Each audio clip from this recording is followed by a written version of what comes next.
Hi everybody, WaxFraud here, and welcome to the 3000 days video for the Hardcore Minecraft series. I cannot believe we just hit 3000 days in Hardcore Minecraft. As soon as the sun sets right here, day 2999 is over with. Actually, we probably need to get over to the other side of the village. Pass over the barn, the starter house, the library, get all the way over to the Armadillo Sanctuary. We've made quite a few projects in the past few episodes, and I cannot wait to show all of you that haven't seen them yet.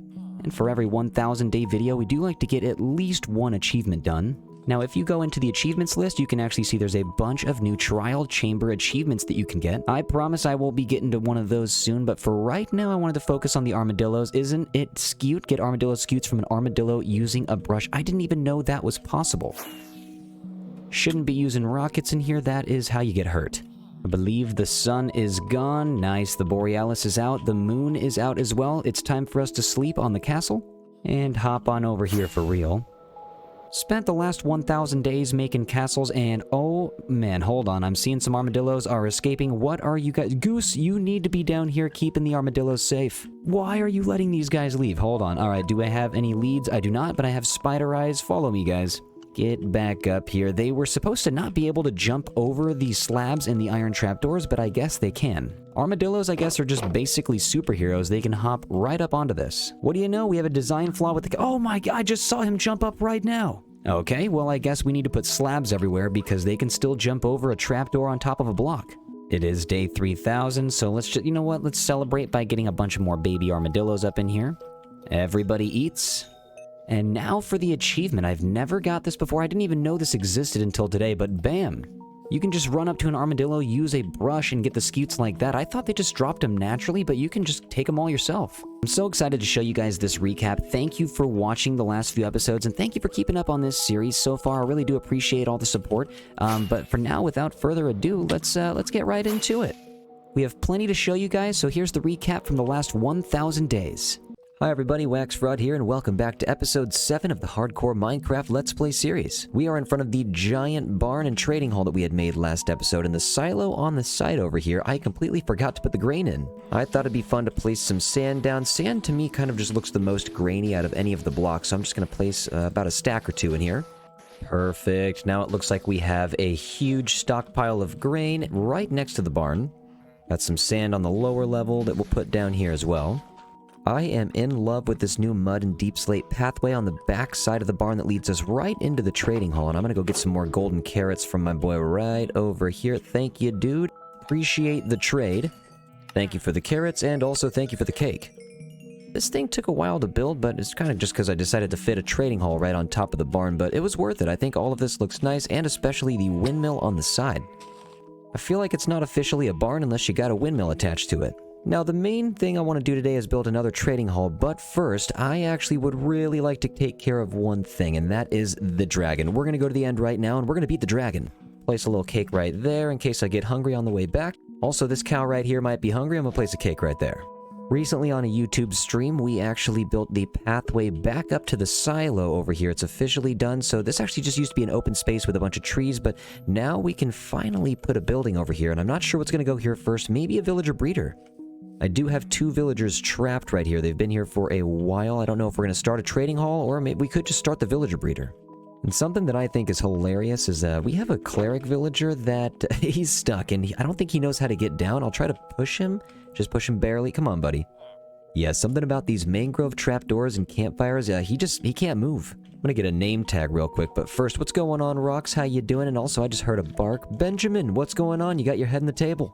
Now I have the same name in honor of last season, Clarique. This will forever be your name. Welcome to the world.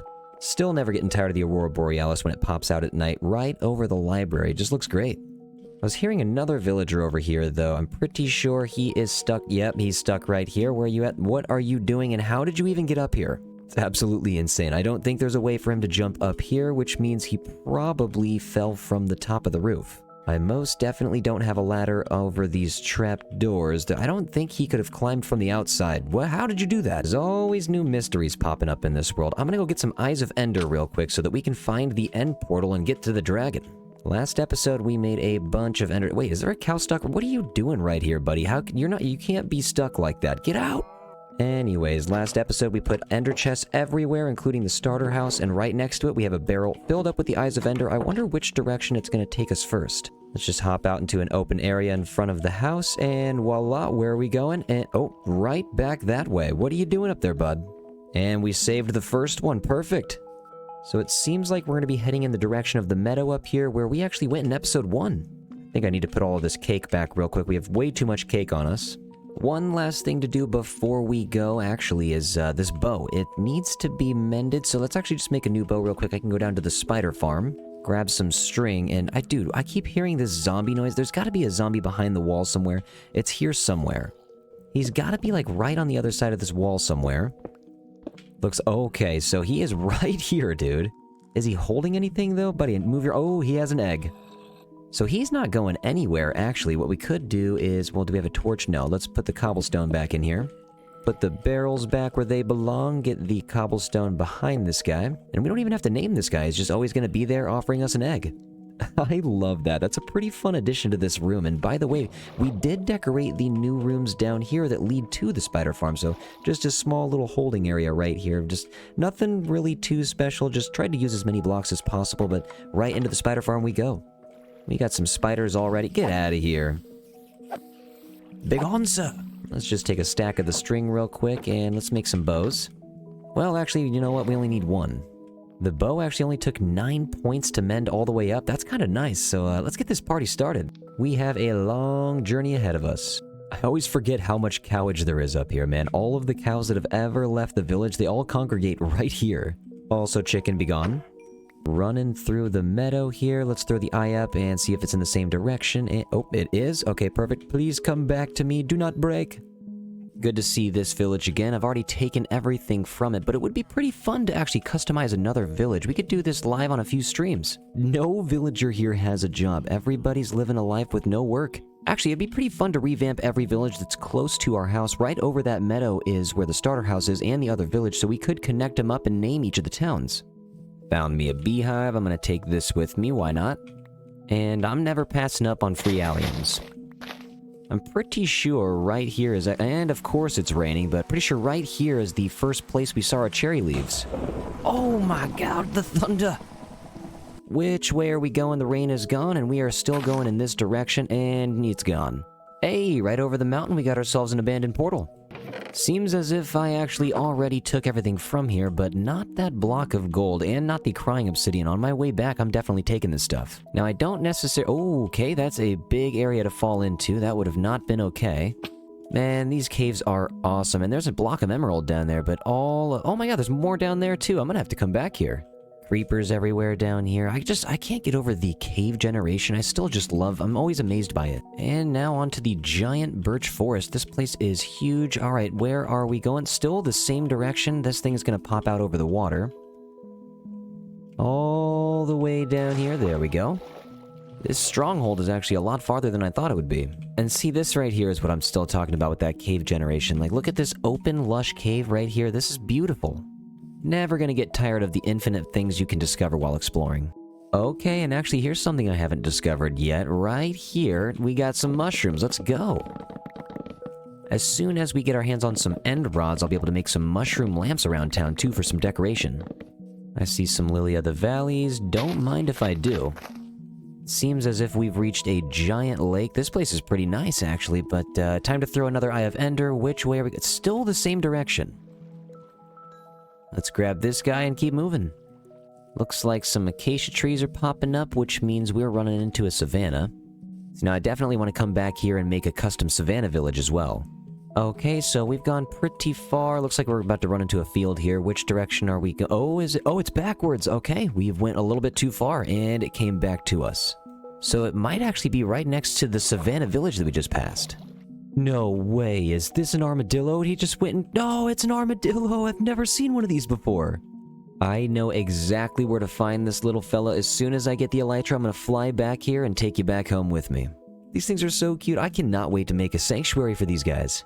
Before we throw anything else, I just want to run to the top of this mountain here. Can I just place that dirt and... Okay, let's get up.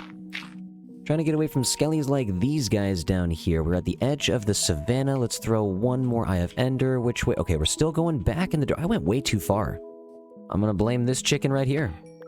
Alright, come on, what are we looking at? Did it just go right here? Okay, so we are basically going in opposite directions now. I should be able to just go straight down. Let's just dig our stairs.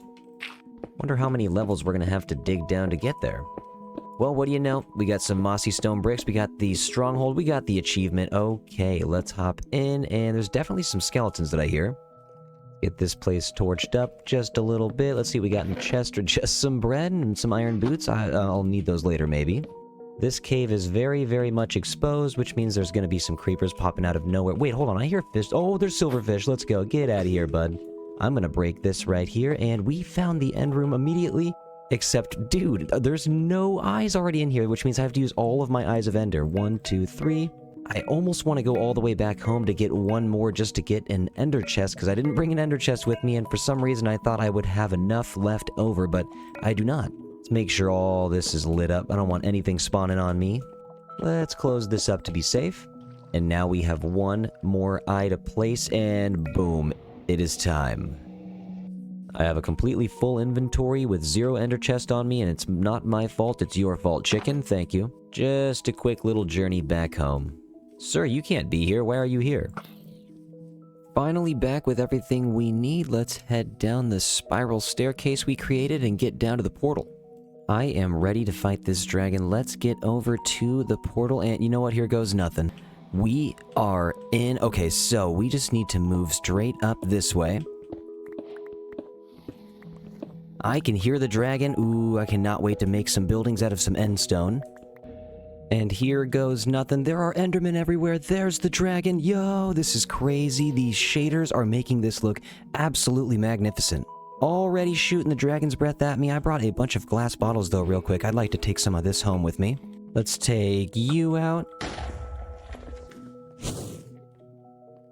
Whoa, my god. Okay, hold on. Let's take some more of this real quick. Thank you very much. I have missed twice. Let's see if we can get that guy. There we go. Let's see if we can get that guy up there. This dragon's going crazy out there. I barely keep hitting the cage. Whoa, shooting dragon's breath at me. Hold up, I gotta move. Alright, so I need to take this guy over here out real quick, and wait, hold on. You are gone. And let's take that guy out. You are gone.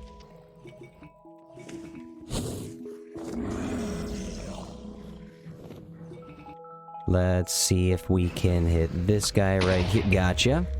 Okay, I'm pretty sure there's no way for this dragon to take any more health from the tower, so let's go ahead. You're done, dude. The battle begins. It looks like there's a sunset over here, too. This is awesome. Whoa! You are going down. Oh, geez, I'm going down, too, if I stand still. I think there's one more that I need to take out. Hold on. Is it? Oh, geez, the dragon's breath is gonna hit me. I need to move up. Oh, geez, hold up. It's... Oh, still gotta move up. Hold on. Oh, geez. Okay, hopefully this dragon is not anywhere near me. Hold up. Hold up. Let's act quickly. You are done. Okay, I think we are good. Let's hop down.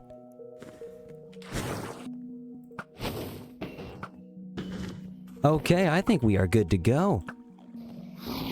You are going down, dude. You need to leave these endermen alone. Oh, geez, me too.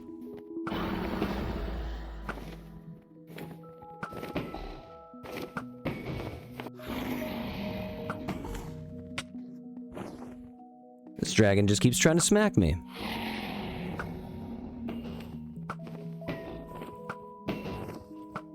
That's like 5 shots in a row, dude. 6 shots. Oh, I missed one.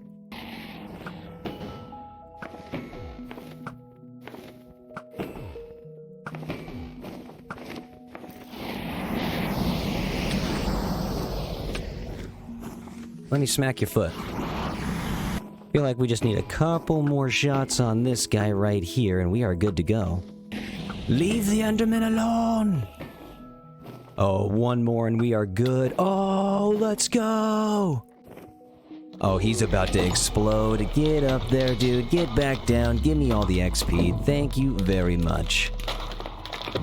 I'll take all that. Thank you, sir. Okay, dude, we just did it. Let's go! Jeez, we just went up like 15 levels right there. There's the dragon egg. Let's figure out exactly where this guy is gonna pop up. No way, it just went right through the portal. Are you kidding me?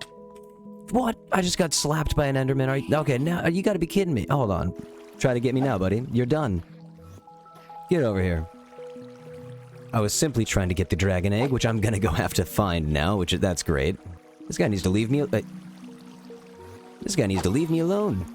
Glad I brought the water buckets. Okay, let's see where the portal is. It's time to get some elytra. There it is out in the distance. Actually, hold up. Let's take this water bucket right here. There we go. Let's make a little dirt path up to that portal and see if we can go get ourselves some loot and some elytra if we're lucky. Get the dirt blocks all the way around this thing. Then we'll use our handy-dandy trapdoors, which we will put on all 4 sides. They are all in, and I have a safe pathway to and from. Let's get under the trapdoor, and let's see where this takes us. Okay, so we're on a small island. I have some dirt that I brought with me. Let's use this to bridge across. I'm going to use some torches to remember exactly where I came from. Hopefully I brought enough. Before we go looking for any end cities, I'm going to take some of these chorus flowers with me. Now we'll be able to grow as many as we want back home. Then I'm taking all the chorus fruit we can possibly take. It's time that we get some purple blocks in this world. And I just can't get over how great the end look. Oh wait, is that an end city? No, it's not. Just got tricked by some of the islands out here. And hold up, there is an Enderman who is on me right now. These guys are on fire.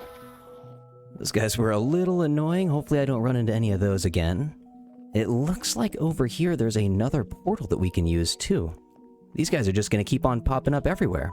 I am holding shift as hard as I can right now. I'm in between 2 islands, just floating over the void right now.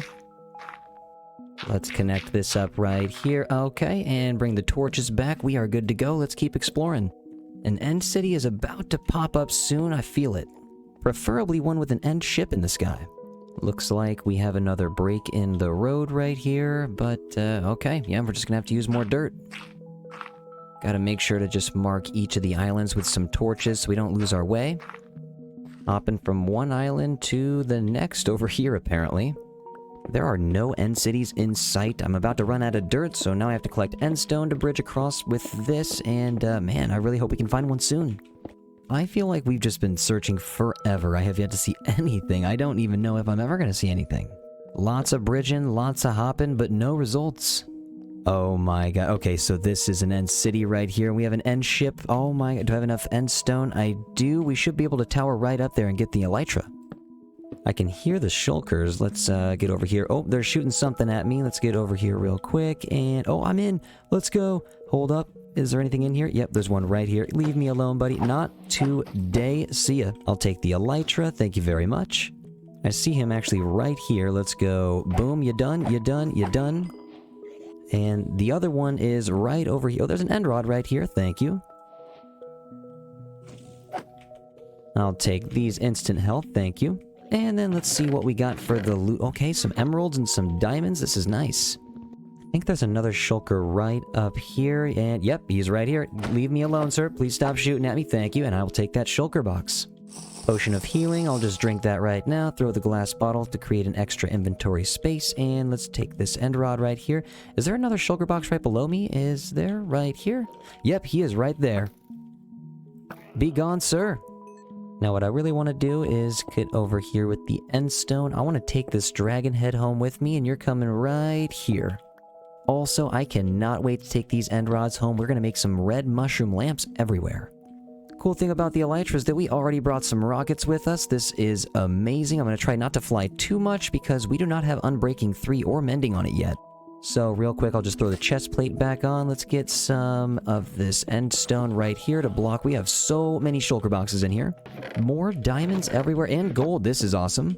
Let's take you out. Let's take you out over here. Oh my god, there's so many of them. Whoa, I got shot already. Whoa, I'm getting shot. Let's get you down. We got to get you over here. Oh my, they're everywhere. There's at least 10 shulker boxes down this tower right now. Actually, might need to jump down here real quick. Okay, never mind. Looks like I'm just gonna fall instead. Okay, we got some bullets that are coming after me. We got some spare shulkers on the side. Let's just jump all the way down. Lots of XP, lots of shulkers. Whoa!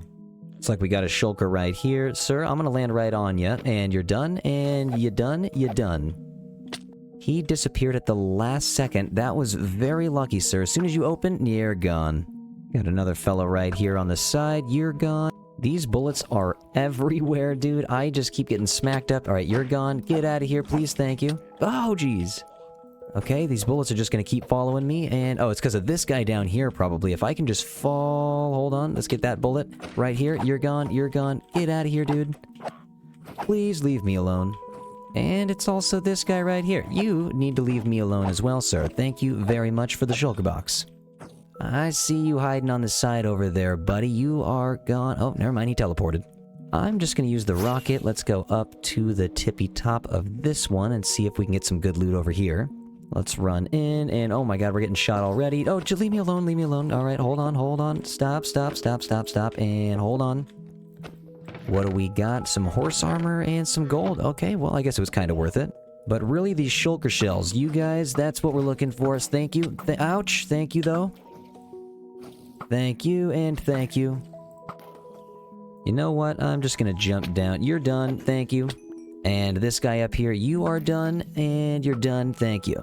12 shulker shells is 6 shulker boxes. That's not too bad so far. I'm gonna fly down here real quick, true elytra style, and surprise! Oh, geez, he surprised me too. You done. It's almost like they knew I was coming. They are ready with a bunch of bullets from every direction. Oh, it's this guy over here. He knew.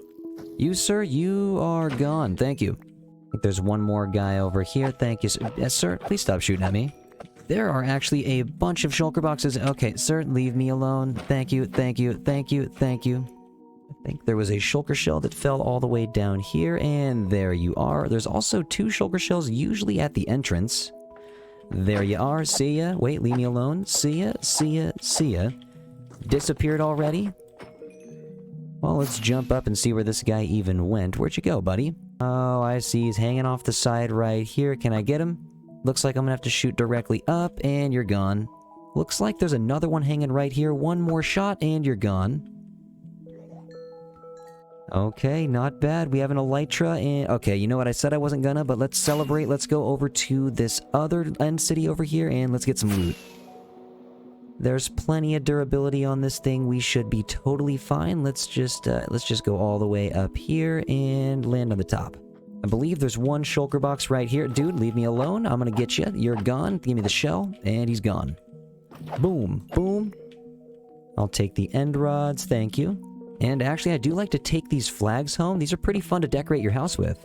I don't think there was any loot here. I think it actually is only shulker shells. Like this guy down here. I don't really see any loot, but I see a lot of shulkers trying to kill me. And you're done. Oh, he teleported. Okay, well, I teleported too, bud. Look at me. As soon as I drop down, it is over for you. See ya, bud. See ya, see ya, see ya. 27 shulker shells. If we can get one more, that'd be nice. That would be 14 shulker boxes. Actually, to save on some space, let's make some shulker boxes right here. We got our first 2. Let's throw this guy down, and we have so much more space already. I can't believe it took me this long to get all the shulker boxes and the elytra, beat the dragon, all that type of stuff. Man, the game is just going to move so fast now. I've been moving slow on purpose, and I'm going to try to still take it slow while being able to move quickly between the spots in my town. Whoa, did not see this guy down. Okay, hold on. Leave me alone, leave me alone. Where's this guy over here shooting at me? It's right here. Okay, leave me alone. Please leave me alone. There's so many bullets. Jeez. Oh, there's no way to dodge them all.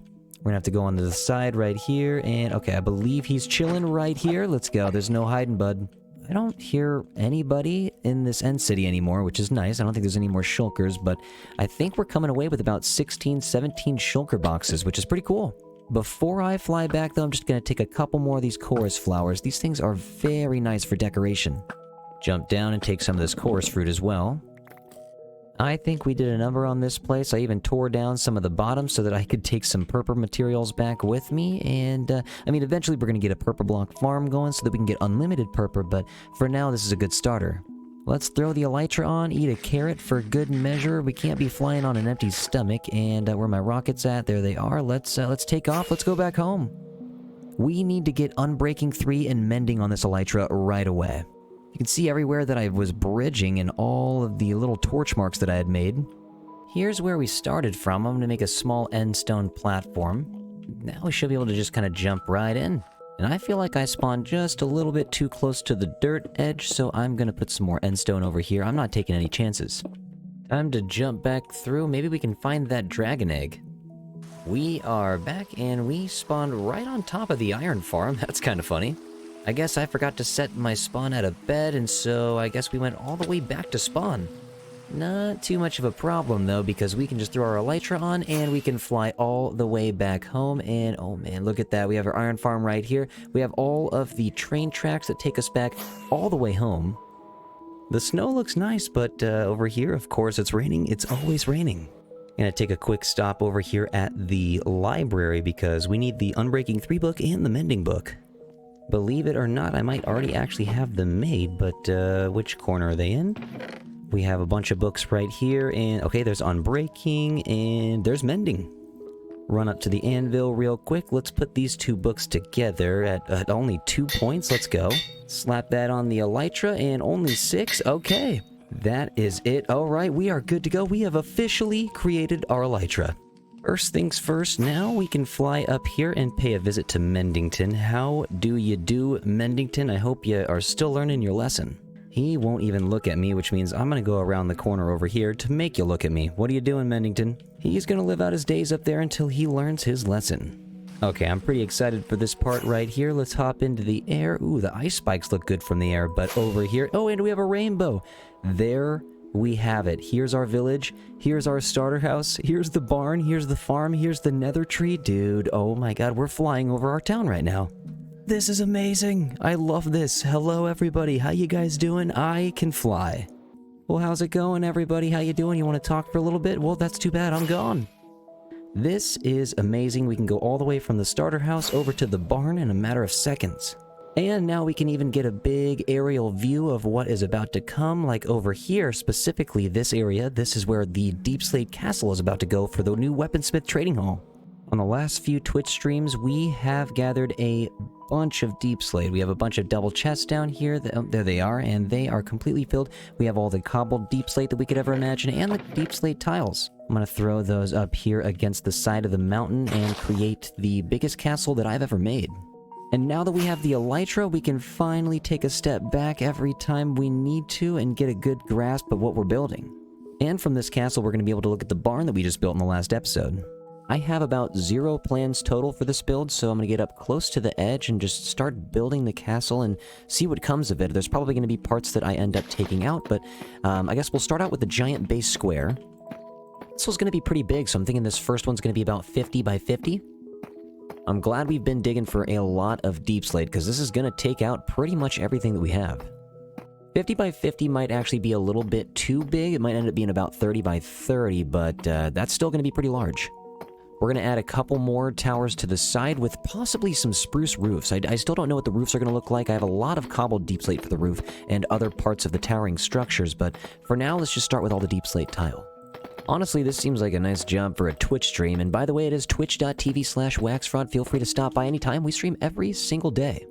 Now that right there is a very big square. If we fly up over here, I mean, I don't really know how much taller this thing is going to have to get. I've been trying to work with a bunch of different shapes so far. We have a square that's leading off from the larger square and another square over there in that corner. Pretty much a bunch of squares right now. We even found a donkey over here. And again, this is actually just going to be the main tower. I have the middle right here set up. I'm going to probably just get a circular balcony moving all the way from the east side to the south side. Also, all of the deep slate tile. We're going to have to get some texturing going, add some deep slate bricks, and some chiseled deep slate as well. I actually think if I just drop all the way down here, start the circle right about here, that'd be okay.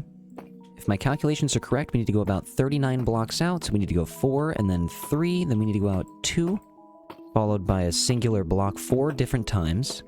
Then we need to start moving back with 2 blocks, another 2 blocks. We have 9 right in the middle to complete the farthest most point of the circle. Looking good and aligned up with the tower. Now we just have 1, 2, 3. Just repeat this all the way around.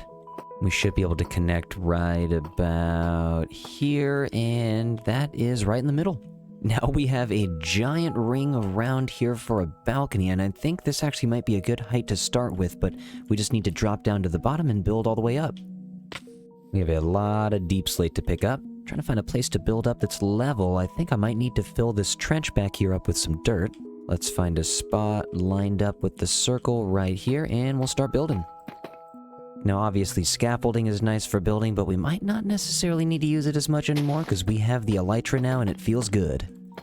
But even though we have elytra, it is fun thinking of different modes of transportation throughout the builds, and so actually if we go down here to this little tower, I left a door open because what we could start doing is use these spruce logs and the stone brick stairs to build up. Yeah, right now this thing is about 54 blocks tall, 53 blocks tall, so yeah, we're gonna have to use a lot of stairs to get to and from. If this chicken manages to make his way all the way up the stairs, that's gonna be fantastic. We'll use the classic stair-making method with 2 upside-down stairs with 1 upright stair, and then continue that. So we can run up here with ease using the stairs without having to use a bunch of rockets, but we'll probably still use a bunch of rockets. But actually, I was thinking we need to jump down to this wall and use a couple of different sizes of circles for the railing. So we'll go 41 blocks out right here, and we'll start another circle. And again, we need to go out 1, 2, 3, 1, 2, and then use 1 another 4 times. Ooh, the barn from this balcony is going to look amazing. The views out here, I can't wait till we have a village over here on this side of the pond as well. Also, the pond itself, I cannot wait to bring back some coral reef. This place is about to look magical. I was just thinking, I actually don't have too much gunpowder left to make more rockets, and I don't have a creeper farm or a mob farm set up yet, so any creepers that I see down here, I'm gonna have to take. This guy right here needs to be gone. Got a creeper down here we can take out. See you later. Oh, hold on, and see you later. Another one over here we can take out. I'll take that gunpowder right there. Ooh, oh, he's gone. Went back to the top level over here on the far left side just to lay a couple more layers of deep slate. It is getting so tall up here. Seems like a lot of animals actually climbed all the way up to the top of the mountain. We have a horse over there, we have a chicken, we have a sheep, we have cows, we have a donkey over here. We even got a pig the pig was just right here. There he is. What's going on, pig? How you doing? This building is enormous. Sometimes it looks like it's going up next to these caves over here, so we might as well start lighting these up. We don't want any surprise creepers. Also, we have all this grass inside of the building still. We have a dark oak floor just one time here. We only have 1 floor so far. It leads out right into this circular balcony. But as far as the circular balcony goes, I don't know if we're going to continue using the dark oak wood. I might use some of the new tough bricks as part of the flooring. The circular balcony, though, is not looking too bad. I might make it just a little bit larger, but for right now, this is a nice little shape it's taken. Fly back home real quick. We have the storage room downstairs that I was thinking we could probably do some replacement with some of the tough bricks as well. We have all of these cherry logs, the amethyst, and the stripped cherry logs right here, even the moss. Some of this could get replaced. The 1.21 update allows us to make so many different variations of the tough, but the tough brick is probably what I'm going to use. Normally in this situation, I just use the stone bricks, and I'm so glad we have a block that looks just like it that we can use now. I love how it's just a little bit more colorful. There's a little bit more green. It looks like maybe a little bit more blue. I can't really tell. The last of the tough bricks not looking too bad. Let's take out this deep slate right here, replace these, and okay, we have ourselves a path. We have 1 tower directly in the middle on each side. It meets up with both corners here. I don't know exactly how I'm going to fill this section in, though. We might do a giant pond if we kind of fly out a bit. There's a lot of room right there. We have so much space. So I'm thinking a giant pond could go here, maybe some waterfalls coming from the top. I'm not entirely sure, but I'm thinking definitely a body of water would go right here. Let's continue raising a couple parts of the bridge and the roof. So many deep slate tiles. I cannot wait to come back and do all the texturing. Also, while we're raising the structure, I think right here, this is just a little bit too straight. We could fly over. I have some of the deep slate tile stairs here. Fly down and maybe get that right there. Nope, that's just wrong. At least we can fly over here and use this as a place to stand up. Boom. Okay, so now we can make this go out just a little bit further. And then we're going to bring it out a second time to give it even more depth, which means using a lot more deep slate tiles. Kind of all over the place right now. I have 1, 2, 3 main towers right now with the circular balcony over here. And I've been working with some tough blocks on the roof, just trying to see what's going to look good. I think I'm going to end up using tough for the roof. But a 4th and final tower I actually wanted to make on the far east side where the sun rises, and I think this actually might be the last one. We'll jump down here, get some of the deep slate up a little bit further. This tower over here is the one that's going to be slowly encroaching upon that mountain staircase that we built. So basically we'll have a path that leads right up from the nether portal tree up to the bottom of this tower. We have a lot of exposed caves still right back here behind the castle and to the side. And it looks like, hold up, we have a brand new emerald ore. Trying to avoid any creepers spawning back here. And, oh, someone's back here. Where are you at, buddy? Who's doing that? Well, there's a zombie burning above me somewhere. These are probably the caves that I keep seeing creepers come out of, so let's just block that up. Let's fly back over here. Jump to this side, got you down, and we should be good. All the cave openings are pretty much lit up.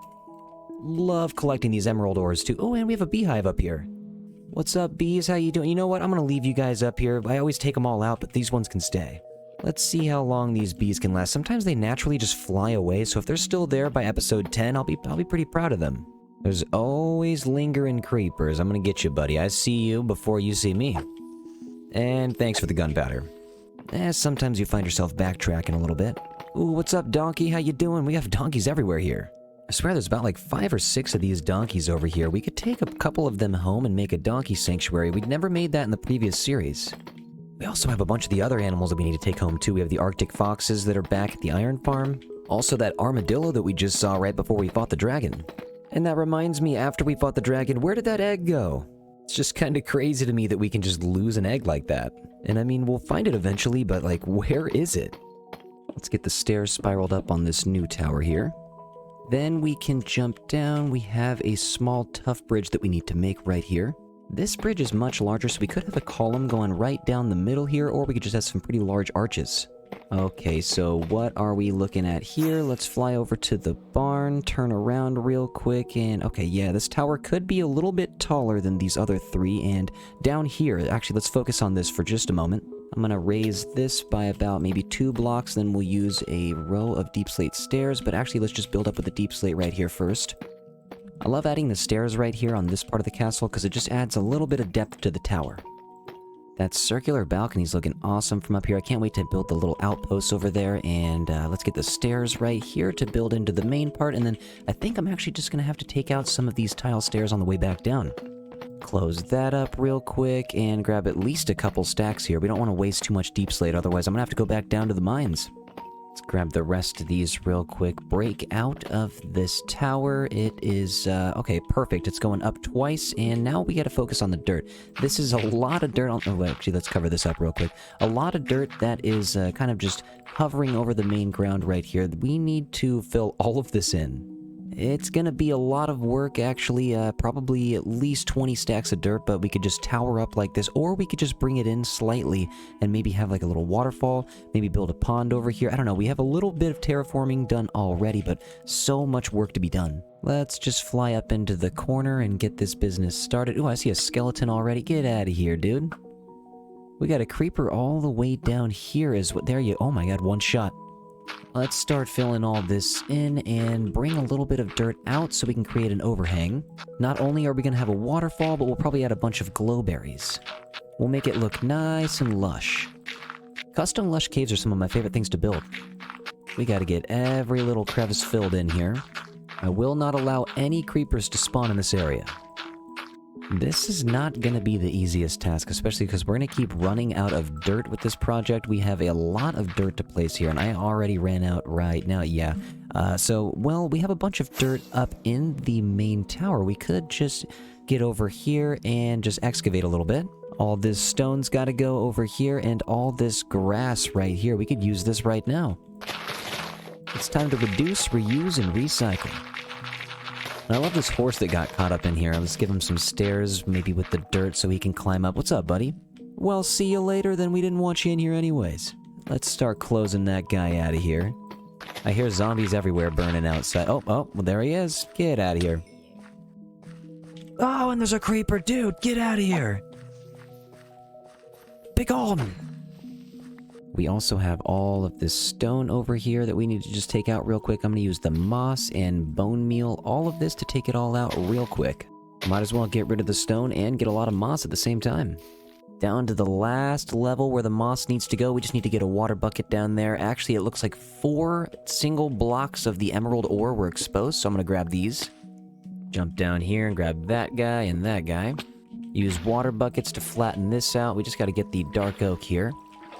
For now, this is just going to be the bottom level, but we could always just take out all this dark oak and bring it down even further, because if we open this up, I mean, you could see it goes down. And it looks like there's a lot of chickens down there. Scoop up all the azaleas and oxydaisies, lap in the remaining dark oak, then fly back to this little cliff area that we've been making. It's all right so far. The underside is a little bit rough looking, but we just got to keep on adding more grass, more dirt blocks, and it'll look good eventually. This is actually taking up a lot more dirt and grass than I thought it would. We've used about 30, maybe even 40 stacks already. Now, I was thinking about actually covering all of this up with the stone. Instead of leaving this dirt exposed, we could take the stone all the way up the side, maybe use some gravel, a little bit of andesite as well. We could just create some custom stony cliffs. We need to start thickening up the roof a little bit, so let's get some tough bricks over here. I would love to make some designs in the floor that we could have some water passageways going through, but for now I just need enough space to walk beside the wall. We have collected so much stone over the past 6 episodes, we finally have an excuse to use a bunch right here on the roof. Almost forgot some of the chiseled in the middle. New tough bricks look amazing. I cannot wait to keep using these. Now for the main part of the castle, I do believe this is as tall as it's gonna go right here. The other towers, I think I'm gonna keep building a little bit taller, but right here, this is about it. So what I'm gonna do is just build up a little bit taller right now, just on the corners, so we can have lookouts. We'll open this up real quick and put a tough brick layer in. Throw this guy all the way around, and it's looking good. I think I just want one rotation of the stairs right about here, and then we'll make this a floor, and we'll start the windows right at this location. I think 4 3x4 windows on each side will look good. We'll place some upside down stairs so the windows can be arched, and get the last layer up here. And the windows look good, but we actually need to fly up just to get a couple more blocks up here because it's a little bit too short on the roof. We'll get 2 in the corner and then alternate 1 every other block. The more I build, the more I'm thinking about how long texturing is going to take. And okay, actually, this is not looking too bad. I think I just need to replicate this on all the corners. We have just been building and building and building for a few days now. This thing is taking a lot longer than I thought it would, and I kind of want to go on an adventure right now, to the Nether specifically, because we have a few blocks that we have not seen before. Time to go through this guy again. Let's put away all the materials first, though. I'm trying to bring back as much warped nylium as I can. Actually, wait, let's go back to the house as well. I need some food and probably some more rockets. I love flying over here with this view of the library and the aerial view of the village across the street from the starter house. I just love this. Got our fireworks. We got a stack of golden carrots. We should be good to go. Let's fly over to the portal. I'm gonna throw on the hot boots real quick and throw on the chest plate. And okay, let's see if there's anything near the portal that's gonna try to attack us. There's been a few times I've popped in here and there's been a ghast that's popped up. Oh my, what's up with all the Endermen? The small glass casing is helping out for now, but dude, why are all these Endermen here? Well, let's throw on the elytra, and here goes nothing. I love that we have the power of flight. We can finally find all the biomes that we need. And the Nether is looking crazy. I can finally hit some spots that I haven't seen before, get some more gold. And of course, there's a ghast already. Dude, you get out of here, please. Thank you, get out of here. Looks like another ghast. Dude, leave me alone. I'll take that ghast tier, though. Okay, there's another one. Dude, there's so many! Get out of here. Okay, it looks like we actually found the bastion. Oh, no way. There's some gold right here that we can get. We just need to fly up a little bit higher. So this is the same bastion that we have already visited. This is awesome. I can't believe we got here so quick. Take some of the blackstone. Hopefully none of the piglins are out here to see me. I'll take that. I think there's a couple more pieces of gold. Yep, there's one right there. Oh, I should block that. Then I will take you and you. Thank you. Not bad. 4 gold blocks for free. I will definitely be back to grab some more of those. And it looks like we found our nether highway. Okay, so that's awesome. We're a little bit close to home. It's not much of a highway so far, but we brought it down about maybe 600, 700 blocks. This is the smallest crimson forest I've ever seen. I think there's just one tree. Flying through a soul sand valley. I do need to get some more basalt. That would actually be kind of nice too. I love when you find new spots in the world and the lava's falling from the ceiling too. It's awesome. Ooh, okay. We seem to have found it. Alright, so we just need to find a bunch of warped nylium and take some... Oh, nice! I forgot about this achievement. Let's go, dude. Cool, so I'll take back some of the fungus with me. We can chop some of this down and take back some of the ground too. I think these blocks are going to make for an interesting pond color, and also, we don't even have to take all of these back. We could just use netherrack, because I'm pretty sure you can just take one of the nylium and then bone meal it. Alright, I believe we have enough. Let's just fly. Oh my, another ghast! Dude, get out of here. As I was saying, I believe we have enough to go home now and make that pond. Okay, so actually it's not too far from the raid farm portal, which is pretty cool. I don't want to go in there though. Let's go back to the main portal. Also, we're gonna have to do something about all these endermen, man. There's a lot of them. But that is a job for another day. I'm just gonna go back home right now. Home sweet home. Okay, so let's make that pond. Let's get over here to that circular balcony. I guess first things first, we just gotta figure out how low we want the pond to be. I guess we started maybe around here, that'd be good. Actually, I'm even thinking one lower than that, exactly where we have these middle spikes. But then we can actually drop it down lower than that. We can get the pond starting at this height, but actually dropping down towards the middle. Well, this actually might take a little bit more netherrack than I thought it was going to. Looks like we gotta take out part of the hill again. Always more landscaping to do. Nice. Okay, yeah, so we can just bone meal the rest of this all the way around. Cool. Before we put the water in, though, we probably should turn it all into just one level. Fill the last little bit of the top layer in. Slam into the pond, grab 2 buckets of water. And then the pond can start. We can go right here, and we have a water source, and it is now infinite. Do this around the whole edge, and then we'll take away the regular netherrack. The water's slowly pushing the torches back into the corner, and we are just about done. I think we have one more right there, one more right there, one more right here. There we go, and we should be completed. Okay, cool. Now we can take away the netherrack. Time to expose the pond for what it truly is. Just gonna have to go around and replace some of the blocks that are no longer the nylium. And we brought some sea pickles with us, so once everything's replaced, it's going to be nice, lush, and green, and brightened up. Actually forgot there's no water sources below the first level, so we need to do this. There we go. We can go down to the bottom over here, do the same thing. 1, 2, 3, 4, and water bucket. Not too bad at all. The nylium makes for a very nice pond block. I'm actually going to get a bunch of kelp and a bunch of bone meal down here so that we can make this look nice and pretty. Now, while we're building the rest of the castle, we'll have something cool to look at. Unfortunately, I don't have many coral left, so we're gonna have to go find a warm ocean biome soon.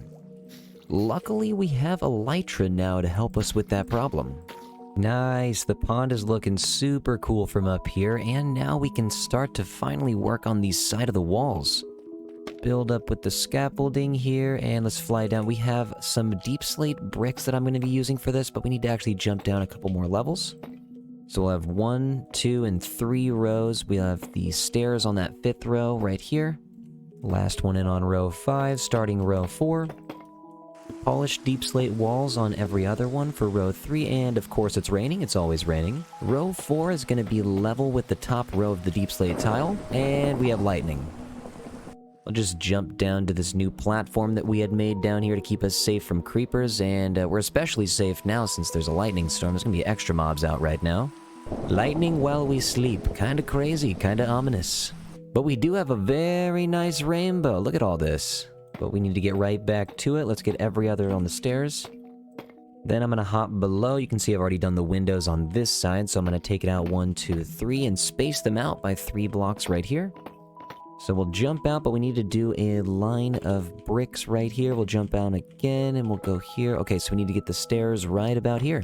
Honestly, I'm not even using the scaffolding right now. I'm just kind of climbing all over the place. Same thing with the polished deep slate walls. Take a quick look, and okay, so not bad. Let's go up to the next level down, which would just be right through this little doorway. Let's actually just hop down maybe by 1 block. I'm actually going to create some archways, so I'm going to actually stack a bunch of the bricks right here along the wall. These archways are going to lead into a very long balcony that goes all the way across to touch each tower. So this doorway might actually have to go if we use the archway right here and there, and we go down a couple blocks. Oh, I just fell.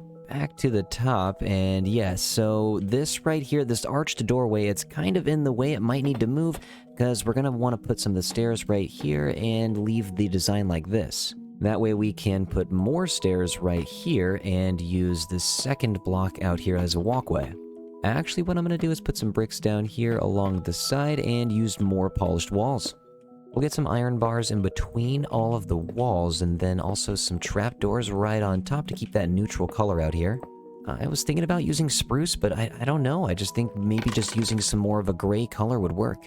Okay, so not too bad on this wall. We just need to get this a little bit more lit up. So let's get some shroom lights for the windows and then lanterns hanging right here. These should work just fine. Oh man, the sound of shroom lights is amazing. Then for down below, we can get the cobbled deep slate wall, and I want to use a nether brick fence to keep the stonework in instead of the wood. And also, since we use some of the netherrack down below, it might be kind of cool to keep it up here too. But of course, as usual, it's going to be the wall to fence to chain to lantern action. Okay, not too bad. The shroom lights are looking good. The deep slate bricks are a nice little color on top of the tiles, and I'm thinking about possibly just adding an entire line of deep slate bricks along this corner. That would maybe just connect this middle layer to the balcony up here, and the balcony is looking pretty sweet with all the iron in it. Also, this like subtle nether mahogany colored stone is just looking good on the build. There used to be a door right here, but I moved it to the stairwell officially. I'm going to have to make this look a little bit nicer as time goes on, but right now it is open because I've been trying to design some ponds out here. Spent about 45 minutes on stream trying to figure out this design right here, and I'm going to try to do it again 2 more times right over here. We're going to line the edge up with some mossy brick stairs. I'm going to get a mossy cobblestone block in the corner.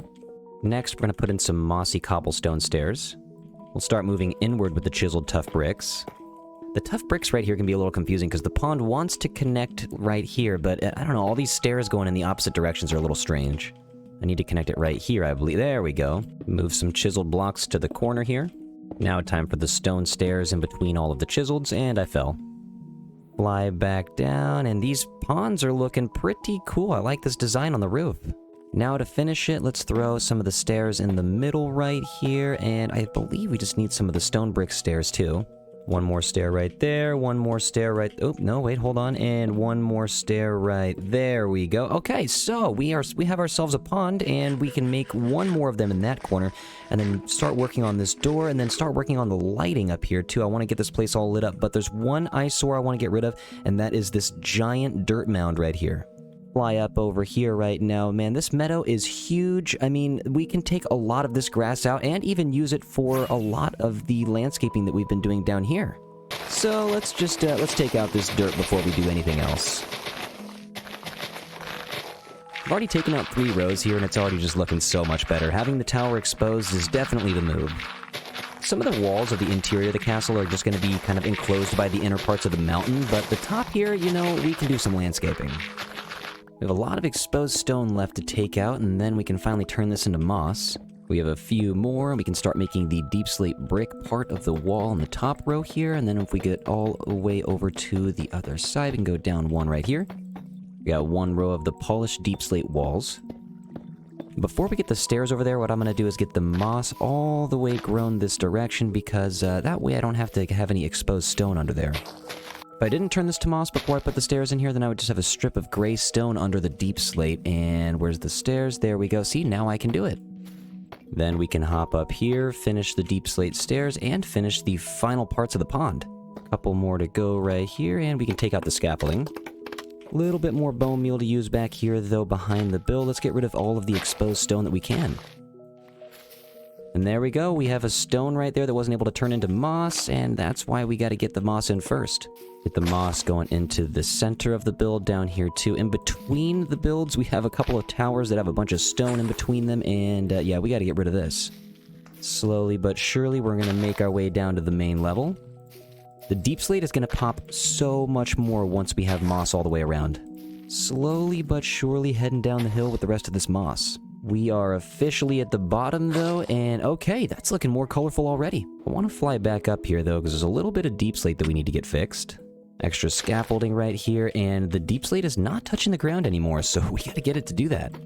We even have a strip of deep slate right here that was almost missing. How could I have forgotten this? This back area still needs to be cleaned up a little bit. Right now, I only have a staircase leading back up into this main area, but it's coming together. I'm thinking other than that weaponsmith trading hall, a mob farm is most definitely going to go in here too.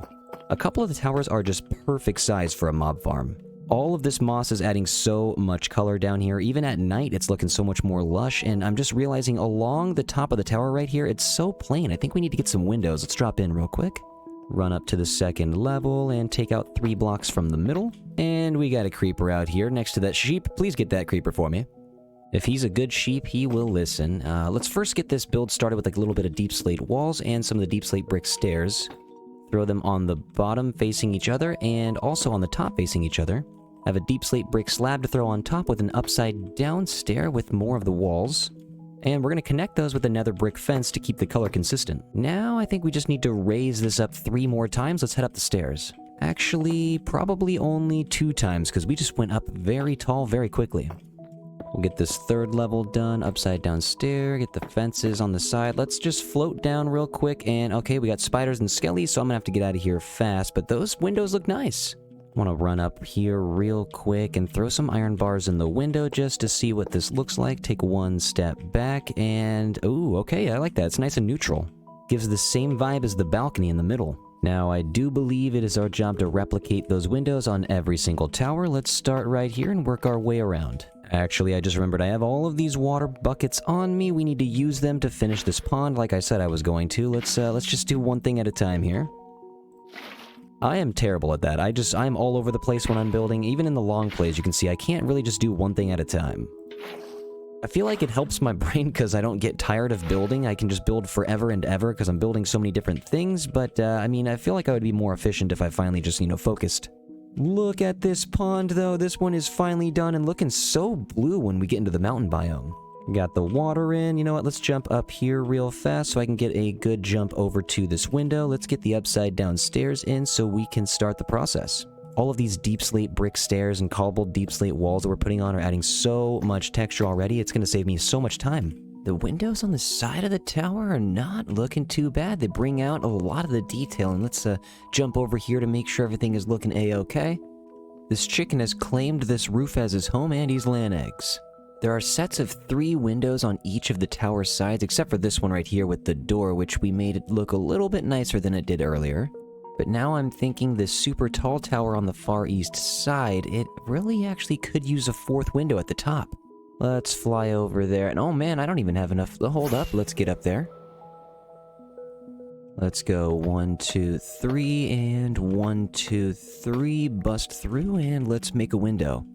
Upside down stairs, right side upstairs, another one right here. We gotta get some slabbage, deep slate walls, and nether brick fence. You get pretty fast at making windows after you do it 30 times. Slap the rest of these down, get the iron bars in, and we should be finished up with the windows. So now we have a lot of lanterns in this build. As you can see, I started putting them on the interior of a little bit of the towers. On the outside as well, but I'm thinking if we're gonna hang some lights from here below the balcony, instead of using the lanterns, let's use those end rods. Fly back real quick and get some popped chorus fruit. Swim all the way through the axolotl pond to the storage room. The chorus flower and the chorus fruits are technically plants, so we made a nice little space for them right here. Let's take these up to pop them. Got a stack of the popped chorus fruit, but we only have 15 blaze rods left, so this is going to be a little bit shaky right now. We only have 60 end rods. We're going to have to go back to the nether pretty soon to get more of those rods. I smell a blaze farm coming sooner than later too, because we're going to need a smelting source.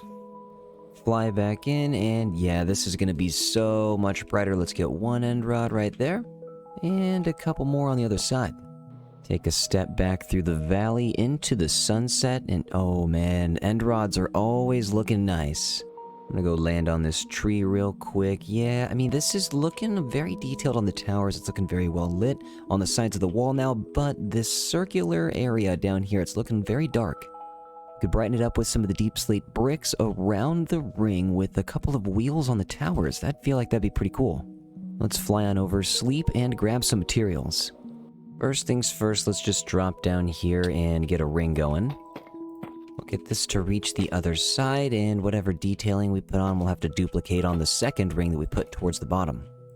And we can start working on this wheel that I have been looking at for a while now. It's actually a design that was made by AirTug MC, and I'm going to post the link to their Instagram right there in the description down below. On Instagram, this is completely made out of copper, but I figured out of deep slate bricks would look pretty cool on this build. It takes a lot of deep slate stairs going in and out. It's pretty intricate, actually. That's why I like the design so much, and I've always wanted to add it to one of my worlds.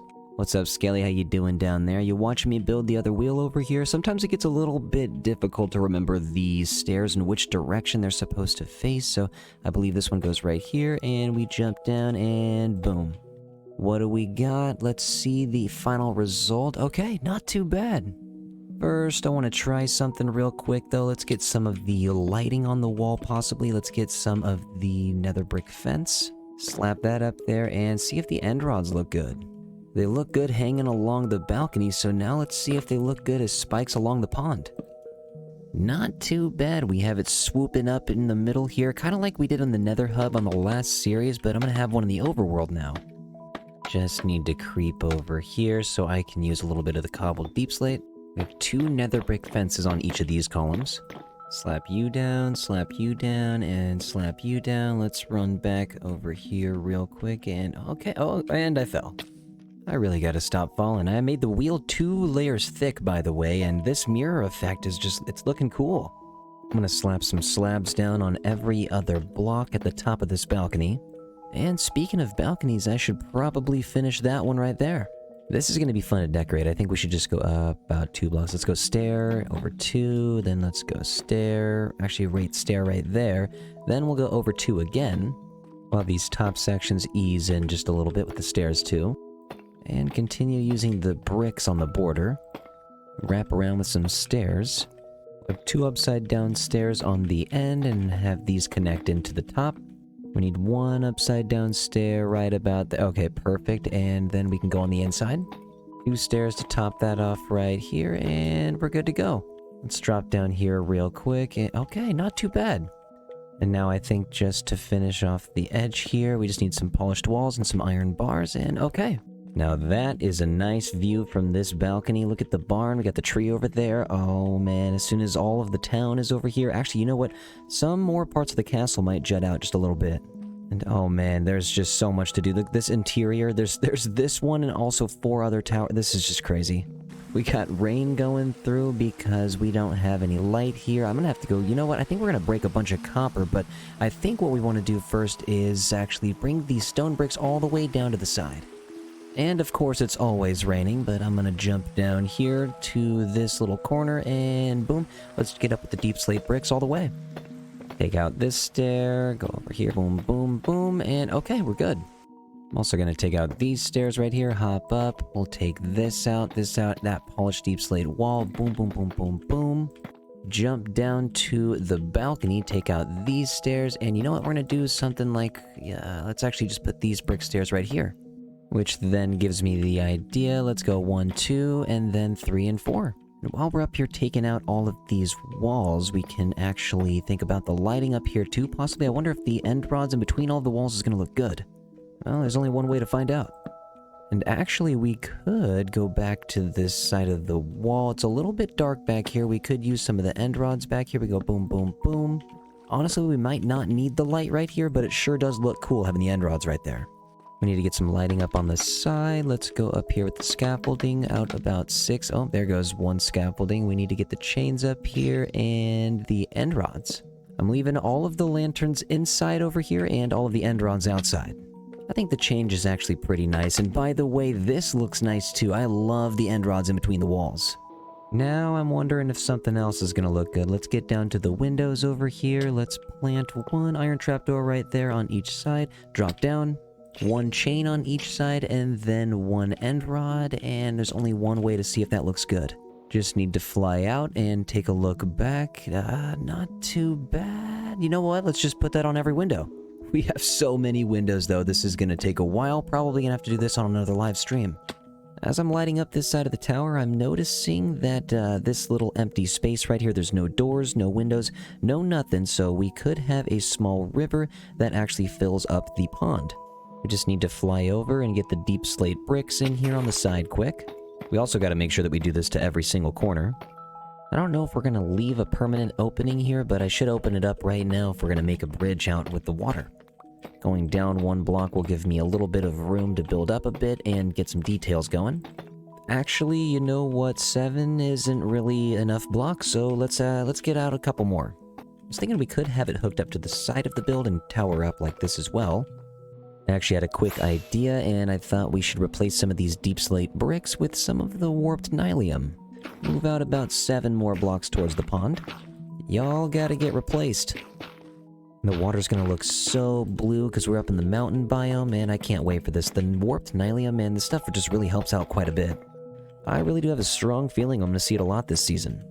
And now we need some scaffolding so we can get up under the bridge.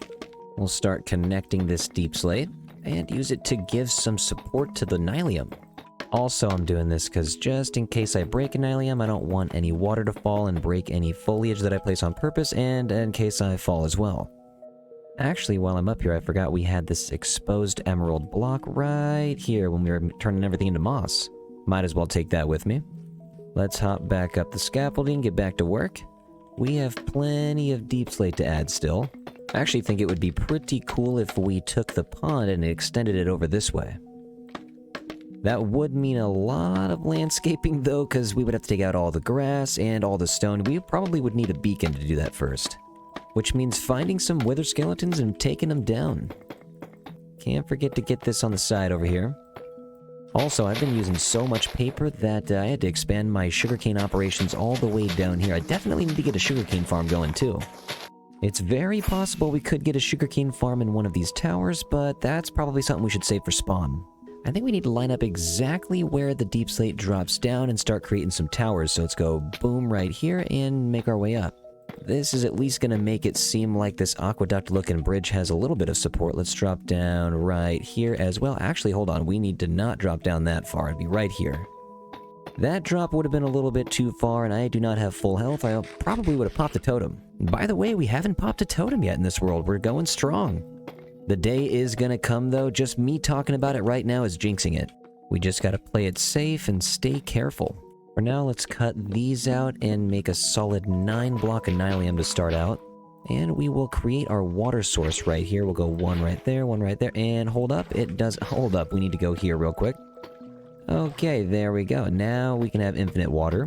I actually brought each level about 9 blocks out, and water can only travel about 8 blocks, so we need to continue moving the water this way. Also, if all of these are water source blocks, we can put some sea pickles up here and some bone meal. Not too bad. I hear the water flowing right here. We got the water flowing right here, and I think there's a couple more water source blocks that we need along this edge, but that is good to go. We can fly down, and the water... oh, that's a big waterfall. That is a huge waterfall. Okay, so we can control the water falling into this pond right now by kind of along the edge, just putting some tuff, some cobblestone, some andesite. That is not important right now, though. We just need to keep building up with all this deep slate. Get rid of this moss right here. Boom, boom. Probably going to have multiple support towers, and it looks like right here is where... actually, wait, over one right here. There we go. This is where we need to build the next one. And this is what I was talking about. The water is so blue in this biome. It looks even more blue when it's up against the deep slate. Got the water flowing. I kind of want to make some arches, but I feel like actually on the side we got to make some nice decoration. Let's get some upside down stairs.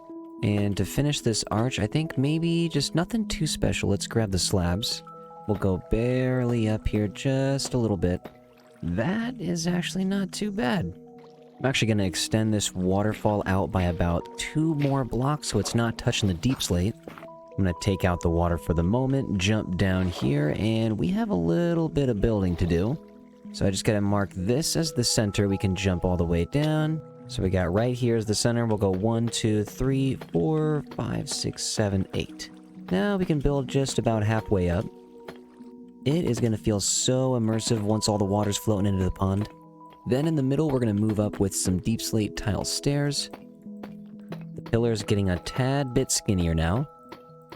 Then we're going to move into the 1 block deep slate brick column and move up 3 blocks and go 1 more. This is where we start to go right back out with the tiles. We need to hop over on the scaffolding and move our way up. Replicate this on the other side. So we're all the way at the top over here. We can start to fasten some other walls down this way. Maybe bring the bricks out just a little bit further. At the very end, we're going to get some deep slate brick stairs, and then we're going to let the water loose. All the way down it goes, and it hits the ground, and it goes right into the pond. Looks a little bit messy, though, as it's going down into the pond, so I feel like we should probably get some of that cobblestone and andesite and get it directed a little bit more nicely. Nice. Okay, so that's looking much more detailed already. Let's see what it looks like when the water starts flowing on the inside of some cobblestone.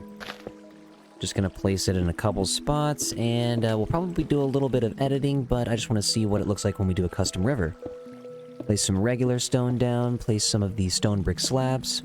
The water is going a little bit too far this way, so what we could do is probably just block the water from going that way in the first place. There we go. Okay, it's slowly disappearing. It's gonna look even better with some of these mossy cobblestone stairs, as well as some of the slabs down here. Run all the way down. We're gonna have to get under here and start placing some of the bricks where there's some exposed dirt. So that's not too bad. It all floats all the way down through this little river into the big pond, and we could create some more water source blocks up in the corners. That way it starts to look a little bit more full. Now I just want to get some lighting behind the water, so we need to climb up here with some more of the end rods. We got the wall to fence to chain to lantern action, except this time it's the end rod. Then I'm going to take the scaffolding, move around the side, because I wanted to put some more lighting over here. We'll get this on the left and on the right side too. And now that we're back at the top, I'm thinking we should get down here with a row of iron trapdoors. And we'll get some more light right under the iron trapdoors too. When all that's put together with the arches underneath and the lights on the side, it starts to look pretty good. And it's raining again, of course. I think we should get some deep slate into some nether brick fence, into some end rods in the corners here as well. Lots of light is always needed. You never know what's going to spawn over here.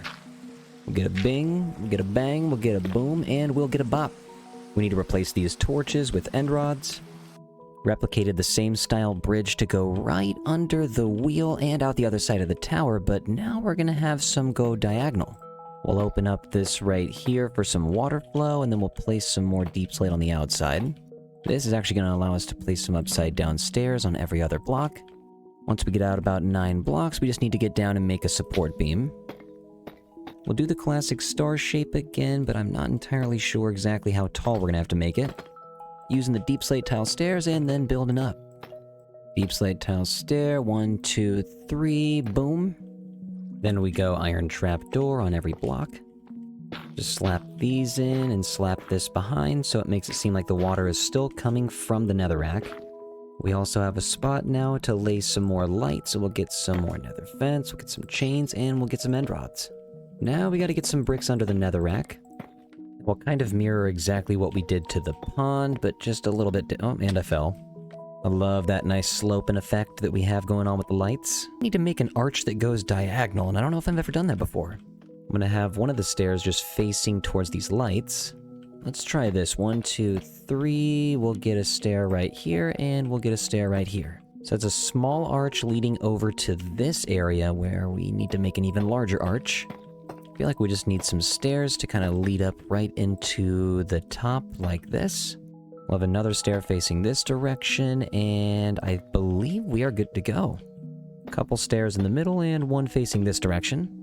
Knock down all this scaffolding so I can get a good look at the arch that we made. It's nothing too big, but it's better than nothing.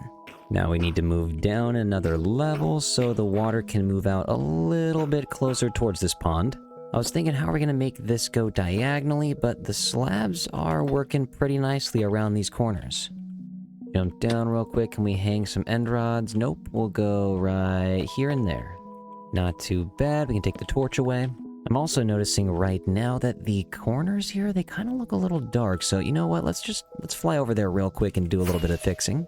I'm going to just build up real quick. Let's just get some subtle light, maybe just 1 or 2 lanterns. So right down the middle, we'll just have it right there. We got bing, bang, boom, and I missed one. Then we'll keep moving up. We'll count down 1, 2 right here. We'll go boom right there, and end rod to finish it off. Let's take a look here, and okay, you know what? Not too bad. Now we don't really have too much darkness on the corner. Make sure we get this guy completed, and then we'll get all the lights completed.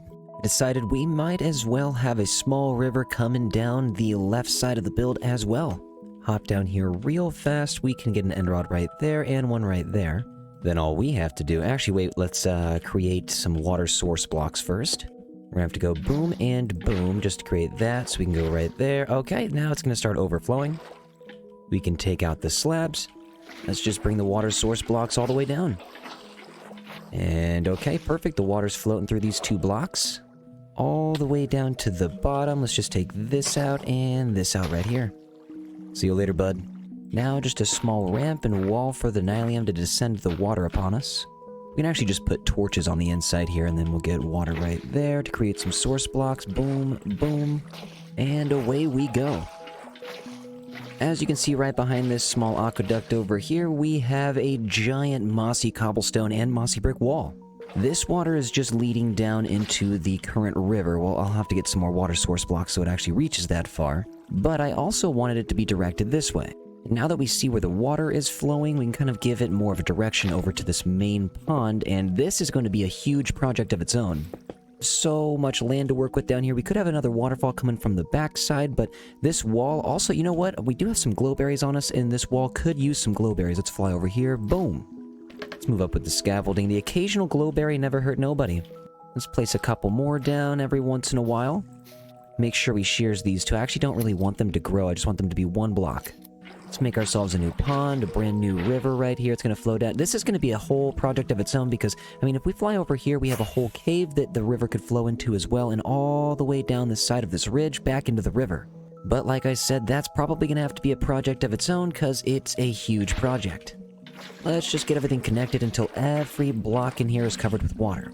I think there's a couple more, yep, right here, a couple more dry spots. Well, actually the water is going to flow out if we do that. Let's just go right up here where it starts. Looks like just a few more, possibly just the one, and yeah, we can actually just put 1 source block right here. Now we're good to go. It is looking a little dark though. We could use some new means of lighting. We have more end rods, and we can put red mushroom blocks on top of them to make red mushroom lamps. These are going to be put absolutely everywhere. You guys from now on are going to start probably seeing these everywhere on the map. Put them up next to this pond that leads into the back pond as well. Pretty much every jack-o'-lantern you see, we got to put 1 red mushroom lamp. All of these mushroom lamps really bring out the valley. We probably should get everything turned into moss just to make everything stand out a little bit more. And dude, this nether portal ray is never gonna get old. I love looking at this thing. Float on in here. We'll get some nether brick fence right in between all of the spots that could possibly have a spawnable block.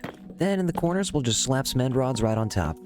Also, I've been saying it all episode, we need to get the copper lights right in these squares that are just void spaces right now. Let's just fly back home real quick. Let's collect some copper. I know over the past 6 previous episodes, we collected quite a bit of copper, so we could get a bunch smelted right now. Load on down to the storage room. Let's see what we got. I know we have at least... Oh, yeah, there's a bunch. Let's make a tower all the way up. Oh, man, we are way up in the clouds right now. Look at the castle from all the way up. This is crazy, dude. This is... wow.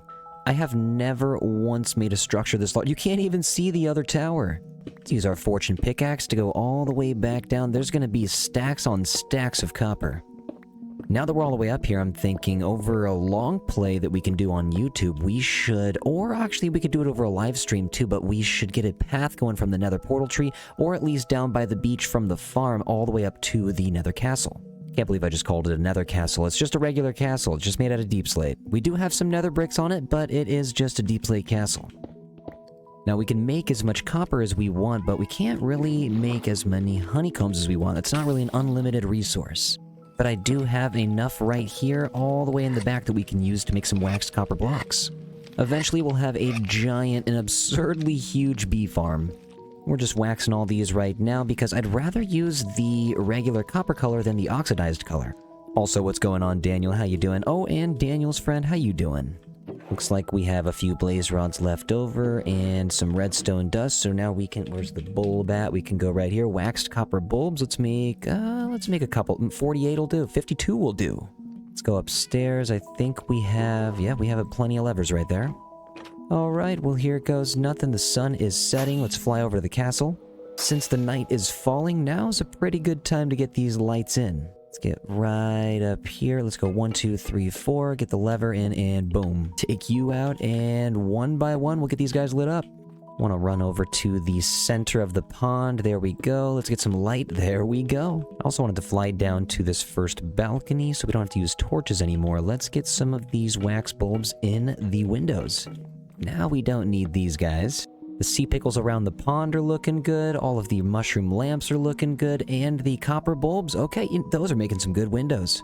Now I'm up here just thinking we could, instead of having moss over the river, we could make it seem a little bit different. I brought some mud and some mangrove roots to slap on the outside, but mud is going to replace the moss on the inside. We might as well. I mean, it's more natural to have mud under all this water anyways. But then we can have all of the green coloring come back once we use some sea pickles like this, and we use some bone meal. But really, I just think it's better to use some mud. And everywhere around the bottom of the spout where the river is coming into, it's going to be bone meal as well so that it all flows into itself. Just need it all to look nice and smooth. We start from up here. Nice. The mud down there in the river is looking pretty good. You may have noticed a couple of the coarse fruit trees. Yeah, we have a little bit of a farm down here because we needed so many end rods. This castle took, like, I don't even know, maybe 10 stacks? And it might have been even more than that. I really just don't even know. Now, as far as the exterior goes, I am pretty happy. Actually, wait, hold on. We have a small area on the bridge that still has some torches. We got to take these out, and we got to get these replaced with some nether brick fences and some end rods. Boom, boom, boom, boom, boom. And we'll throw some end rods right on top. Okay, the bridge between the two towers is looking pretty cool. I think what we have to do now is finally put these copper doors in the side of the tower where the balcony is. Take this torch out, I forgot that was there, and I think we can put the door right here. If we don't want it to oxidize, we just need to put a honeycomb on it. Then we're gonna run all the way to the other side and put a door here as well. We gotta make sure we wax all of these. I also may have just had the idea right now to get some plants on this castle. We have 0 plants, and maybe we could get some on the balcony here. We'll get some ferns. Only ferns. No other plants right now. Okay, well, maybe we can get some ferns right down here on the balconies as well. Trying to be as minimal as possible with all the plants I'm using. Gotta make sure we fly all the way to the top to get a door right here and wax that guy. And the exterior of the castle is now complete. Every single watchtower has a copper bulb in between all of these end rods. We have lighting down below all of the rivers going into this pond. We have so many projects to do. We have a pond all the way back here and a pond in front to spruce up. In the next episode, I'm going to be going to a warm ocean biome so that I can get as much coral as I need. This guy needs to get out of here. But then I could get all of the coral that I want into the pond and into the pond that's in that circle. But oh man, we are on top of the windmill right now, and look at the view we have. Look at this castle. This is the biggest thing that I've ever built. And thank you all so much for your patience. I know this took me about a month to build, and I appreciate you guys for the patience on this video. Thank you to all the new YouTube members, Patreon supporters, and Twitch subscribers. It really means a lot for the support. I really do appreciate you guys supporting on the live streams day in and day out. Man, I appreciate all the support. It really means a lot. So many opportunities with this build. There's going to be so many long plays and so many live streams that we need to do around the build and on the inside. If we fly over here to the top, let's actually just run to the bottom. This is the inside here, and on the next episode, we're going to turn this into a giant weaponsmith trading hall. And that was actually going to be what we were doing on this episode, but this castle took so long. And we technically still have some ponds to finish. But man, thank you guys so much for watching. It really does mean a lot. I appreciate you guys so much. Next episode is going to be so fun getting the interior done for this castle. And man, just thank you guys for showing up for all the streams. Hi everybody, WaxFraud here, and welcome to episode 8 of the Hardcore Let's Play series. Right now we are on the main platform in between the two tall towers, and this episode we're going to spend a majority of our time getting the interior of this main tower done. Plop down on this balcony right here, and if you look inside this whole area, this needs to be a weaponsmith trading hall. I was going to do that in the last episode, but this castle, it just took way too long. We still have a few things to do also, like this pond right here, we need to get a little bit more coral. All of the coral that I have back home next to my starter house all the way back there in the pond is all just given to me by the wandering trader. We also need to go back and get that armadillo that we had found right before we went to the end portal. And like I mentioned last episode, this project right here, right under the custom cliffs, this is going to be a huge pond. But that is still for another day. On the Twitch streams, what we've been doing is at the bottom of this river here, I thought it'd be fun to put a mill and kind of a fisherman workshop. Fly out here so you guys can get a view. So we have the castle down here and the river flowing all the way down into this tiny house. Well, it's kind of a big house, but it looks pretty small compared to this castle. We have so many end rods down here that, you know, I figured on this house we should probably avoid using end rods, except for back here on this chimney. I think maybe some end rods should go. Let's fly up here real fast. I think if we just go down right there. Okay, boom and boom. Not too bad, but that's probably all I'm gonna do. I've been working a lot on this exterior, just trying to get some detailing going. I know I over detail a lot of stuff, but it's the way I like it. I think I'm going to make this pond a lot larger too, because we could actually have a brand new stone wall over here. Hold on, if we fly up into the air, I can show you all the way over here. We could have like some deep slate wall going right up into this stone brick wall. Probably have to take out some of these trees, but you know, I feel like it's going to end up looking okay. We can have the wall kind of circle all the way around into the diorite stairs. Don't mind the construction that we're looking at right here, but I like this view, man. We have this castle right behind this new fisherman workshop. We have the barn right here. We have the nether portal. We just have so much stuff to appreciate now. We fly over here and perch ourselves on top of the windmill. We have such a great view. Before we go on this adventure, though, real quick, I would like to get some different types of lighting next to the house. Fly into the axolotl pond and make our way down into the plant room. Let's grab a stack of the mushrooms. They should be right back here. There they are. You guys may have noticed that I put an entrance in the center. I used to have to run all the way to the left side or the right side to get to the main storage hall area, but now we can go right through the middle, and I should have done that a long time ago. Let's get out of the pond, get some red mushroom lamps around town. This really just makes everything pop. I'm gonna get these surrounding pretty much every corner of the pond. We'll go boom right here, and we will go boom right here. We're going to get some behind the farm here and all the way around the back of the starter house. Right up against the pumpkin, don't mind if I do. So in the backyard, I know I at least want one of them, and you know, we could probably just go right here. That way, when we are leaving the back side of the house, we can see at least one red mushroom lamp. Oh man, look at this view. It's just so special. It just feels amazing over here. Being able to look across this valley and see the castle light up the entire south side, it's just so cool. Last episode, I did make sure to say hi to Daniel and Daniel's friend, like I know you guys been telling me to, but before I go on this adventure, I am for sure gonna say goodbye to Paul and Pablo. What's up, guys? Hope you're doing all right in here, guys. What's up, Paul? What's up, Pablo? Why are there 3 of you guys on this dripstone still? You guys are gonna be just fine while I'm gone. I'm gonna bring back a brand new armadillo friend.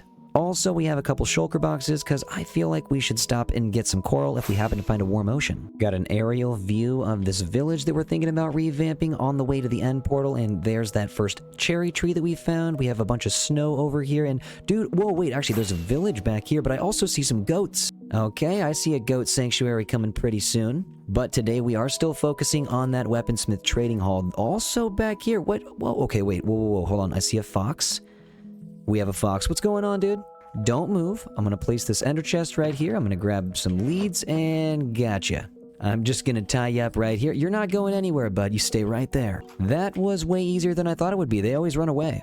Well, it wouldn't be right if I didn't come in here and take all your stuff. Thanks for the bookshelves. Thanks for the lectern. And we'll go in here. Thank you for... Oh, some emeralds. We have another fox, and you've been caught, and you're good to... Wait, actually, I don't want him to fall down this well right here, so let's actually just take you back to the other fox. I can't believe we just found 2 foxes right away. I'm going to keep them right here. We'll bring them back home, but right now, I just want to focus on finding this armadillo.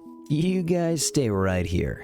Hey, Mr. Cartographer, you know which way I'm going? This one's going to be fun to revamp, but it looks like it's just a plains village again. I don't think it's an Arctic village. I took away this guy's lectern, and now he has no idea what to do. He's just wandered out into the distance. This is a pretty cool view, though, dude. We have a cat all the way out here. I don't have any fish, otherwise I would try to tame you. Alright, no more shenanigans. We're gonna find this armadillo. We somehow have a pig and a goat all the way atop this mountain. And actually, wait, one last shenanigan. The thing that I said I would do last episode is I would stop here and grab this crying obsidian, so that's what I'm gonna do. Also, I want to get some of this netherrack. Let's go up here, replace this lava right here, and then we can take this gold. Not bad, that was a pretty quick heist. This birch forest looks amazing from up here. These shaders make everything look amazing. Like, even this birch forest looks majestic.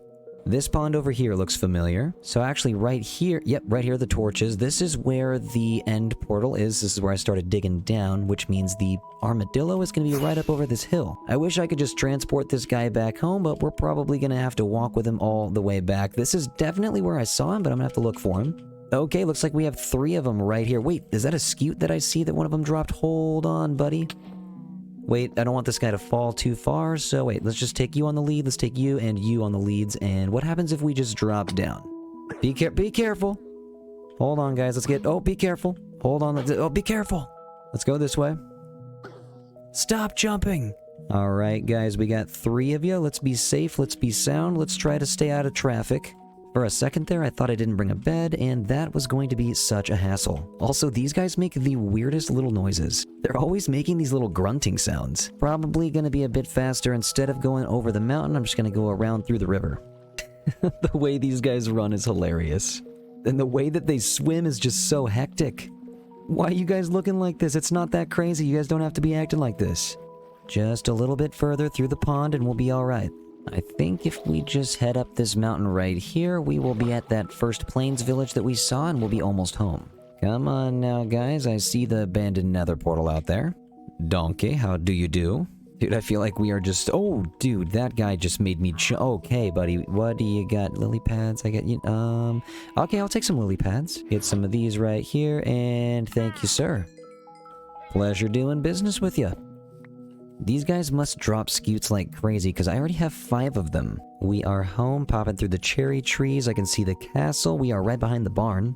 Welcome to your home, and actually this home does have a name. In the comment section of last episode, I asked you guys to throw out your best names for this castle, and I have chosen one. The most liked comment that I saw in the last episode was Waxteros, which is a pretty nice Game of Thrones reference, and I think that is a great name for this castle. Let's take these guys gently down the hill. I don't need them taking any more fall damage, but as soon as we get some pathways going up to the castle, we're going to get some hanging signs to show us the directions of how to get to Waxteros. Alright, you can see the sheep, you can hear the cows, which means we are at the barn, we are at home, welcome. Soon we will have an armadillo sanctuary for you guys, but in the meantime, I'm going to bring you over to the fisherman workshop where I have been working. These guys are pretty fun, so I want to have them close by. This house is like 50% complete, we still have a lot of detailing to do, and the armadillos, they're going to watch and learn. Also, we got to name these guys. We have 1, 2, 3 names that I need you guys to throw out in the comment section for this episode. These guys are getting caught on the azalea bushes. Come on, let's go over... Oh, hold on, I actually have to plant that. There we go. Alright, come on up in here, guys. We got 1, we got 2, and where's the 3rd one? Come on! And we have our 3rd one. Slowly but surely we can maybe make it down this staircase. Come on, guys, start falling. There we go. Just gotta pull these guys down here a little bit. Yep, okay, and you're in. Oh, no! We've been doing just a moderate amount of decorating. I'm gonna throw these fences in the corner, and boom, you guys are good to go. And yet another scute, that's 9. But yeah, throw out the best names you guys can, and we'll get these guys named in the next episode. But there is also something I said I would do last episode, and that is head back this direction again towards the end portal and get back into the ravine right about here where there's a creeper down there, I can see him. But there are some emerald ore blocks down here, and I gotta figure out where they're at. This is such a cool looking cave. Let's hop to the other side. Oh, there's one down there, and I think there was one underwater. Let's go underwater first. Let's get this. Oh, there's 2 of them. What do you know? Getting pretty lucky. Let's just... Oh, wait, is that another one? Guarded by the almighty creeper. You can just get yeeted. Power up with our crafting table, and there you are. Thank you, sir. I was not expecting to get 4. We got some trouble down here. We got boom. Get out, please, big on. And we got you right here. It looks like there's actually number 5. Well, we only have one opportunity. We gotta jump down and get this emerald right here, right now. Let's get you out of the ground. Thank you, sir. And now, wait, hold on. How do we get out? There we go. I thought I had lost the exit for a moment. Okay, well, that's done. Now I'm really hoping we can find a warm ocean. Well, here's a desert. These are typically kind of warm. I wonder if there's gonna be any warm oceans around. And here's the smallest little mangrove swamp that I've ever seen. This thing is comprised of like 3, maybe 4 trees. Wait, did I just see it? We have a frog! Well, that's awesome. We have a white frog out here in the middle of nowhere. You know what? Now that we're in the sky, this desert actually looks big enough to host a new rainbow mountain. We're gonna definitely add one this season. I am excited about that. I am just wondering though, real quick, I'm gonna stop here. I just want to see a camel. I haven't seen a camel yet this hardcore season. We got a lot of cats. We have a lot of villagers here, but do we have a camel? Gotta get an aerial view, and yep, we got a camel. He's right here. What's going on, camel? I don't know if I'm gonna bring this guy home today, but at least we know where one camel is. We gotta find maybe one more camel after that, and then we can have as many camels as we want. Too many things to build. We gotta get a camel sanctuary too. Okay, and we have a coral reef over here. This thing seems about medium-sized. Wait, well, actually, it's... Okay, never mind. It keeps going. It seems pretty... Oh, never mind. Yeah, it keeps going. This thing is big. Okay, we found a warm ocean biome for sure, and this thing is huge. We have so much coral to take out. We're just going to destroy this environment slowly and take it back home with us. Eventually, we need to make a guardian farm so we can get prismarine so that we can make a conduit so that this mining session over here with all the coral can go much faster.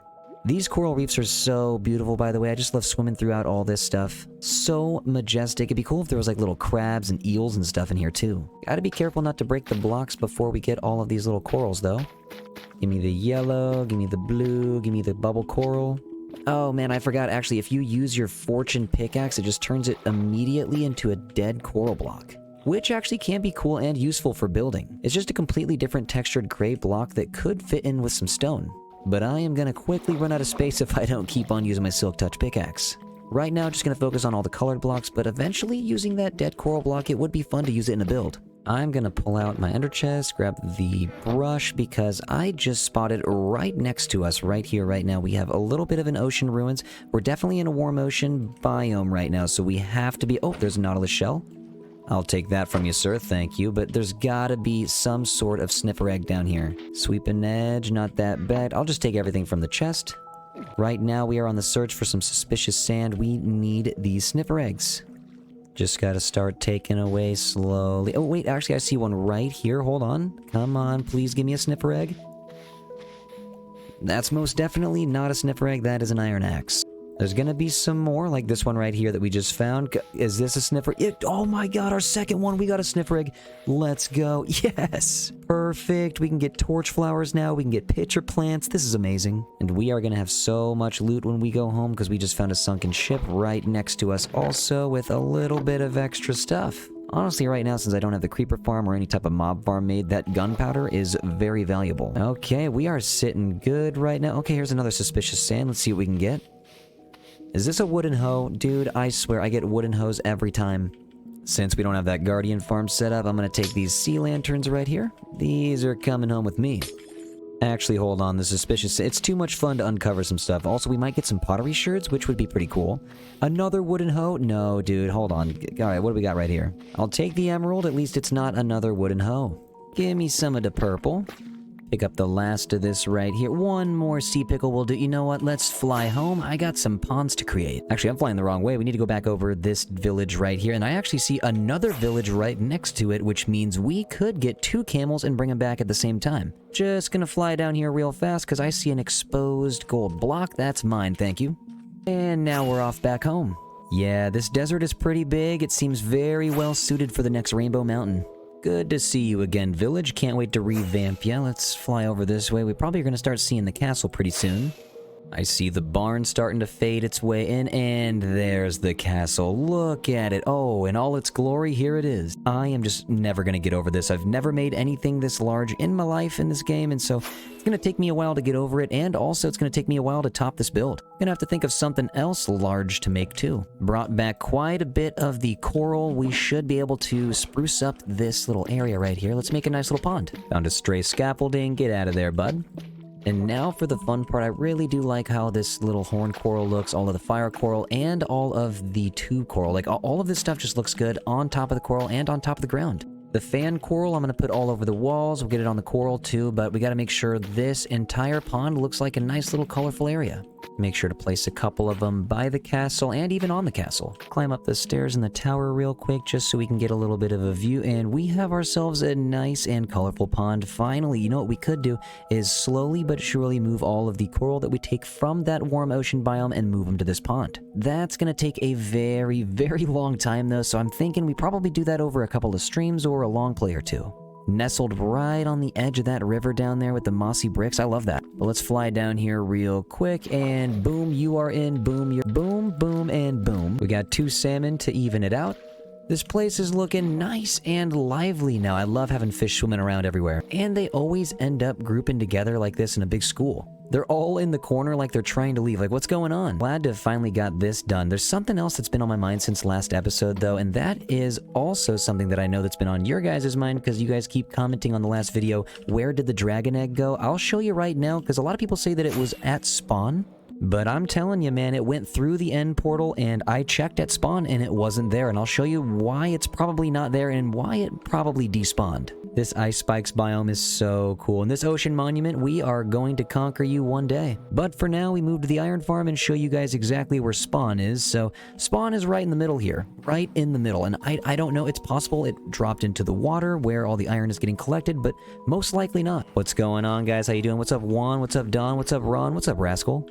But yeah, we'll go into the center here. This crafting table right here, I mean, that's spawn, so it's not here. It's possible it is getting brought in through the hoppers, but nope, I don't see anything. There's a scaffolding. We have a lot of iron, and we're going to use a lot of this later for trading with all the weaponsmiths, but we do not have a dragon's egg. And if I go all the way to the tippy top of the build, it is all slabs right here, so nothing spawns, so it's possible the dragon's egg was brought through here. Then, as an item block, it just floated right here for about 5 minutes until it despawned. And I was too busy worrying about getting elytra, so the dragon's egg, I'm pretty sure, is just gone forever, but what we can do is build our own.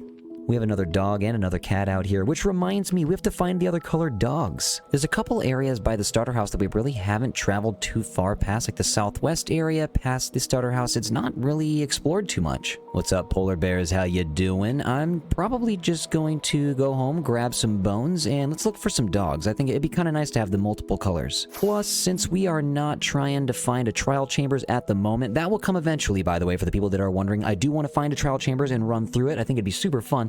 But I am currently just trying to build a couple other things, and right now let's find those dogs. I should have a bunch of bones from the skeleton farm upstairs, but I'm not quite sure, so I just want to double check before I go to the skeleton farm. It's possible I have some in the and I'm flying. Possible I have a couple in the and I have more than just a couple. Let's take 4 stacks and we're good to go. Out we go, right past the castle. I guess we have explored a little bit past this way because we have the train that brings us all the way out to the raid farm. So maybe we, instead of going southwest, let's actually just go directly south and see what type of dogs we can find out this way. To show you guys exactly how little we've explored this direction, so you can barely see the train back there, which leads out to the raid farm right over here. This is the farthest south I've gone. So, with all this being new territory out here, it's possible— oh, we have turtles! Yes! Oh, I was wondering when we were going to run into turtles.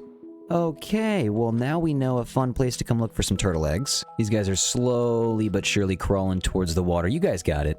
You guys got it for sure, and I think out of the corner of my eyes, I already see a brand new dog. Hold up, buddy. We have— oh, look at him. Let's go. Hold up. Yes, we got a new pup. I think I heard another dog back here, too. Is that— yes, we got another one. Hold up, dude. Don't do anything. Get over here. You are my— yeah.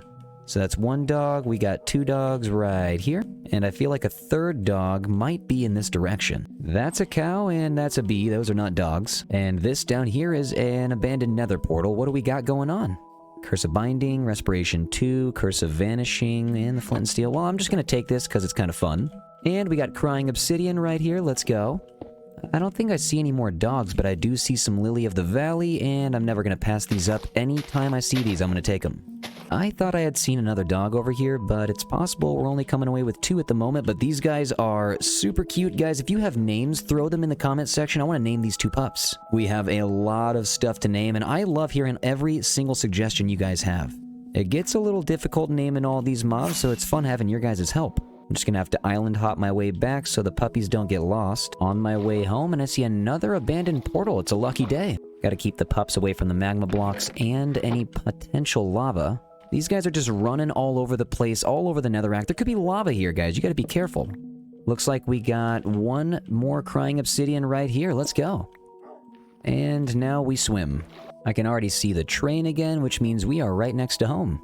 See, we didn't really even have to travel that far. Like I told you, we were only about 500 blocks that way, and we have a lot more to explore. I am going to keep my exploring to a minimum, though. Ooh, that castle's looking cool from this side as well. But yeah, I feel like we got to keep our exploring just to, at least kind of a minimum, like only going out to find the places that we need for now, like the trial chamber and the woodland mansion. I don't want to explore too much because you never know with certain updates what's going to happen. I love exploring, but I don't really just explore for no reason. I really need a reason to go out there and find something. Got the dogs in the village from episode 2. Let's introduce you to the town. What's going on, everybody? Oh my god, there's a lot of villagers here right now. All of these weaponsmiths, you guys are about to go. Which reminds me, I probably should start setting up a little bit of a railroad system to get them out to the castle. Pretty much just in a straight line, we'll get it going from right here all the way over maybe to this top floor. Let's float down here real quick. I might as well just start making a small bridge out of the spruce. We're gonna have to get some minecarts all the way down here. Looks like the Endermen have been under the tree doing work, destroying the land. Build these train tracks right over this pumpkin farm. I'm gonna put the dogs away real quick, though. We got Daniel, we got Daniel's friend over here. We got 2 new puppies. I'm gonna bring them over to a new storage room that I've been working on live on stream. You guys haven't seen this yet on the YouTube videos. It's just a small area where I want to get all of the underwater items stored. So I'm gonna sit these guys down right here and right here. Actually, I need to get this guy away from the water. I'm going to push him up the stairs a little bit further. These guys make a little bit different noises than the original pups, too. I've been trying to make this just a blue-colored room. As you can see, I usually don't work with the oxidized copper, so I started this so far just working with colors that I thought would work together, like some nether materials and the sea lanterns up top. I think those will work, too. This room is not done yet, but it will be soon. I'm probably just going to continue working on this live on stream. And then who knows what this hallway will lead into right here, but for now it's just an open space that hopefully one day will provide a lot of function. But now that we have everything put away, we can finally make some moves. I have all of the minecart tracks set up here on a lot of dirt paths, and I know people have been telling me to use some scaffolding when I'm making some minecart tracks, but I really do like using the dirt. It's pretty easy. The scaffolding I feel like just makes a little bit more of a mess. Going right over the nether portal tree and right over the staircase over here as well.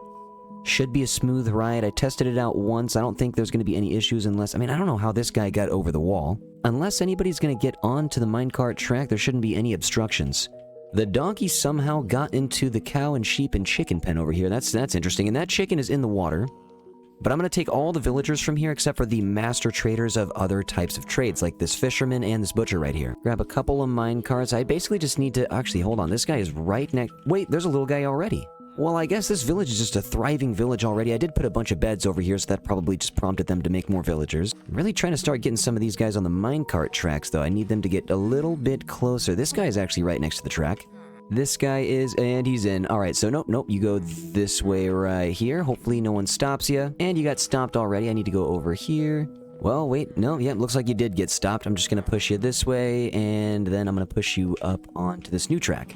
Well, he's getting sent back already. I don't even... Yep, alright, we'll see you later, buddy.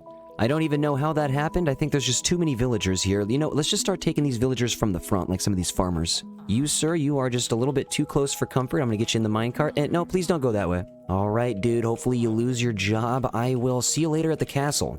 You're gonna have a nice life over there. Actually, just to be sure, it looks like he is making it all the way, but I gotta follow him just so he doesn't come all the way back. This guy is still stuck on this path right here. I'm just going to leave him alone for a second and get some other guys.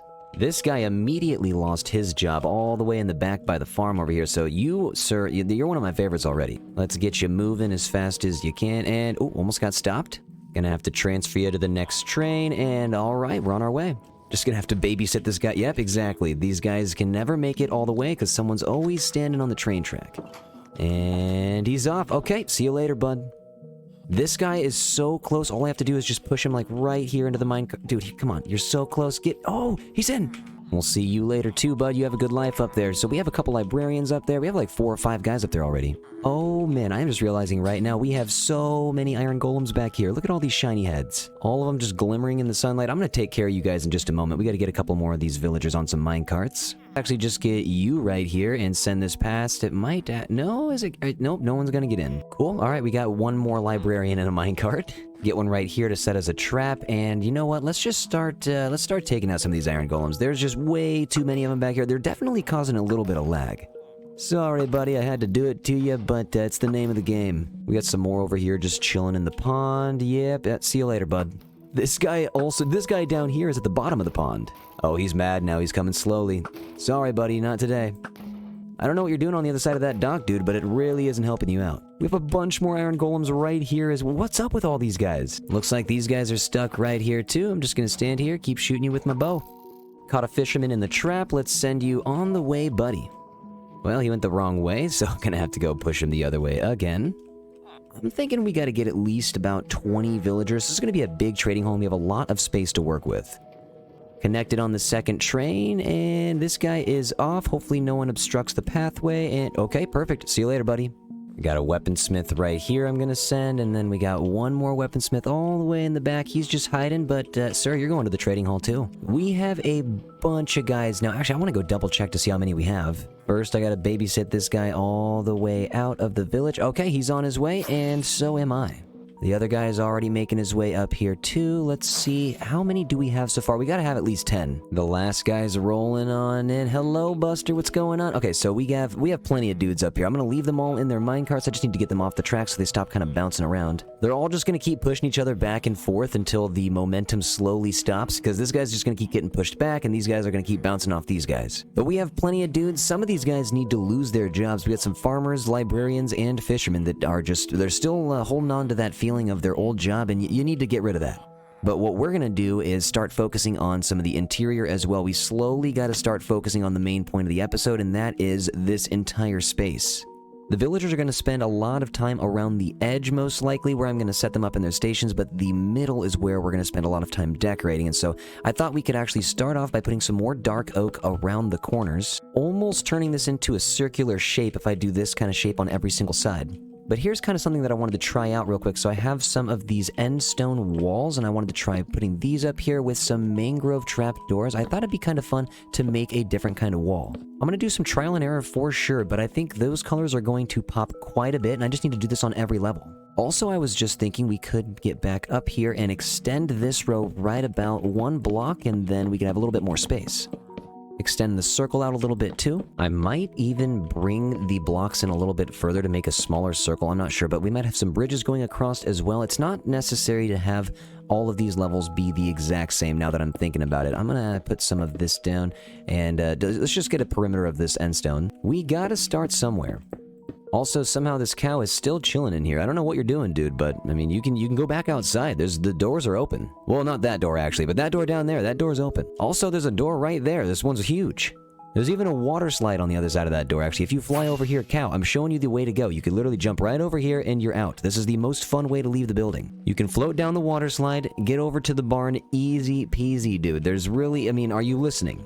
You fall down here, you go down the river, you float across the pond, and you're back with your friends. Thought about trying to get a perfect circle going over here, so we are going with a circle about 31 blocks across. If I leave them connected like this, it takes up a little bit too much space, so we might as well just leave it open for now. Besides, it gets all connected by the mangrove trapdoors anyways. I also wanted to take some oak logs and line up right in the corner and start building up for some structural integrity within the build.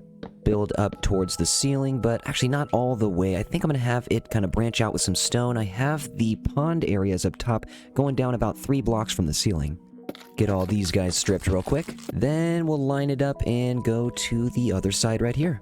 I was thinking we actually need to get some more oak logs going from the 2nd floor down here all the way up to the ceiling on the 3rd floor, just for a little bit more backing on that structural integrity. Now with some of these oak logs here, we have a nice entryway going out to the diagonal bridge on the 2nd floor, and this perfect circle all the way around the 3rd floor, and the 1st floor is looking pretty nice. If we go down here, it kind of creates a great open space down here.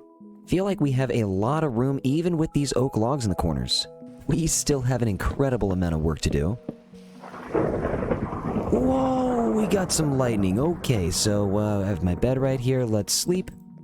Started trying to brainstorm some small areas where the grindstones can go. We can actually just put them right here. So I'll actually have a villager behind all of these areas, but I don't think this is going to be finalized yet, but I do like working with the new tough blocks.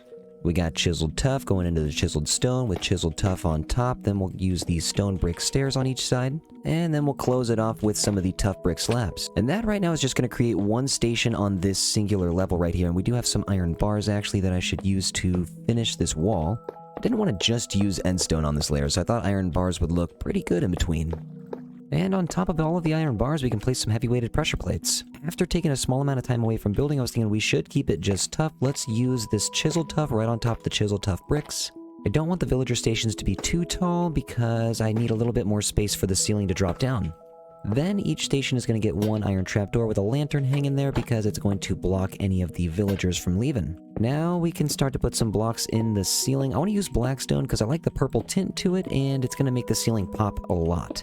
Take these out real quick. I think what I'm going to do is drop it down one block and then every other one, just keep it up with the stair right there. Oops, that's the wrong spot. Right there we go. Okay, so then we will go stair and boom and boom. In between the stations, let's keep the color gradient smooth with the iron, and well, I guess there's copper right there, but let's use iron next to the tough. And then in between the iron trapdoors, let's get a crafting table down here. Honestly, the workbench look of the crafting table itself, I feel like it fits right into the weaponsmith trading hall. Looking back up top, let's get some nether brick fence in between every single blackstone pillar. Then we'll get some iron bars hanging down right below.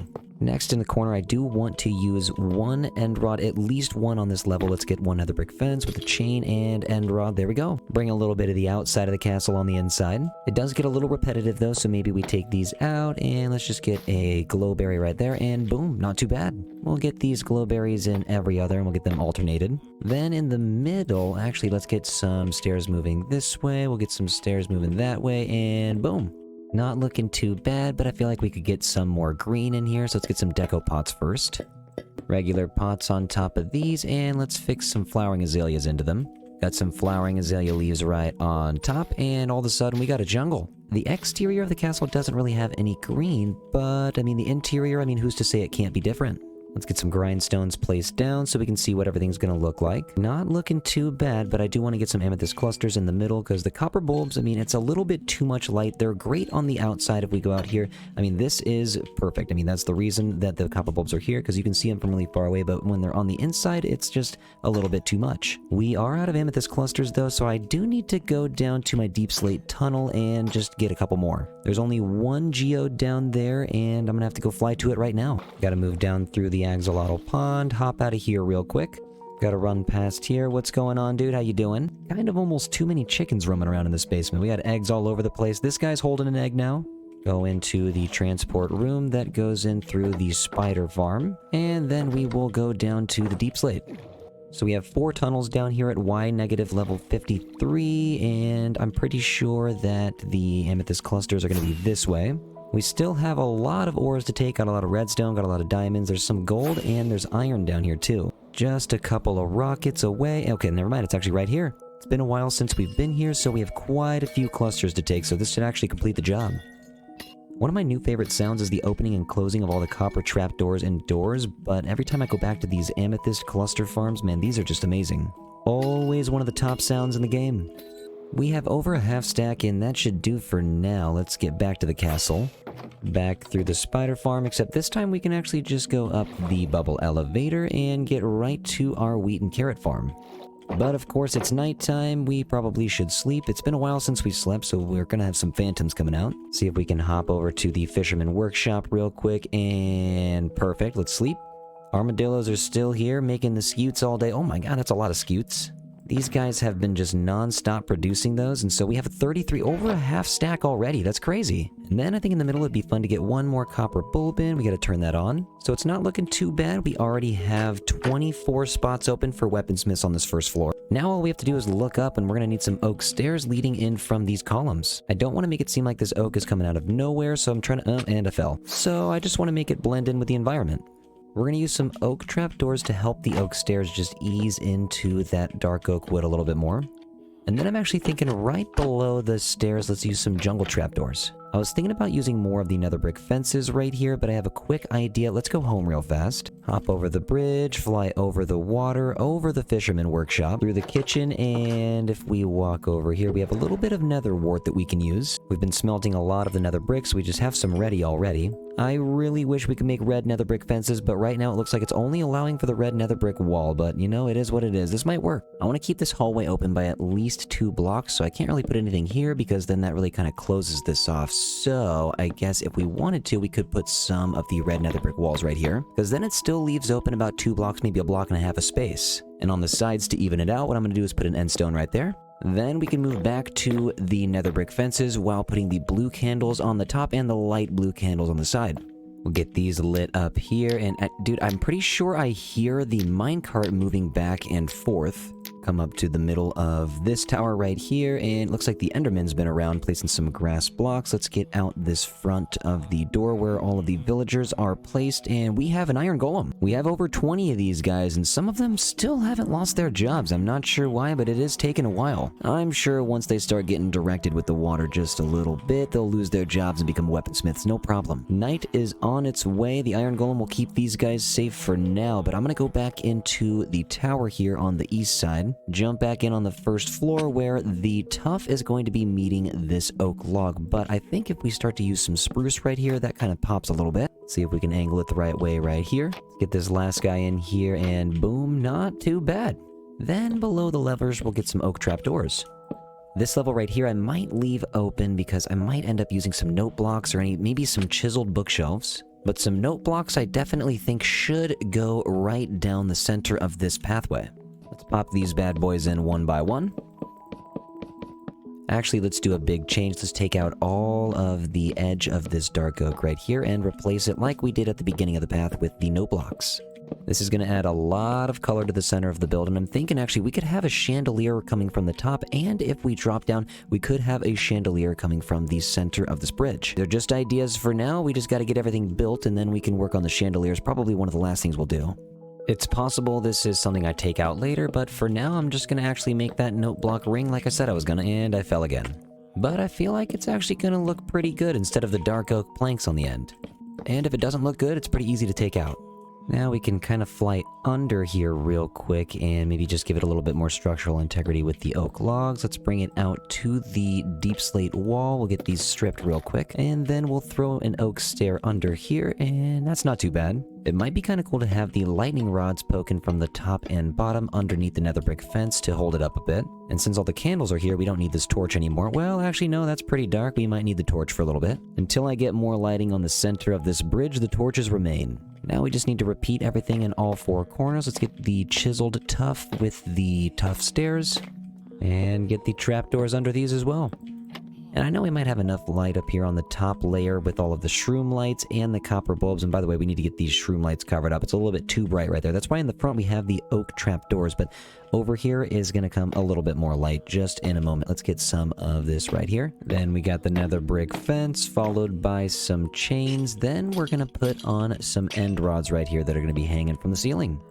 I like these hanging here, but since this mangrove trapdoor is in the way of this one being connected, maybe put another end stone brick right there. That's not too bad. Okay, so yeah, that actually looks pretty cool. We just need to get that on all four sides. Now moving our way down the oak pillars, we can put some more oak trapdoors on the wall. And for the most part, we might be skipping this second floor and going from the third floor all the way down to the first floor right now, because this has been bugging me. If we walk into the first floor, I mean, I kind of want this to be more of a grand entrance, and so we might actually take out a lot of this floor, because if you look down below, this is, oh, well, look, a cow.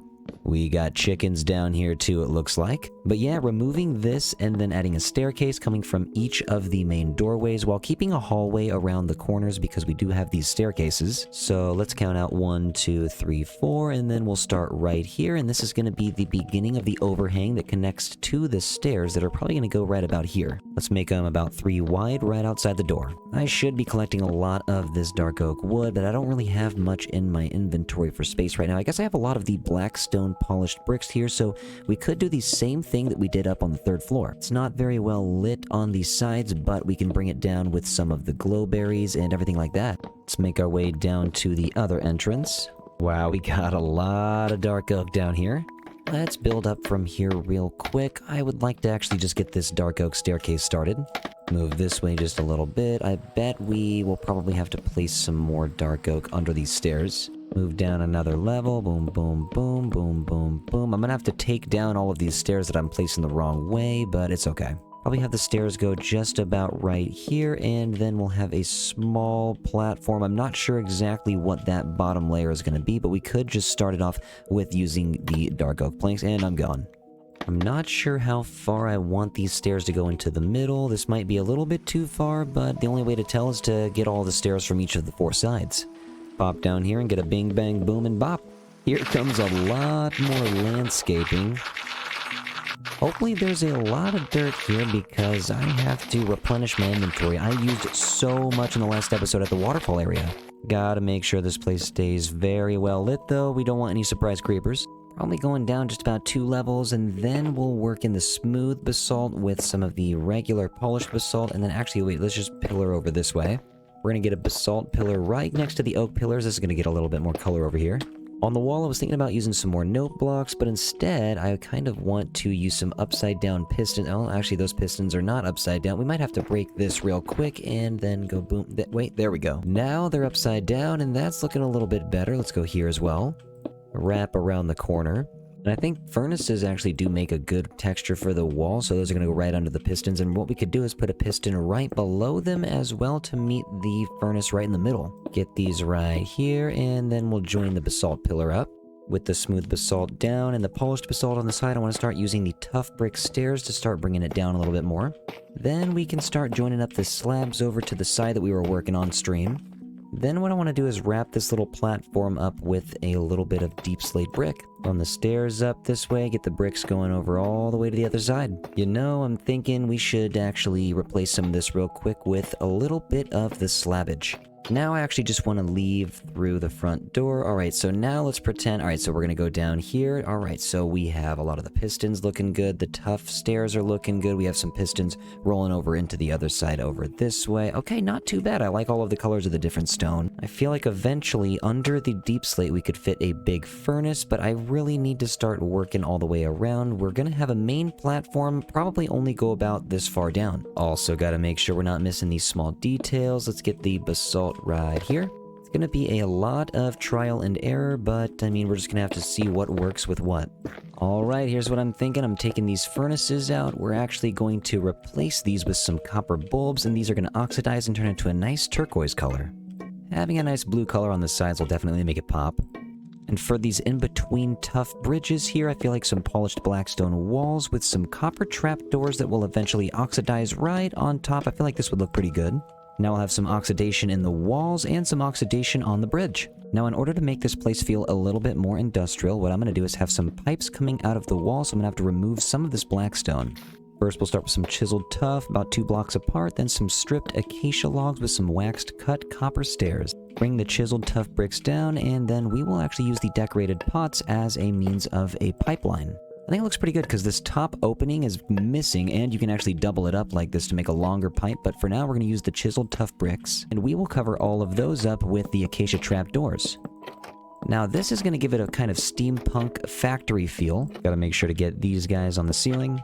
Let's remove the dark oak, and we actually have the polished blackstone right here already. Let's go all the way up.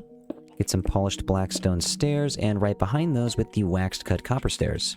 Boom, the furnaces are in, and boom, the acacia trapdoors are in. Now let's get the waxed chiseled copper in with the magma blocks right behind, with the copper grates right on top, and the copper stairs so that we can walk right on top of them. Then we can create a couple air pockets with a couple of the pots right here. And that is not too bad. We can walk over it, and the magma blocks look like coals going right into the fire, into the furnace down here. Definitely making this look a lot more industrial. Now we just gotta replicate this. Okay, let's actually take out the end rod. Let's take out, see you later, crafting table. Let's put the blast furnace right here. Then let's get a piston with another blast furnace and an anvil on top. Actually, 2 anvils. And then do we have iron trapdoors? We do. Let's put these on top. Now this is looking great, nice and industrial, everything from the ceiling all the way down to the floor here, but I'm thinking in the middle we're missing a little bit of light, so we can actually take these pistons and face them down. 1, 2, boom, boom, and then we got some end rods right here and right there, so that's not too bad. Definitely allows for a lot more light, and we can run through here in the... Okay, that's perfect. I love this. Now these basalt pillars are looking a little plain. I'm thinking what we could do is at the very top, let's do the same thing. We got the upside down pistons. Let's get the end rods going all the way down here. Get the levers on the back side, and we will jump up, get the lightning rods. Let's hold up. Let's get up here. Lever facing down, and oh geez, that just turned the note block on. Hold on a second. Let's go boom, boom. Jump down here. The lightning rods are a little bit more difficult to place than the end rods, but that is much nicer. Now the basalt pillar looks like it has a power line circuit running right through it. We already have end rods hanging in the corner, but I'm trying to start decorating the sides, kind of like how I did those basalt pillars. So let's actually get the levers facing down and right side up right here. Let's get the lightning rods right there and right there. Okay, so now that's much more inviting of an entrance. Now I want to hop over here. The spruce is kind of out of place, so let's take this out, and we have the waxed copper door right here that I think I'm going to take out as well, because actually I'm just going to replace everything with regular copper, and we're going to let it oxidize. We have copper door right there, and copper trapdoors to place, I think, just 5 high. Actually, just 4 right there. We have 2 on the middle, and okay, perfect. I think that might actually look better on the outside as well. You can see into the weaponsmith trading hall just a little bit, but it's going to look better than the spruce. And then if we wanted some light right here, we could go boom and boom. Hold on, let's get you. Oh, geez, hold on. Let's get you right there. Boom, boom. Wait, hold on. Let's get you fixed. And we got the end rods right here. Now we're going to move back to these oak pillars. I don't know if we're going to use the end stone here. We have enough end stone up top, but right here, I don't know if it's going to work. Let's actually take out the oak. I'm going to use some oak stairs so it can stop right there structurally, but I think we could actually get this replaced with some blocks of iron. That looks a little bit better, but actually, hold on. Let's take these top ones out. Let's get that replaced. I do have a block of redstone with me still from the railway. Now we can take a step back and... okay, that actually looks a lot better than the oak pillars. These are my last 2 redstone blocks that I have, though, so I'm pretty sure I need to head down back to that deep slate tunnel. Let's hop off the bridge real quick, fly past the Fisherman's Workshop, which, by the way, on a recent YouTube stream, we actually made this look pretty decent. We took the cliffs all the way back and we made a nice, cozy looking pond. Land on the scaffolding here. We need to make it look a little bit deeper, bring it down about 4 to 5 blocks in the center. Thank you for coming to those YouTube streams, though. It's been super fun having you guys there. We have some water runoff coming into the pond and some water runoff coming from the barn over here, but this one's a little bit bigger because it's coming from the castle. A lot more YouTube streams to come. I can see a creeper down there. Yeah, we got to get... oh, there's a lot of creepers down there. We got to get some lights down there for sure. And this guy's coming after me. But it's nice because down here, there's not really anywhere a mob can be spawning anymore. And it's just nice and cozy. Now we just got to make this pond look nice. And man, that's going to be a very fun task.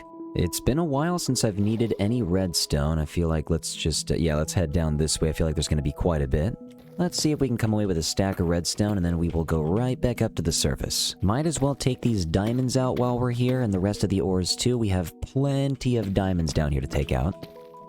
And there's 4 different directions we have going for these deep slate tunnels, but we're only going to pretty much just dig out this one direction. A little bit of lapis, never hurt nobody, and more redstone. A little bit of deep slate gold ore, and back to the redstone. We're already almost back at the amethyst geode here, and we already have almost... yeah, actually, we're over a stack of redstone already. Just gonna slide past here, grab the last of this lapis, and we can call it good. I have more than a stack. Actually, while we're here, let's just get a stack of diamonds, too. We might as well. There's no harm in loading up on diamonds. There's like a... geez, this is a huge block of diamond ore right here. Alright, I couldn't really help myself. I kind of just went all the way to the end of this tunnel, and we have a little bit more redstone to get, just a little bit more diamond to get right here. And I can hear some zombies. Now I remember why I stopped all the way over here, because we reached a giant cave, and I thought, we've gone far enough, and we're almost at the iron farm. But go ahead and look at all of this. We have almost 4 stacks of the redstone block, and over almost 3 stacks of the deep slate diamond. Almost a stack of gold, and we're looking pretty good with the iron and the lapis lazuli. Not bad. Whoa, slime. Okay, hold up. There you go. Time for you to get out of here, bud. Be gone, sir. There's nothing any of these guys could ever do to me. Why are you guys even trying? So not only do we have the redstone now, we have a bunch of nether quartz that we need to mine because we want to make a bunch of observers. So we'll make a bunch of redstone blocks and we'll make a bunch of observers as well. I just love towering up here more than ever now because this whole area is just starting to breathe with life. The mountain is starting to breathe with life. This is just amazing. For the first 5 episodes, we never really stepped foot in this general area over here, but now it's really coming to life. That should do it. Okay, so that's about it. We need to... where's the fortune pickaxe? Right here. Let's head... and of course it's raining as soon as we start. It's... oh my god, I forgot that glass platform was up there. It's so hard to see. I'm gonna be flying around one day and accidentally hit it. I'm gonna have to take that out eventually, but it is time to start making our way down. I was trying to remember when we built that glass area up there, but it's from the 1000 Days video, actually, where we got the Caves and Cliffs achievement when we dropped all the way from the top down to the bottom. I'm approaching the bottom very slowly, and my inventory it's very full. I need to turn a lot of this redstone into blocks. We have redstone and quartz just chilling up on the rooftops and on the lights over here. I'm gonna go down to the basement real quick to get some cobblestone, because we need to make at least maybe 2 stacks of the observers. Let's just throw some extra stuff out real quick. Let's go 1, 2, 3, 4, 5, 6. Pretty sure we just need 2 stacks right there, 1 stack of the quartz, throw these guys in, and boom. Also gonna make a couple dispensers, just because I think it'd be a good idea. They're kind of a funky block to work with, and I think it'd be fun. Also, a few droppers never hurt anybody. Ooh, that reminds me, we can make an auto crafter with the dropper now. Luckily, we have plenty of iron at the iron farm, a little bit more redstone dust left over. Let's make 16 crafters. This is such a cool new block to work with. Ooh, look at that. I gotta get a couple of these at least in the starter house. First things first, I'm gonna take these regular crafting tables and replace them and put you right here. Now we can finish all these pillars. Alright, now that fits right into the factory. That's perfect. We have light coming from... Well, actually, we can get rid of these torches now, mostly. Oh, and these are getting oxidized. It's happening slowly, but at least it's happening. We have light coming from these campfires on each side and from all of the end rods. But I was thinking the walls are kind of plain, so I was kind of trying to work in a couple of gears on the wall. I want to make it seem like this is a working factory, so we got to get some cut copper stairs. These are also going to oxidize as well. I'm not waxing these, I'm just going to leave them on the wall, and eventually they're going to turn blue. Let's get some acacia trapdoors. Move up top, and right now it looks kind of weird because it's all orange, but eventually the back gears are going to be oxidized, and the acacia is going to remain the orange color. But that's pretty cool. Maybe we should just get that on both of the walls. You know, they are coming out pretty far. Did we leave ourselves enough room to walk? You know, I think we did, actually. And if we go down here now, did we leave ourselves enough room to walk down the stairs? We did. It is 1 by 1, but that's plenty of room. Maybe in the center we could put the auto crafter, and we could actually have that propped up with a couple of the lightning rods. Okay, that's not looking too bad.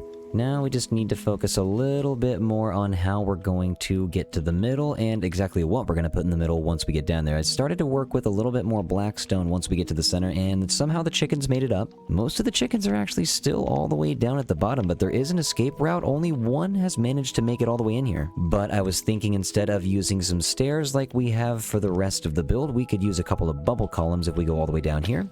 What I'm going to do real quick, I'm just put some chains right on the side right here. That way the water cannot escape. And right here we'll get the water going. Boom. Let's get some kelp in. 1, 2, 3, 4. And actually let's move up. And 5, 6. That is too much water right here. Let's take that out. Put an observer. That'll take that water block away at the top. And we can move down. And this will shoot us right back up. Just need to do the same thing over here to the magma block. Boom, water, and then 1, 2, and go all the way up here with the kelp, and then we'll put the magma block back in, and it should be able to, and we're good to go. These giant deep slate openings look like huge TVs, and oh my god, the Endermen have really been doing work. They're putting dirt blocks all over my build.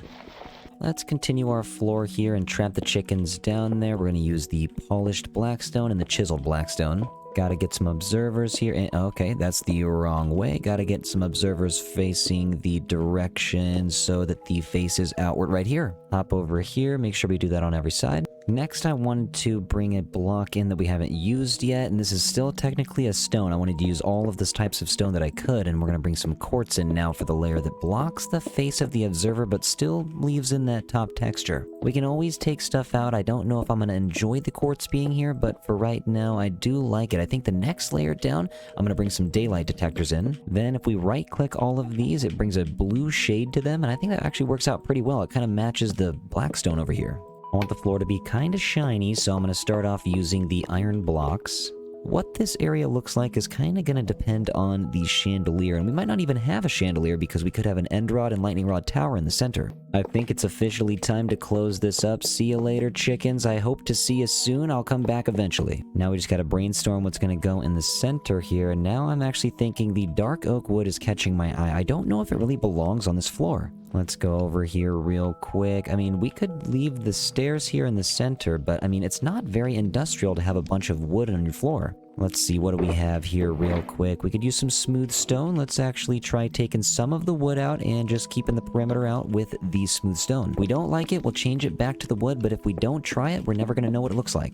Actually, I'm thinking instead of the smooth stone, we should, well, first, let's actually put some of the iron right here next to the polished black stone row. But then we move in with the polished diorite on the outer edge. I think it makes a much more pronounced edge. Then I thought it'd be kind of fun to move in one more block, but this time we're going to use the iron again, just because the iron pillars up to the ceiling, and I don't know, it just makes sense to bring it out to the wall. Let's break this row down real quick. I think now we can finally move in with the smooth stone, which I have right here. Next, I'm going to do a row of the copper bulbs. We got the chiseled copper in between. I'm going to break this lightning rod real quick because I'm going to turn this last one next to the wall on just to give this room a little bit more light. Then we're going to move back into the smooth stone, right back into the iron, then 2 more blocks. I'm going to use the chiseled stone bricks. We haven't used these yet. And then I'm going to go backwards and use the polished diorite stairs just to give the floor a little bit more texture. Now it's going to feel very inviting as soon as we walk in through this way. Oh, perfect. And the walls are starting to get a little bit oxidized now. Same with down here. Some of the lights are getting oxidized. Actually, I wonder if we actually go over here and we turn one of these on. Oh, actually, hold on. That moves the whole wall. Maybe we should send... Okay, we sent it back down. Let's break this and that. It's gonna take a while, but this is the way it needs to be. Now for the in-between, I got rid of actually all of the dark oak, pretty much everywhere else except for right here. Let's use some of the polished diorite stairs again. Down the center, let's use a couple of the polished diorite blocks, but right down the middle, I do have some calcite, and we might as well just use a little bit of it. Now this place feels like much more of a factory. 0 wood inside except for the stairwell. Almost forgot a couple of spots where I need to put the nether brick fence and the iron bar right below. A couple of things I still wanted to do for decoration. I gotta get some daylight sensors down here, and I think I actually forgot to get some trapdoors below, because usually when I turn, usually when I turn these daylight sensors on, the trapdoors flip down, and these did not. And I don't have any more trapdoors right now, so let's go 1, 2, 3, and let's just make some right here. These wheels are oxidizing pretty quick. Now I'm thinking for the stair entrances right here, we could have some redstone comparators going right here and there on each side. And actually if we turn them on, that's perfect. Just makes the factory feel like it has a little bit more going on the outside. Some black stone buttons on these stripped acacias. I kind of want to look at the ceiling the same way we've been looking at the walls here with the lightning rods and the end rods being held up by the levers, but this time the same thing we're going to do on the ceiling. So if we go right here and right there, same thing on the other side, except now we're going to put some copper rods in, and boom, not too bad. Looking a little more industrial. I took away the stairs. Let's put one right here, turn around, and boom. And on the outside, we'll use some end rods. Right there we go. Okay, so let's take this out, that out, and that looks pretty nice. Seem to have lost a piston, so I need to fly all the way over here and get that guy replaced. And while we're down here, I actually just wanted to get a couple of candles in front of the furnaces and get those guys lit. Candles always make everything look a little bit nicer. And before we get into the decoration of that middle area, I just wanted to get the barrier decorated with some polished diorite instead of the note blocks. I feel like the polished diorite, the white ring above here is just, it's gonna look a lot nicer. Don't get me wrong, note blocks do look very nice, but I think we used enough of them up top, and down here below, they just don't really fit into this color scheme. Then we can actually just take some of the polished diorite, move it back into the ceiling to give it a little bit more depth. Now let's move down here real quick. I have a few ideas that I've been working on. I want to use some glowstone right now. Let's just put this right in the back. Then we're just going to get some observers facing inward. Get one glowstone on top, and we're going to cover all these with acacia trapdoors. Acacia log in the middle, stick these guys out, we'll get them stripped. We have waxed cut copper stairs to go on top and on the bottom, but I need to jump up here real quick. Let's move out. I'm gonna get one last piece of glowstone right here, and this is gonna make it look like it's a hot furnace. I was gonna use the magma blocks, but they're not really bright enough for over here, so I just thought the glowstone would be a little bit better. Let's move into the tuff. Let's get the acacia trapdoors on these. Right now, it looks like the piping is all leading into some sort of generator in the middle, but I'm going to have it probably just go up a little bit more and then down back into the top of whatever I build in the middle. So I think I just need to start by working with the square here. I'm going to use a bunch of waxed copper because I think I'm going to like this orange color in the middle. We get some waxed copper grates on top. Just gotta keep working with some funky designs. We'll get some upside down stairs. Really just don't know how any of this is gonna turn out. I mean, right now that looks decent, but we could make it look bigger and better. All of these new cut copper blocks look absolutely amazing. They look like modded blocks. It really brings the factory feel in a lot easier than it used to. The only non-copper block I'm going to use on this build is probably going to be the Observer, because I really like the back of this. It just looks super industrial. I'm going to try giving this thing a little bit more depth and move outward a little bit. And it is getting a little bit dark around the sides here. If we jump up, I believe what we could do is go to the front. Let's get that to go face down right there. And then we're going to get some end rods going 1 and 2. Same thing on the other side. And now this is looking nice. The end rods provide some light, and they also start to make this thing look like a space generator. Now I kind of want to get some lightning rods on the side. Now I feel like we got the bottom half of this little generator done. Let's run up to the top. Let's get some end rods up here just to make sure this is a little bit more well lit. And I need to be able... Can I jump? I made it. Okay, perfect. Let's get you lit up. Now this gives us a little bit of room to be able to make another layer right on top.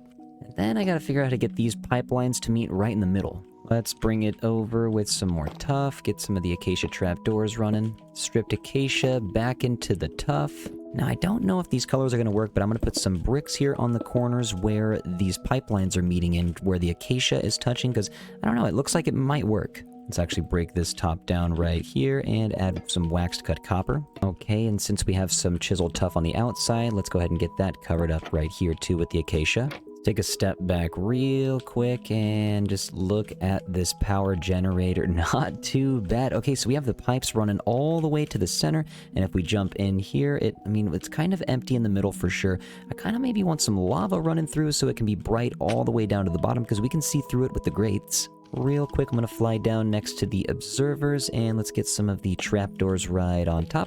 Then I'm going to fly over, and we're going to throw one campfire in the center. Boom. Okay, so let's fly back real quick. Now we're going to have a little bit of particles and smoke coming out of the center. This whole area is looking insane right now. If we actually go to the corner, this is cool. Okay, so this whole room has been brought together. We now have this giant power generator down here.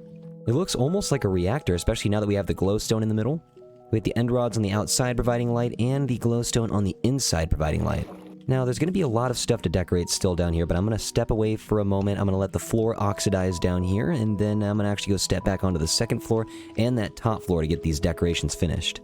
For the most part, this area is done, except I could get some light on that diorite. Let's go check that out. Ooh, this one is almost all the way oxidized. This looks amazing already, and this one looks even better. All the turquoise colors are going to start making everything pop so much. First, let's actually just drop over here real quick. Let's get some of the end rods on the side of the wall, and we can actually get these connected with a chain before we get 2 more end rods over here. Now that's going to get the ceiling a little bit well lit, and if we hop down here, yeah, that brings the room together. We have about 30 villagers up here right now, ready to go to work, but I still need a little bit of time. We have this top floor that's almost done. Been working on the tough structures just a little bit along the side.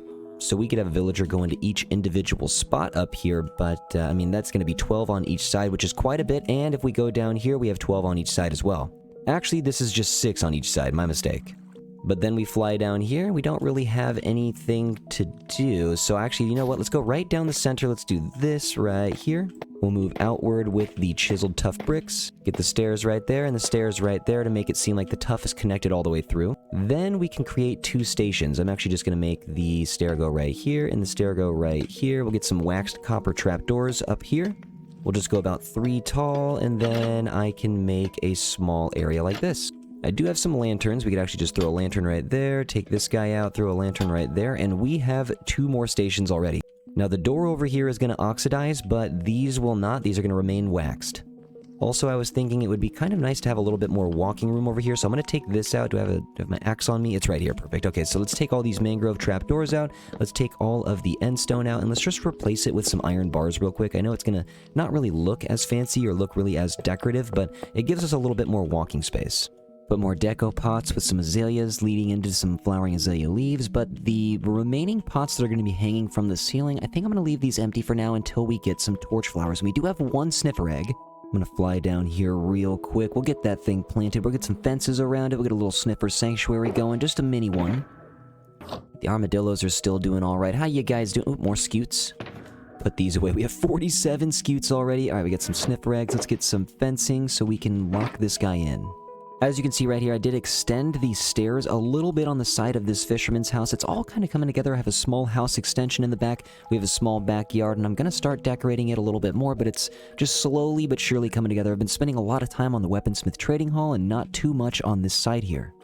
But the interior is going to be very, very fun to decorate. I have a little bit done so far, but not too much. If we go down to the main level where the armadillos are, this is kind of where I've spent a lot of time decorating, but still not too much. Eventually, this place will be done. It'll be nice and cozy and complete. But for now, let's actually just get a sniffer right up at the top of the hill. Doesn't need to be too big, but big enough where I can still come in here and grab some of the torch flowers and the pitcher plants that this guy is going to create. Right now, I only really need the torch flowers, but the pitcher plants are an added bonus. I still can't wait for the day when Minecraft adds even more flowers to the game. But if we roll back in and, oh hey, everything's getting a little oxidized now. This stuff is looking a little weathered. But we're back in now. We have some of the copper rods going up the oak logs and some of the copper rods leading into some end rods here. Just giving it a little bit more light and making it a little bit more industrial on the second floor. Looking down here is just awesome now because, I mean, this whole place looks like a factory. The floor is looking nice and weathered. All of the oxidized copper down here is going to look great. And I was actually thinking we should add a little bit more before I forget while I have it on me. Let's add some regular copper trapdoors right on top of these iron bars. And as soon as it turns from this orange color to an oxidized bluish color, it's going to look sweet. I had the tuff leading from the second floor going all the way up to the ceiling on the fourth floor and just kind of going through making some more columns throughout the third floor here, but I feel like it brings it in, just makes it feel a little bit more homey. Now we just got to give it the industrial look though. Let's flip these upside down and put these right side up right here. Lightning rod upside down and right side up. There we go. Then if we go to the outside, we can flip that upside down. We'll get some end rod right here and actually go down. I feel like we should go down to the bottom. Actually, I think we should go down even one more. Let's go right here. Let's get end rod right there, and then connect these guys with a chain. And then we can actually go around to the back side and light up the hallway a little bit more with an end rod right there and right there. Not too bad. I like that a lot. And okay, this place is about to be very, very well lit. There's going to be a lot of end rods pretty much hanging everywhere. Because if we go up top, I wanted to do the same thing where we have a lot of industrial tubing with the acacia trap doors covering the tuff, using the deco pots as a means of more tubing and placing these all the way down to the bottom. Then using some deco pots, covering up with some acacia trapdoors, kind of just ties in the top floor all the way down to the bottom floor. Also covering all the tuff with the lightning rods here is going to tie it into the first floor as well. This is just going to take up a lot of lightning rods. We've used almost 5 stacks of lightning rods in this build alone. But the copper grates that are going to be in the center, since we have so much of the orangish color in this build, I feel like we should turn this into maybe some oxidized colors. Let's take all this out. I'm not sure exactly how far I want the copper to go out into the corner of the builds, but it can go all the way out to the center. I feel like this is going to look fantastic as soon as all of this is oxidized. Now, as all the copper turns colors, let's just get the outside covered up with some of the diorite. It's nice to tie the theme in from the bottom all the way up towards the top. I feel like maybe we should get some diorite in on the ceiling as well, but it doesn't need to necessarily fit up there. It's always nice to fit the bottom floor theme in towards the top. I was down here picking up some blocks and I was thinking about the colors and how we could actually have a couple more, and I actually did realize right now that we are missing some iron bars. It's 1, 2, 3 that we're missing. I should get that little lever out of there, but I want to get some brewing stands up in here. We could actually get right next to this water tower and get that up. I feel like the brewing stands, when they're stacked, they kind of have a nuclear feel to them, so I'm going to get these on every corner, and actually if we go up 1 floor above here, actually wait, I can't do that with the magma block. Okay, let's break that. Okay, let's grab those end rods, break these, boom, boom, let's grab those. Let's run over this way and see if we can get some of these brewing stands right. Well, let's break this first, and boom, boom. Break you, got you right there. Okay, so if we jump out, I feel like that's not too bad. It adds a little bit of color, makes it feel a little bit more nuclear. I like that a lot. It's very subtle, and it's not technically adding any light, but with the shaders, it definitely makes it feel like it's adding some more light. It is always raining. You can just hear the rain. Why does it never stop raining in this world? Why? Salmon, please tell me why. Couple more polished diorite up in the corner right here to wrap that up. Not too bad, but actually I'm thinking on the side, let's get some iron bars. Wrap it back around this way, and then we're actually just going to poke up by 1. Then we'll make our way back down with the regular copper doors, so these get oxidized, turn a little bit blue. Oh, that's in the wrong spot. Right there is where it's supposed to go. I think it's kind of funny how when you're up at this level right here, you can hear all of the villagers and their noises, but when you hop down here, you can't hear anything. And then you hop right back up, and then you can hear all the villagers, hop right back down, and you hear nothing. So I know this build is a lot. We have a lot of blocks in here, that's for sure. But, I mean, we need to get these chandeliers at the top. That's probably the last two things I'm going to get in. The one right there at the top, and then one right below the copper grate bridge. I spoke way too soon. Actually, the last thing I need to put in for decoration besides the chandeliers are these torch flowers. So I should go check on that sniffer. He's probably alive. He probably hatched. Oh, yeah, it looks like he is alive and well. Okay, hold on. Let's see down here. Does he have... Oh, is he sniffing? What do you sniff, bud? While we're waiting on this big fella to sniff out those seeds, I might as well show you guys on a recent YouTube stream what we did to this pathway down here next to this little fisherman's workshop. I've been trying to get better at like my exterior decoration outside of the house, and we have the new auto crafter and other blocks that we can use, and so I just thought it was fun to try to get as many blocks as I could back here. I tried using the hanging signs as well to create a little bit more of an immersive environment. We have the dock down here with the hanging signs, as well as the second dock right at the water. It's still a work in progress, but it's not looking too bad so far. What would make this build a little bit better is if this sniffer up here actually gave us some of those torch flower seeds. Oh my god, I look away for a second and I hear him. There it is. We got a pitcher pod. Perfect. Let's plant this guy right here and let him plant. We're gonna let this plant be a plant his entire life. Okay, thank you for the pitcher plant, but seriously, dude, I just need some torch flowers. Well, while we're waiting for this guy, I guess we could send more villagers, because we have I think it's about 48 spots for villagers now, so we definitely need to send more of them over. This guy's loving life. This is insane. But real quick before we do anything, I just wanted to add a couple of coral blocks to some of these ponds. I figured, you know, this might actually look pretty good. These ponds don't have any coral, so let's just add you right there. Boom, boom. One small coral right here. Never hurt nobody. Get that up the side right there, and boom.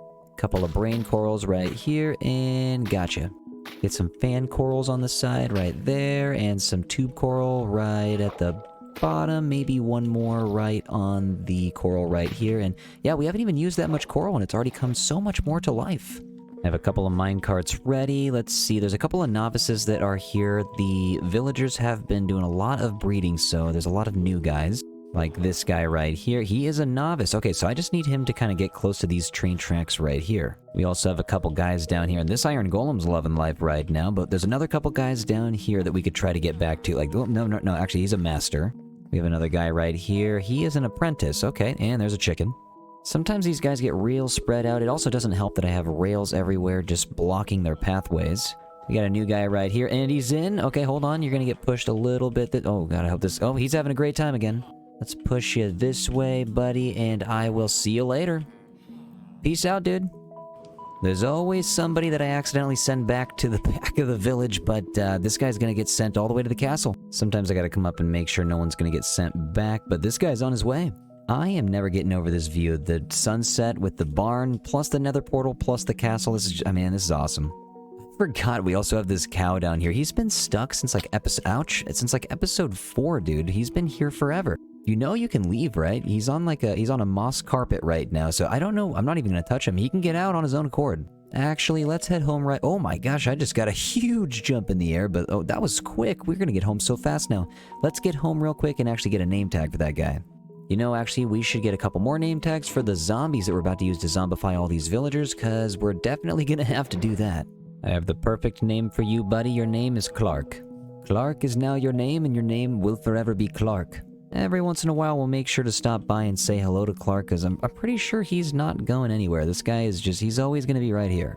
So we have maybe at least 40 to 50 villagers out here right now. There's a bunch, and they have an iron golem. I'm surprised they haven't made more than one. But we can hop through the forest of villagers here, and yeah, I mean, half of them still have their old jobs, but that'll change soon enough. It is super loud right here, but I just got to make sure that I have a good way for them to get in and out. I'm actually going to hop in and make a dirt pathway. We'll start with this top row here. We have quite a few slots for them. I think there's 1, 2, 3, 4, 5, 6, 7, 8, 9, 10, and 11, and 12 on each side. If we go down to this next level, there is only 6 on each side, and then there's 6 on each side down here with the 4 on each side anytime there's a door. Oh, actually, never mind. There's 8 on each side. Unless there is a door, there's 6 on each side. So either way, there is a bunch of villagers going in here, so we just got to get them started at the top. Let's fly over here. Hopefully I can make it. Perfect, we made it. Let's start a dirt staircase. Yeah, let's start a dirt staircase right about here. Gonna have to break a couple blocks, but that's okay. Let's just start there, and boom, boom. Break you. Okay, boom, boom, boom. I shouldn't have to use too much redstone. We should be able to use the momentum and gravity from them just coming from the top. We break through right here. Where are we at? Are we in the pond? Not yet. Okay, perfect. So let's get up here. We should be able to... Yeah, let's wrap around. Boom, and we'll break you. And then this is where we will have them come down. It's gonna look messy for a bit, but we actually... Yeah, we probably shouldn't have to use too much redstone.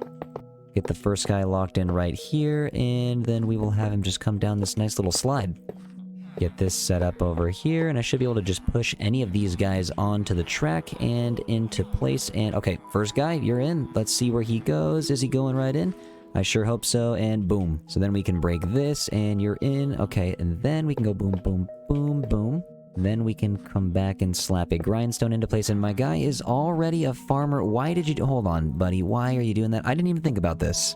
Now we have our first weaponsmith. Let's go. Then I can put this back. All I have to do is trade some coal or some emeralds, and we got it locked in. Let's get into the ender chest real quick, pull some emeralds out, lock you right up. Then what I can do is actually take this out, because the zombie is going to have to come in and get all these guys zombified. So I can put the grindstones in to get them their jobs, but then we're going to have to take it out so the zombie can get up to them. This is gonna take a while. We got number 2 coming right up. Get over there, dude. Get down there. Alright, so let's follow him real quick. And he became a farmer almost immediately. We gotta do something about that. Let's just take this out. Let's take this out. Let's take that out right there.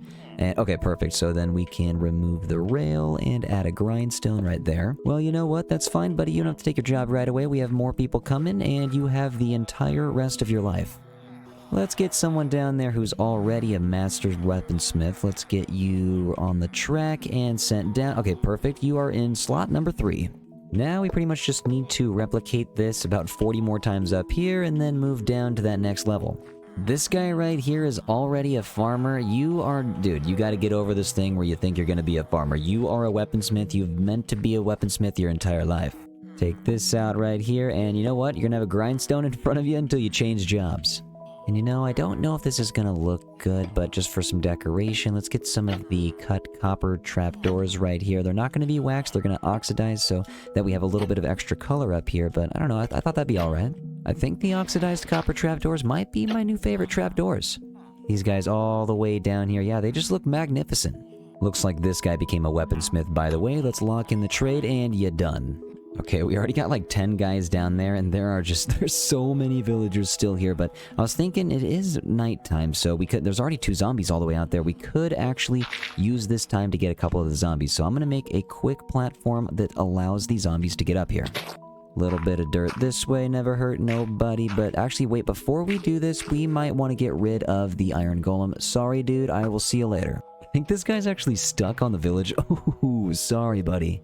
Looks like the sun's about to come up. I wonder if there's any zombies that are going to see me from afar and want to follow. We got one guy right here. Oh, wait, that's a villager himself, and we got a zombie right there. There's not much time, fellas. You're going to have to move quick. You're going to start burning. Hurry up. You're going to want to get up here. Get over here. You're going to want to get over here as fast as you can, because this is not going to be good for you if the sun comes out. If you guys are... Oh, actually, wait. And he's in. Let's get you right there. Boom, boom, and boom, boom, boom, boom. Almost forgot to name them at his feet right here. Look at that shiny armor right there against the copper ball. But we have dude right there. And then I think if we pop open a window right here, we can see Guy. What's up, Guy? How you doing? Nope, right here. Yep, you're Guy. So those guys are just going to hang out right here until we figure out how to get all of the other villagers into their spots. One by one, you are going home. It's so insanely loud up here. I can't wait for all these guys to be just a little bit more spread out. I see an Enderman down there, and he has a cornflower. Why do you take my cornflowers? Brought a bunch more of them up here, and usually if you bring them out as baby villagers, they never have a job in the first place, so you don't have to wait for them to become weaponsmiths. They just immediately become weaponsmiths. Let's send this guy down. He is now going to go down to the 2nd level all the way over here, and he's going to fit right into the corner. There you go, bud. Slap you right there. We go. And he immediately took the job, and you are getting locked in. There are Huz all over the place, and I actually took out the 2 center guys because there would have been 14 on each wall, and we don't necessarily need 14 on each wall. We have 12, 12, 12, and 12. Push you on. Let's get a couple of these guys down there. We got 1 going down, we got 2 going down, and there's number 3 going down. I'm gonna fly down here and meet you guys right here. See ya later, bud, and see you later, bud. So let's just break this right here. Boom, boom, boom, boom, boom. Push you into your spot. This is actually a little bit quicker. I like this. We'll go boom, boom, boom, boom, boom. Then we run back and push you into place. Yeah, actually getting a couple of them at a time down here goes a lot faster. You'll be a weaponsmith. You'll be a weaponsmith. You'll be a weaponsmith. This is a very slow process, but honestly, it's kind of fun. Looks like this guy is actually a toolsmith, and we're gonna have to get rid of his job. No more toolsmithing, bud. It's only time for weaponsmithing now. If I catch you smithing any tools, it's over, bud. Now we gotta push these guys over into the other half of this 3rd level. Now we have weaponsmiths in all of the 3rd floor slots. All we have to do is get these last guys... Oh, wait, hold on. Where are you going? Get down there. We need to get to the bottom floor here with the trading hall, and you are now into place. Let's get this moved over. 1, 2, 3, 4... Actually, wait, never mind. We just need to go right about there. Hop back up real quick. We have 1 guy left that's waiting, and then we need to get a couple more villagers from the custom village that we made. I think about 20 more. Actually, if there's 24 down here, we already have 2, so we have 22 left to get. Seems like a lot, but it's not that much. The village actually makes about 3 to 4 new little baby villagers every day. Let's check on my man Sniffy here. Is he sniffing anything? Oh, yes, yes, we have the torch flower seeds. Okay, perfect. Let's get this thing planted, and then we can get some torch flowers. Let's go. I'll come back and check on this thing. Let's eat some carrots. Been a while since we had regular carrots. We only eat golden carrots now, but you know what, Sniffy? You can have a carrot too. But I almost didn't even say anything. Look at this pitcher plant. It's our very first pitcher plant. All right, I'm gonna put you right here and look at... Okay. Wow. The first pitcher plant. Look at this thing. Actually, I'm taking this thing with me. We're going right to the starter house. Thank you, Sniffy. In we go right about here. Let's just get this right outside of the polar bear exhibit. Now we get to see a pitcher plant every time we leave the starter house. Okay, let's head over to the village real quick. We have a few mine carts with us. Let's get some baby village. Actually, there's one... Wait, hold on. There's one right... Oh, that was perfect. That was so fast. You're next, bud. You are next. But that was incredibly lucky. This guy got caught right away. See you later, dude. You are off to bigger and better things. I hear another little villager right... Yep, he's right here. All right, bud. I need to get you close to the train tracks and into the minecart. Sometimes these little baby villagers are hard to catch, but sometimes they're a little easy to catch. Anytime you place a minecart next to them, they just run away. We do have another one over here. Actually, let's place this, and I'm gonna scoot you toward... Nope, and he's gone. Oh, he's back. Wait, hold on. He's here. And let me push this way a little bit, bud. Right into the minecart. Nope, stop leaving. And he's gone. And he's back. Well, looks like he moved all the way down here. Let's see if we can wake him up and get him into that minecart right there. Get out of the bed, bud. Just get out of the bed for a moment. Get over here to the minecart. Stop being difficult. You're being a little difficult right now, bud. Here's what I'm gonna do. I'm gonna get you over into this minecart right... Oh, nope, hold on. Not that one. Right here. Yep, nope, not the composter. This is one of the most difficult villagers I've ever encountered. You know what? Let me take away your bed. How about you go try to find a different bed? Hold on, bud. Ooh, wait, he's on the track. He's on the track, and he's out. Where are your parents, bud? Who taught you to get into a stranger's minecart? Can't be doing that, dude. Now you're off to the trading hall. I heard another villager. I think Yep, he's right here, so let's just wake him from his little slumber. I'll get a minecart right here. Wake up, bud, and... Oh, immediately into the minecart. That was perfect. Okay, so you are just gonna get onto the main track, and you're gonna go to the trading hall. Hold on, let's get you up the hill a little bit, and you're gone. Found another baby villager right here. Let's get the minecart right behind him and wake up, bud. Ooh, hold on. Get into the minecart. Get into that minecart. This is no time for sleeping, bud. No time for sleeping at all. Here's what I'm going to do. There you go. Push this guy down. And back onto the track. Okie dokie. We'll see you later, bud. You have a good life up there. Okay, I hear another baby villager. Where are you at, buddy? I hear this guy, but I do not see him. Like, I don't see him in any of the beds anywhere. Never mind. Actually, he's literally right under my feet. Okay, so let's break the flower. Let's get right here, and boom, you're in. There's no way around it, bud. Sorry, you're going to the trading hall. I believe this is the last guy. Get down there, dude. Okay, so we have a lot of the dirt already taken out. This guy's gonna make his way down, and he's in. Okay, perfect. Let's take this out, push you in a little bit, get a grindstone right there. That's the last grindstone. Take your job, and... Wait, hold on. Let's break this. I want to get the 3-for-1 axe trade. There we go. Okay, boom. Everybody is now locked in. Let's go. Everything is looking oxidized all the way on the bottom, except for these little ones right here. And up here, the copper grates are still oxidizing, but they're almost there. Let's start to take out some of this dirt and then clear it out. And then we can start with these chandeliers right here in the center. And before we get everybody zombified, there's just a couple things that I wanted to put into place real fast. We have a couple of lightning rods that I thought could be fixed right about here. Get one on the other side and jump up. And then we can move in towards the center and get these guys slapped in. And now comes the chandelier effect. Let's actually start to use some of the mossy brick walls in the corners down here and hanging from right where the stairs are going out. Below all of these, we're going to be hanging the nether brick fences again. I'm thinking for a larger effect, let's bring it down 1 and then out by 2. Then, of course, we need to put another brick fence right below the ones in the center. I'm not sure exactly how these are going to look, but for now I'm just going to try out some iron trapdoors on top of these. And now I need to break some of the scaffolding because I can't really even see down there anymore, so let's just actually break everything. So we could actually just put a trapdoor in the middle right here and then bring all of these down with the chains. And then do I have end rods on me? I do. Let's get some end rods hanging right here. We're going to have this guy hanging in the middle, and then if we get a chain right here, we could get 4 hanging down the sides in the corner as well. Now this is starting to look very shiny. Let's take out the scaffolding here and there. Let's see what we got. That's not too bad. I like that a lot. Looks like I did miss an iron trapdoor right about here though, and boom, done. And we got to take out these extra note blocks up there. Perfect. Now if we drop down below to the copper grates over here, I'm actually just going to get the scaffolding over there a little bit. We need to drop down, and instead of using the tuff this time, I think I'm going to actually use quite a bit of the iron bars. Alright, now this is just an idea, but I'm going to put some glowstone down the center, and then actually let's just put some copper stairs that are going to oxidize down right on each side. Then I'm going to get some diorite walls in between these, because that's going to match the diorite on the edge of the copper grates. Some iron bars right below this, and then I'm actually not going to go down on the corners, but down the side of the glowstone we'll have the iron bars go down. Then I think actually right here we can make a big platform with the iron bars. Then let's keep the diorite walls moving down, and then I think at some point we can get the iron trapdoors right here to circle around it. I'm gonna get 8 iron bars hanging from the corners and in the middle. Hang some end rods from these, and then let's take a step back real quick. That is, okay, so that's pretty nice. Let's get one more block of redstone and hook these iron trapdoors up to the side. And then maybe some redstone lights up here for some more added redstone effect. Then we just need to bring this down, and I'm thinking maybe just one more iron bar with 1 end rod right here. Now the reactor is not necessarily going to be touching the chandelier, but it's going to be pretty close.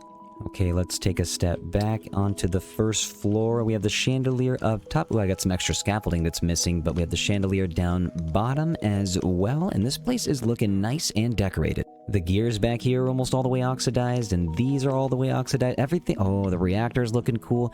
Yes, dude, the build is finally looking complete.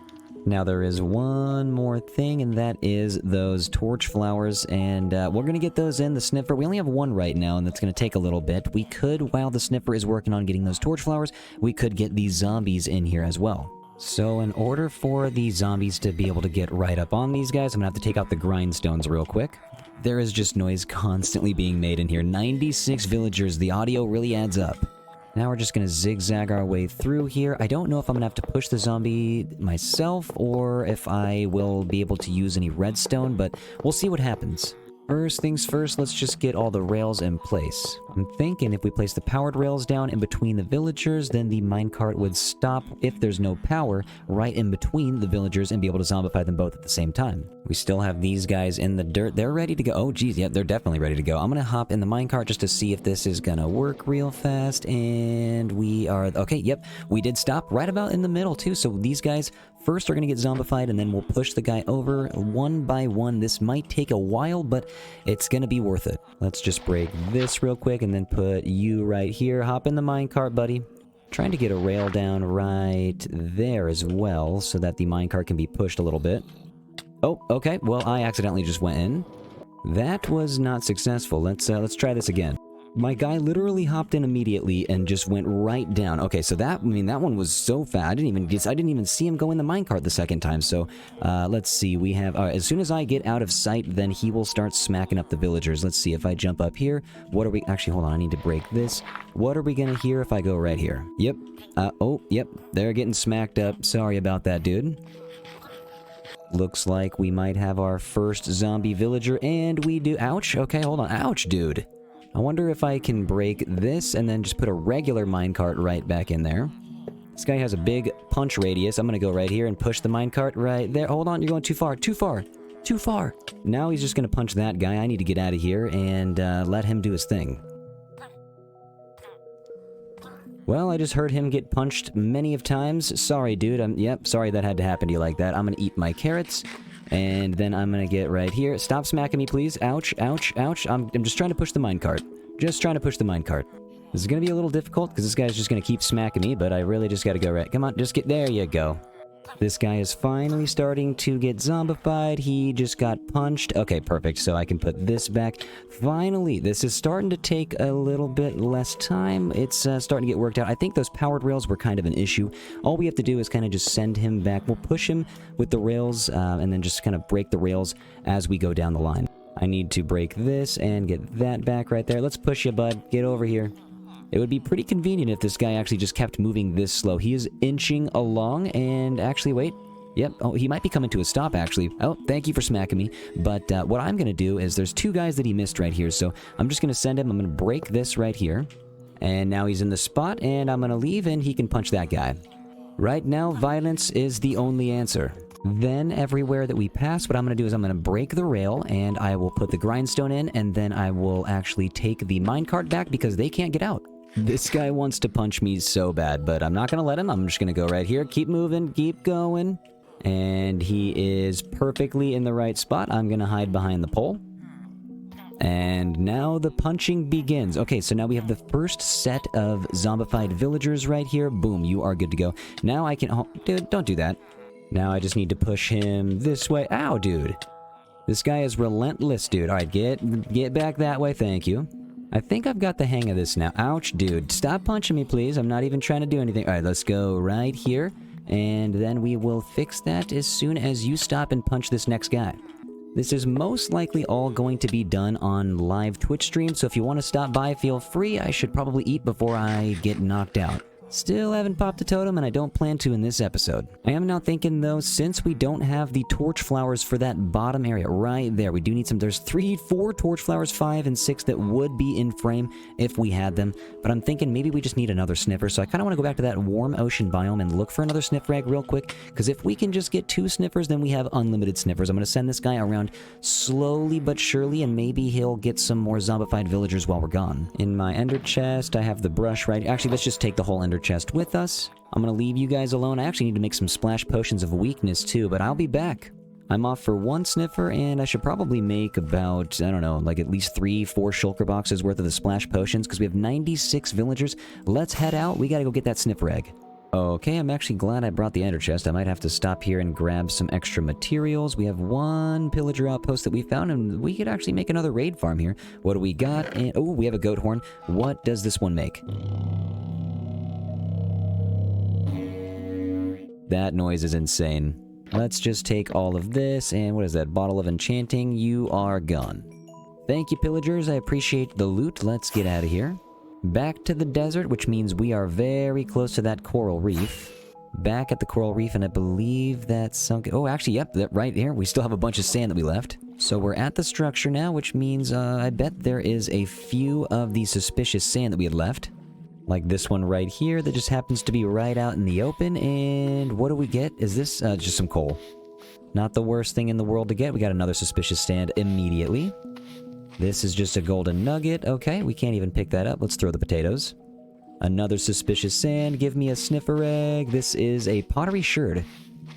What do we have here? Let's get rid of the string and... Okay, the snort pottery sherd. 1 more right here. Come on, give me a sniffer egg. What are you? This is... what? Just another golden nugget. And actually, there's a chest right here. Let's break you and break you. What do you got for me? Some coal and a buried treasure. Okay, we found one right here. And, okay, that's just an emerald. Please, I'm looking for a sniffer egg. Come on. Ooh, looks like we... Oh, yes, a sniffer egg. Yes. Let's go. We did it. Okay. All right, I'll take you back with me. I don't need the golden nuggets. Let's just fly back home. We got what we came for. We're now leaving even more sand here than what was here when we left, but we have no time to spare. It's time to go back home. We need more torch flowers and we need more pitcher plants. The sun is rising. We are coming back home. The castle is loading in. Look at that beauty. All right, so let's get flying all the way back over, actually down to the ground, because we need to plant that sniffer egg. Now we're going to have twice as many sniffer eggs as soon as this guy hatches. These eggs are so big, and this guy's just sniffing it already. What are you doing, and where are you? Wait, can this guy leave? No, he cannot. Okay. Then we can walk down here and look at the mighty torch flower in all its glory. It's funny how it's like pretty much every color, but it only gives you the orange dye. I'm actually all the way back down at level 38 because I broke my helmet trying to get all these guys zombified. I didn't realize that I was getting smacked up so much by the zombie down there. Let's grab some splash potions of weakness, and I'm going to throw one right here. And wait, hold on. We have some actual golden apple. There we go. We got some golden apples. Boom and boom. Let's throw one more right here, and gotcha. Boom, boom. We just got to go all the way down the line. Let's keep on doing this until all of you guys are cured. These guys are just shaking up a storm. Let's jump down to the second floor, and ooh, all of this is actually pretty much oxidized, except for the stuff in the middle, but looking pretty good. Let's go over here. Boom, gotcha, you are now cured, and boom, gotcha, you are now cured. Our first guy is cured. I want to grab some emeralds real quick. Where are they at? We have some blocks right here. Ooh, you can hear some more. Hold up, buddy. I have an emerald for you. Oh, we have a bunch. Let's just throw the axes at you until the iron trade is ready.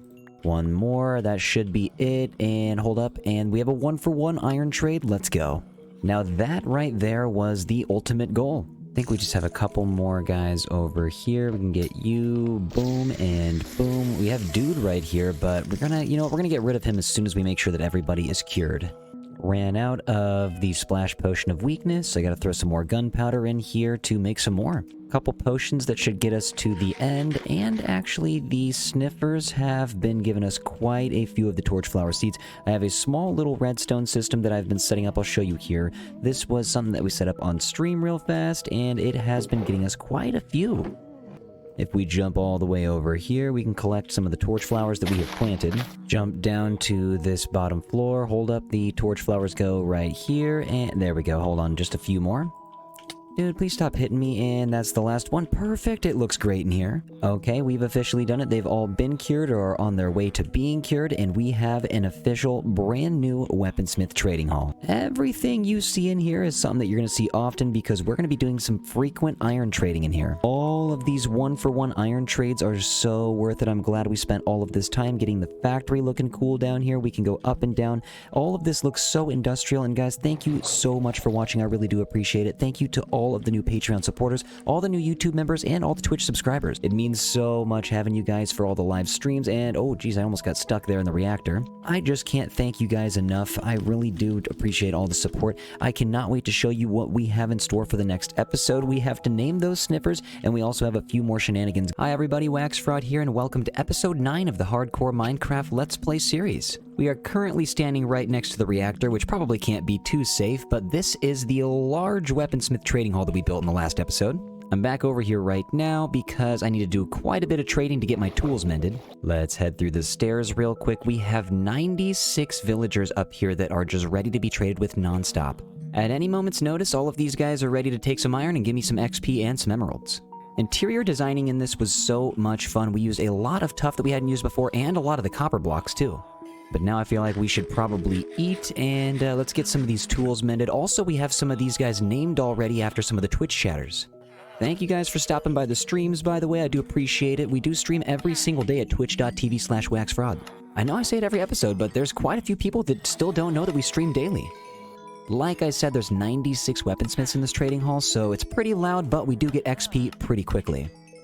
Now we can make a stack of the emeralds, add it back into this shulker box. And by the way, we actually went back into the stronghold. We got the eye armor trim. That is going to look amazing. We got a bunch of free bookshelves too, and free is free, so I'll take all of those. But we did get an enchanted book with density 4, and I've never used density 4. We got to get a mace. That is going to be coming very soon in this series, but we have a couple things that we got to do first in this episode. Real quick, I know that a lot of people were commenting in episode 7 about this one stair right here, and boom, it has been fixed. I am so sorry that I had that backwards for so long. There are no more complaints to be had about any misplaced blocks on the castle, hopefully, and now we can move on to the dirt.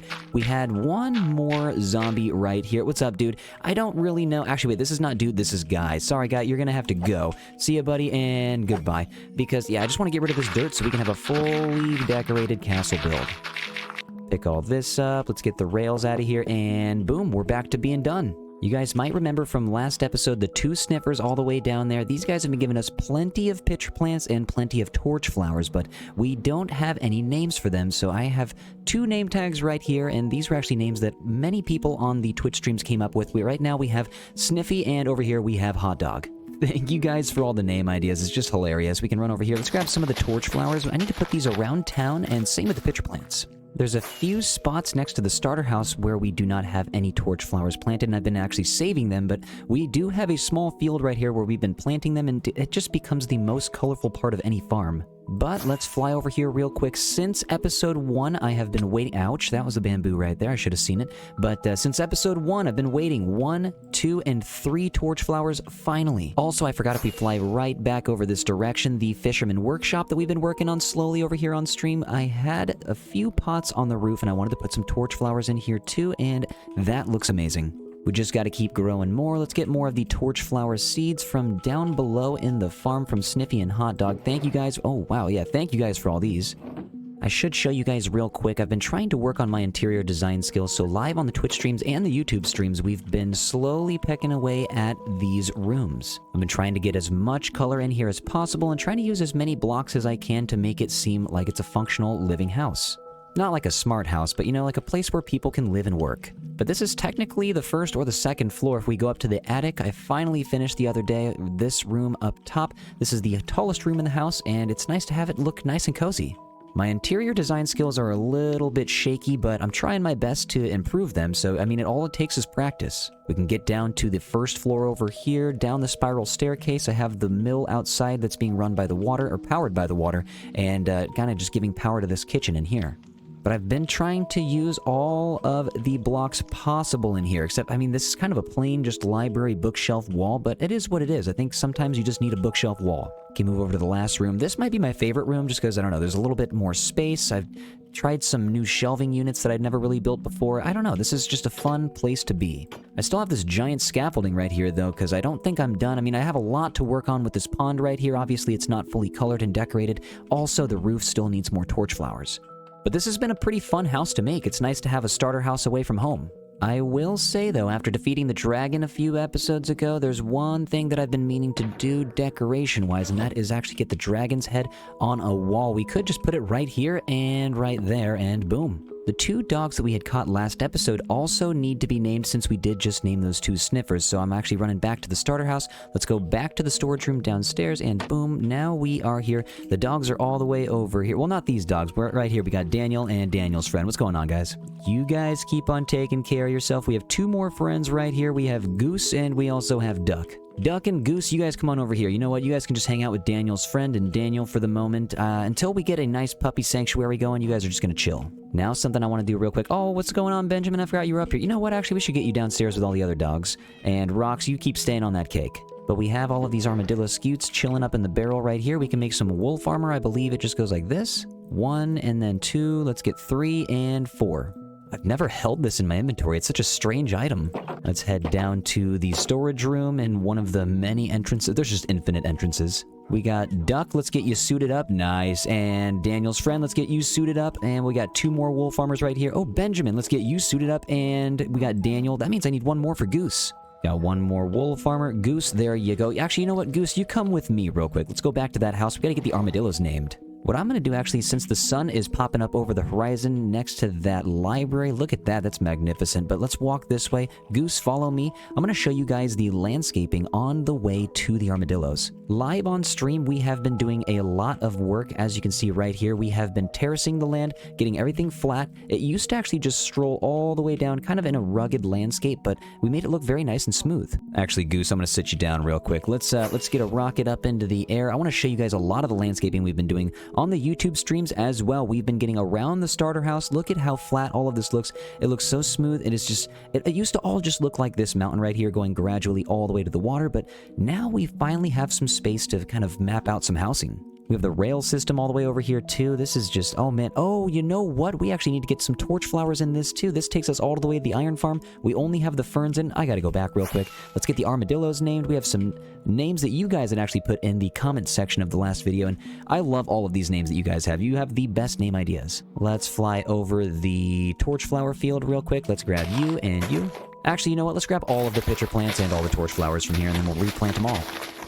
We landscaped in between the silo and the farms from episode 1, so I just wanted to make all of this look more smooth as well, but it's nice because we can get some more custom trees as well as some smaller builds in here. The gradual sloping of all of the grass and dirt going into the wheat and the water down there, I don't know, it just doesn't seem as nice as all of the landscaping we've done with the tuff and stone. It's pretty much split a quarter each of just the tough bricks, the mossy bricks, and the mossy cobblestone. But enough getting distracted. I can't describe how much it means to have this place look so smooth right here. I actually do want to get this filled in with more melons, actually. That's the last distraction. Now that I'm thinking about it, I do have pumpkins on every other one. I need to go find some melons, so we should probably actually go find a jungle. But before we do that, I need no more distractions. Let's go over here. We have a couple names to get these armadillos. These guys are chilling right next to the sniffers. I should have just done this immediately. We have more scutes. Let's go. All right, so first things first, we have Archibald. Then we have Artie. And we also have Arthur, who's chilling behind a sunflower. There we go. These guys are going to have the nicest sanctuary on the planet because they are one of my new favorite mobs. You guys may have also noticed around town there are some of these signs hanging up now. We have Waxteros, which is the name of the castle that you guys gave this, and we have signs that take you to the workshop, which is what I'm calling this right here. I used to call it the Fisherman's Workshop, but now it's just the workshop because there's more than just fishermen that can enjoy this place. But if we happen to fly over this way, I have signs pretty much everywhere. So actually there's 4-way stops or 3-way stops where I put these signs. It was fun because hanging signs can also go diagonal like this. So the barn's going up this way, and Waxteros is this way. If we fly all the way over here, I believe I have a lot more signs right next to the starter house. Yeah, we have the village over this way. I just called it village for now. It doesn't really have a name. Actually, you know what? That reminds me. If you guys have a name for this village that we made in episode 2, feel free to give it a name in the comment section. I haven't really ever thought of a name to give this place, but we spent a lot of time building this in episode 2, and we never gave it a name. So if you guys have any cool ideas, definitely feel free to throw them out. This place is always thriving. Just, there's so much life here. And look at all of these guys. Oh, what? One of the villagers is stuck in this pen. Let's actually get you out. Get out, bud. I'm giving you a chance. I'm giving you one chance to get out. You can, there you go. These villagers are not the brightest, but some of them sell you some cheap bricks. Now, with the rockets that we have, let's fly out. I need to go to the jungle. I believe there is one next to the desert all the way. It's a couple thousand blocks this way, maybe.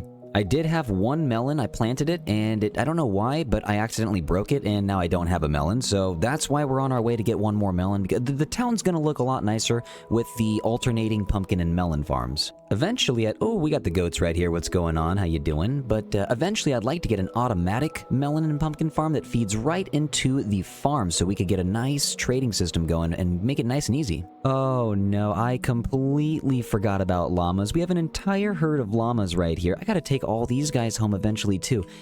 There are so many mobs in the game now. We gotta make all these sanctuaries. Llamas are amazing. Love you guys. I'll be back soon. Here's the desert, and oh, here's the jungle. Okay, there's gotta be some melon, and literally right on the edge down here, we have some melons. I'm gonna fly down menacingly with my axe and steal the jungle's food. I'll take you, thank you very much. I'm gonna have to break these guys for some seeds so we can go home and plant them.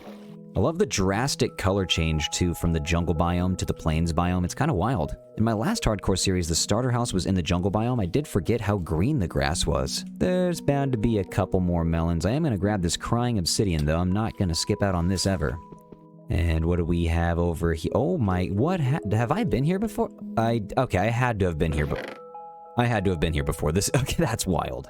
What are the odds? I guess maybe this is the exact point of the jungle that I went to last time. I guess maybe the odds are very high of me going here. Let's go over here. Let's jump. Let's get these melons across the river. This should be enough to start the farm. Let's fly back home. And I'll mention right now, since we mentioned it last episode too, the edge of Rainbow Mountain is probably going to be right here. This desert is big enough to hold Rainbow Mountain, maybe 2 of them. Oh, and there's the swamp that we went to in episode 1. Oh, this is awesome. What a nice little throwback. Night is falling, and I don't have a bed, so we got to get back home. I have 13 melons, which will make quite a bit of seeds, and then we'll just spread the farm pretty quickly. Flying past some crazy terrain generation real quick. I just want to see what's going on, and oh man, this is one of the craziest caves that I've ever seen. I haven't laid eyes on a cave this big in a while. Do we have... Yeah, we have a good amount of durability on our elytra. Let's fly around real quick. And oh, we have Skulk all the way down here. And look at this mine shaft. It's sticking out in the middle of nowhere, and we have a cave spider generator. This cave is wild. Look at all the dripstone. I can't believe there's a mine shaft here too. And we have the Skulk all the way down there. I don't see an ancient city though. I'm definitely going to have to remember where this is, and I will be coming back. This is one of the craziest caves that I have ever seen. It would be pretty cool to make a base here. The castle is approaching, or are we approaching the castle? I don't really know. This horse is having a good time down here. Flying past the castle, let's get down to where the melons are going to be planted. What's going on, Sniffy? What's going on, Hot Dog? How you guys doing? We're just flying like Superman through the town. I just love having this ability. I can't believe it took us so long to get the elytra. I have Silk Touch on the axe, so let's... You know what I'm going to do? Just break it with a sword. Melon slices will turn into melon seeds, and now we can plant. Goose, you're gonna have to follow me. Get out of the well, Goose. I don't know what you're doing in there, but you're gonna have to follow me up here. We're gonna go to the top layer where the melons are gonna start.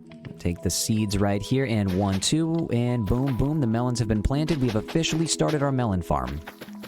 Now we not only can sell pumpkins to the farmers, but we also can sell the melons. Does make the melons grow a little bit faster, and it looks a little bit nicer when there is water added to these farms, but I haven't done that yet necessarily. It's not the most pressing thing on my mind right now. I should do that though. I do have a water bucket with me right now. All it takes is just one. All I have to do is this.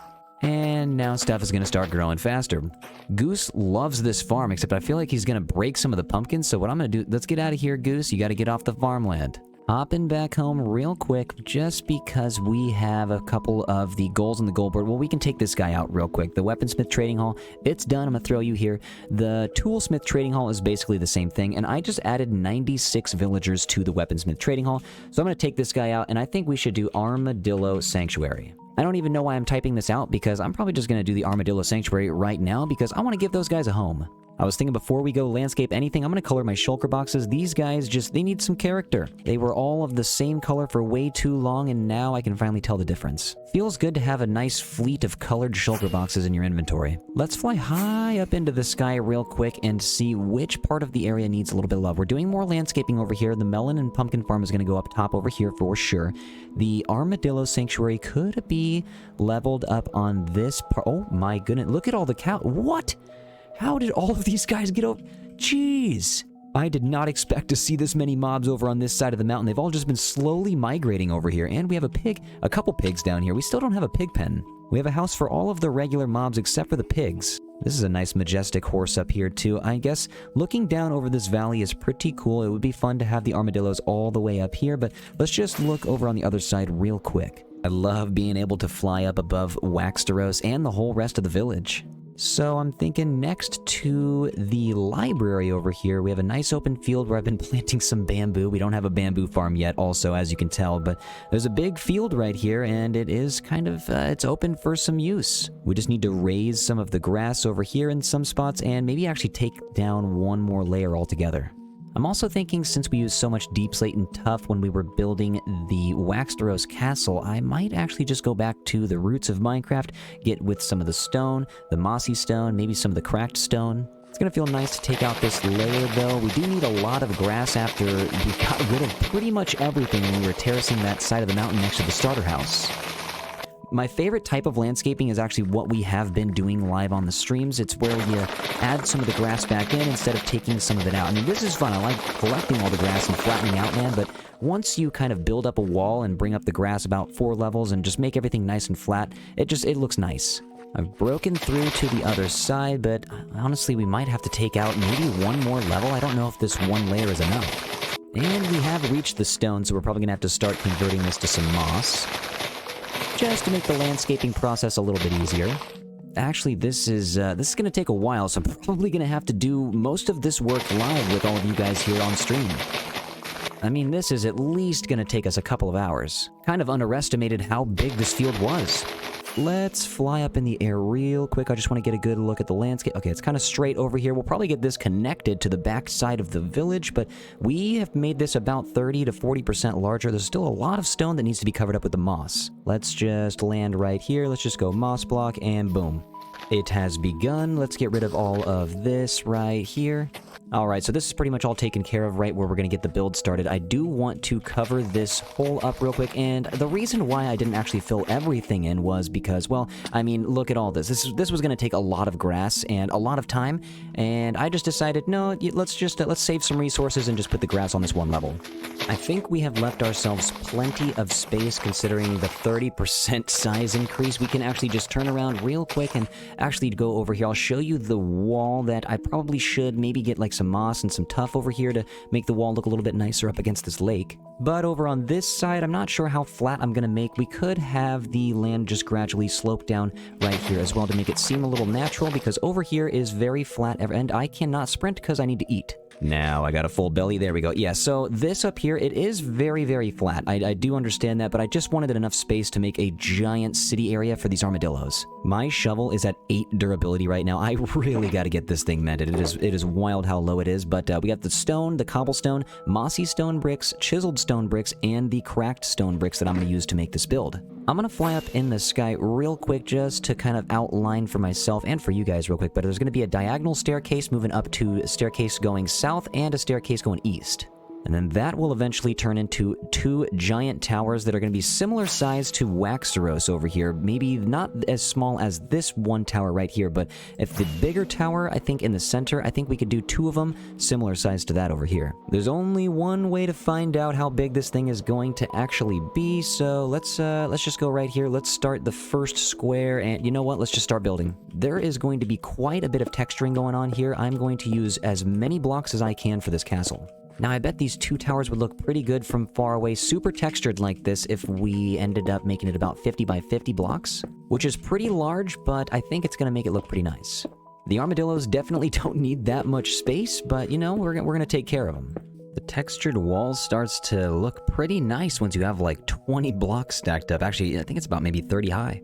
We'll fly up here real quick. I tried to get a small shape and see where it would take us right now, but I think I'm gonna have the stairs go up around the corner, up here, maybe have a platform around this square right here where I built the wall up, and then back here, there's gonna be 1 tower, and if I jump all the way over to the other side, this is going to be a slightly taller tower. Back here where the horse and the pig are, and of course it's raining. It is always raining. I hope it's not a thunderstorm, but actually back here, if we fly down, I'm gonna make a balcony. I'll probably put some pillars down here on this backside, but in the front is going to be a giant open patio or a big space where the armadillos can walk around, and the big towers for them to walk into, and then back here is just going to be a nice balcony that overlooks the ice spikes.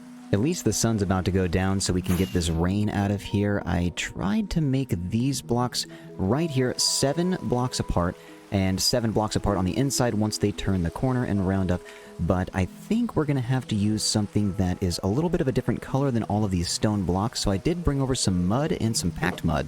Got a nice looking rainbow out there. This is going to be a nice day, but I'm not really sure exactly where I want the mud to start, so we'll go mud slabs first.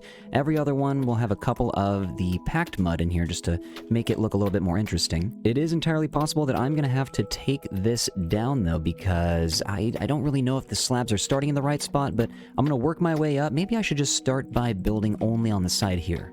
Maybe save myself a little bit of time later when I have to take all that mud out, possibly. And I'm already kind of starting to get the feeling that the slabs are not going to go up high enough. It's possible they will, but I maybe needed to start a little bit further back.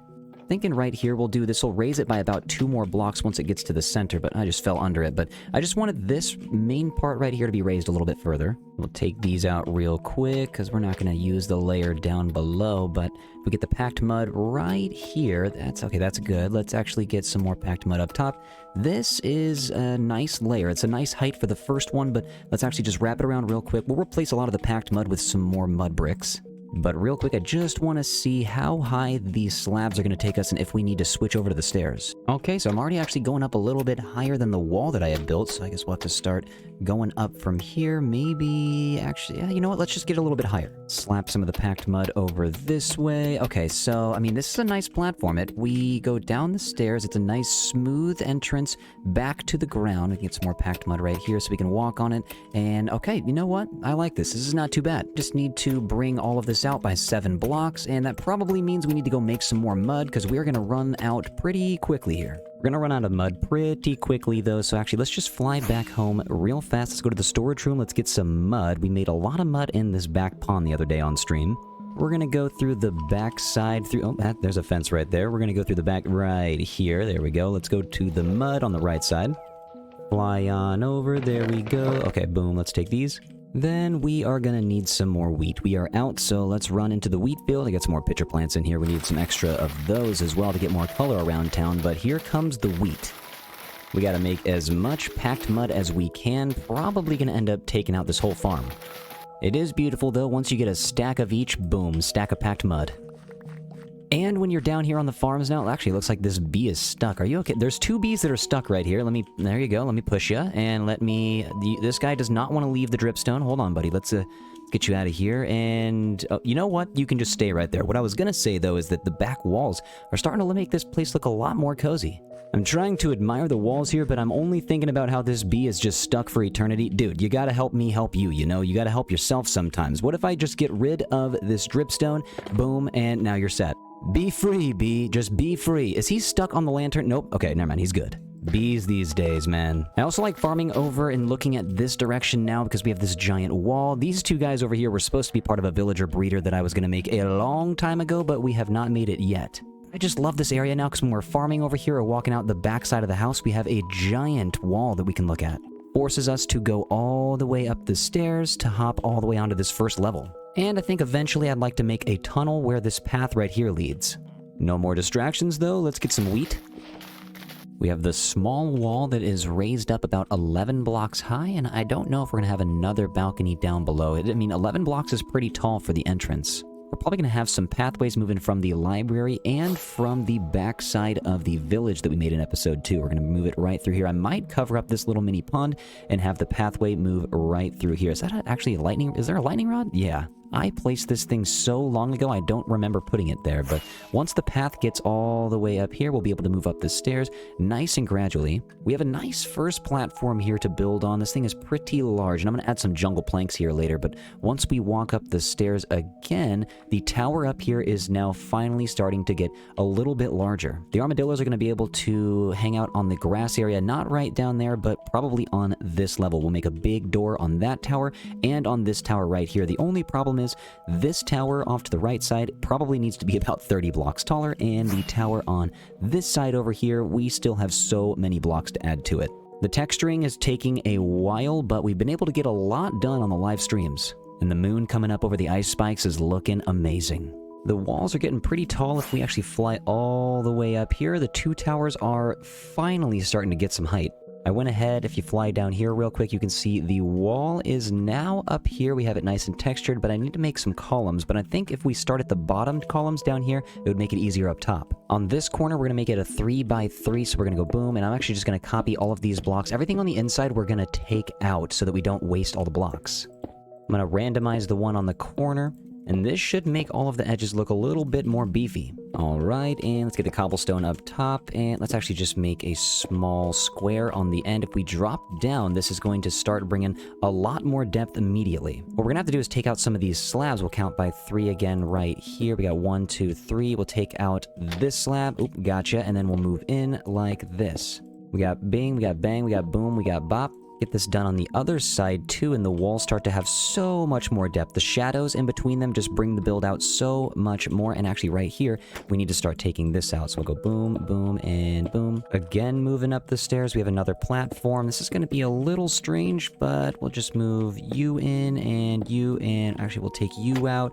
Bing and boom. This is making for a much more pronounced staircase. And it feels pretty spacious still because there's 5 blocks in between the 2 pillars. So I'm going to have to get over it. These don't line up entirely, but it's okay. It just made it look nicer up on the top. If we move into the center here, we still have 5 blocks. Actually, right here is 6 blocks. We might need to move this wall in just by 1. And also, if we fly all the way around the back, I wanted to start mapping out the pillars for the large towers.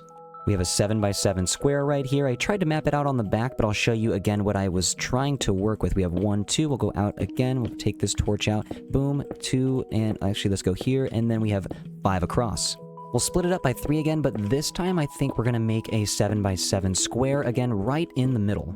Count 3, and then we'll make another block of 5 real fast. Then in the corner, we're going to have the 2 towers connecting right here, the one that we just made on the end, and the one that's going to be belonging to the tower in the back. This one is going to be much more pronounced, so it actually might take over. Only one way to find out, though. We're just going to have to build up and get all this textured.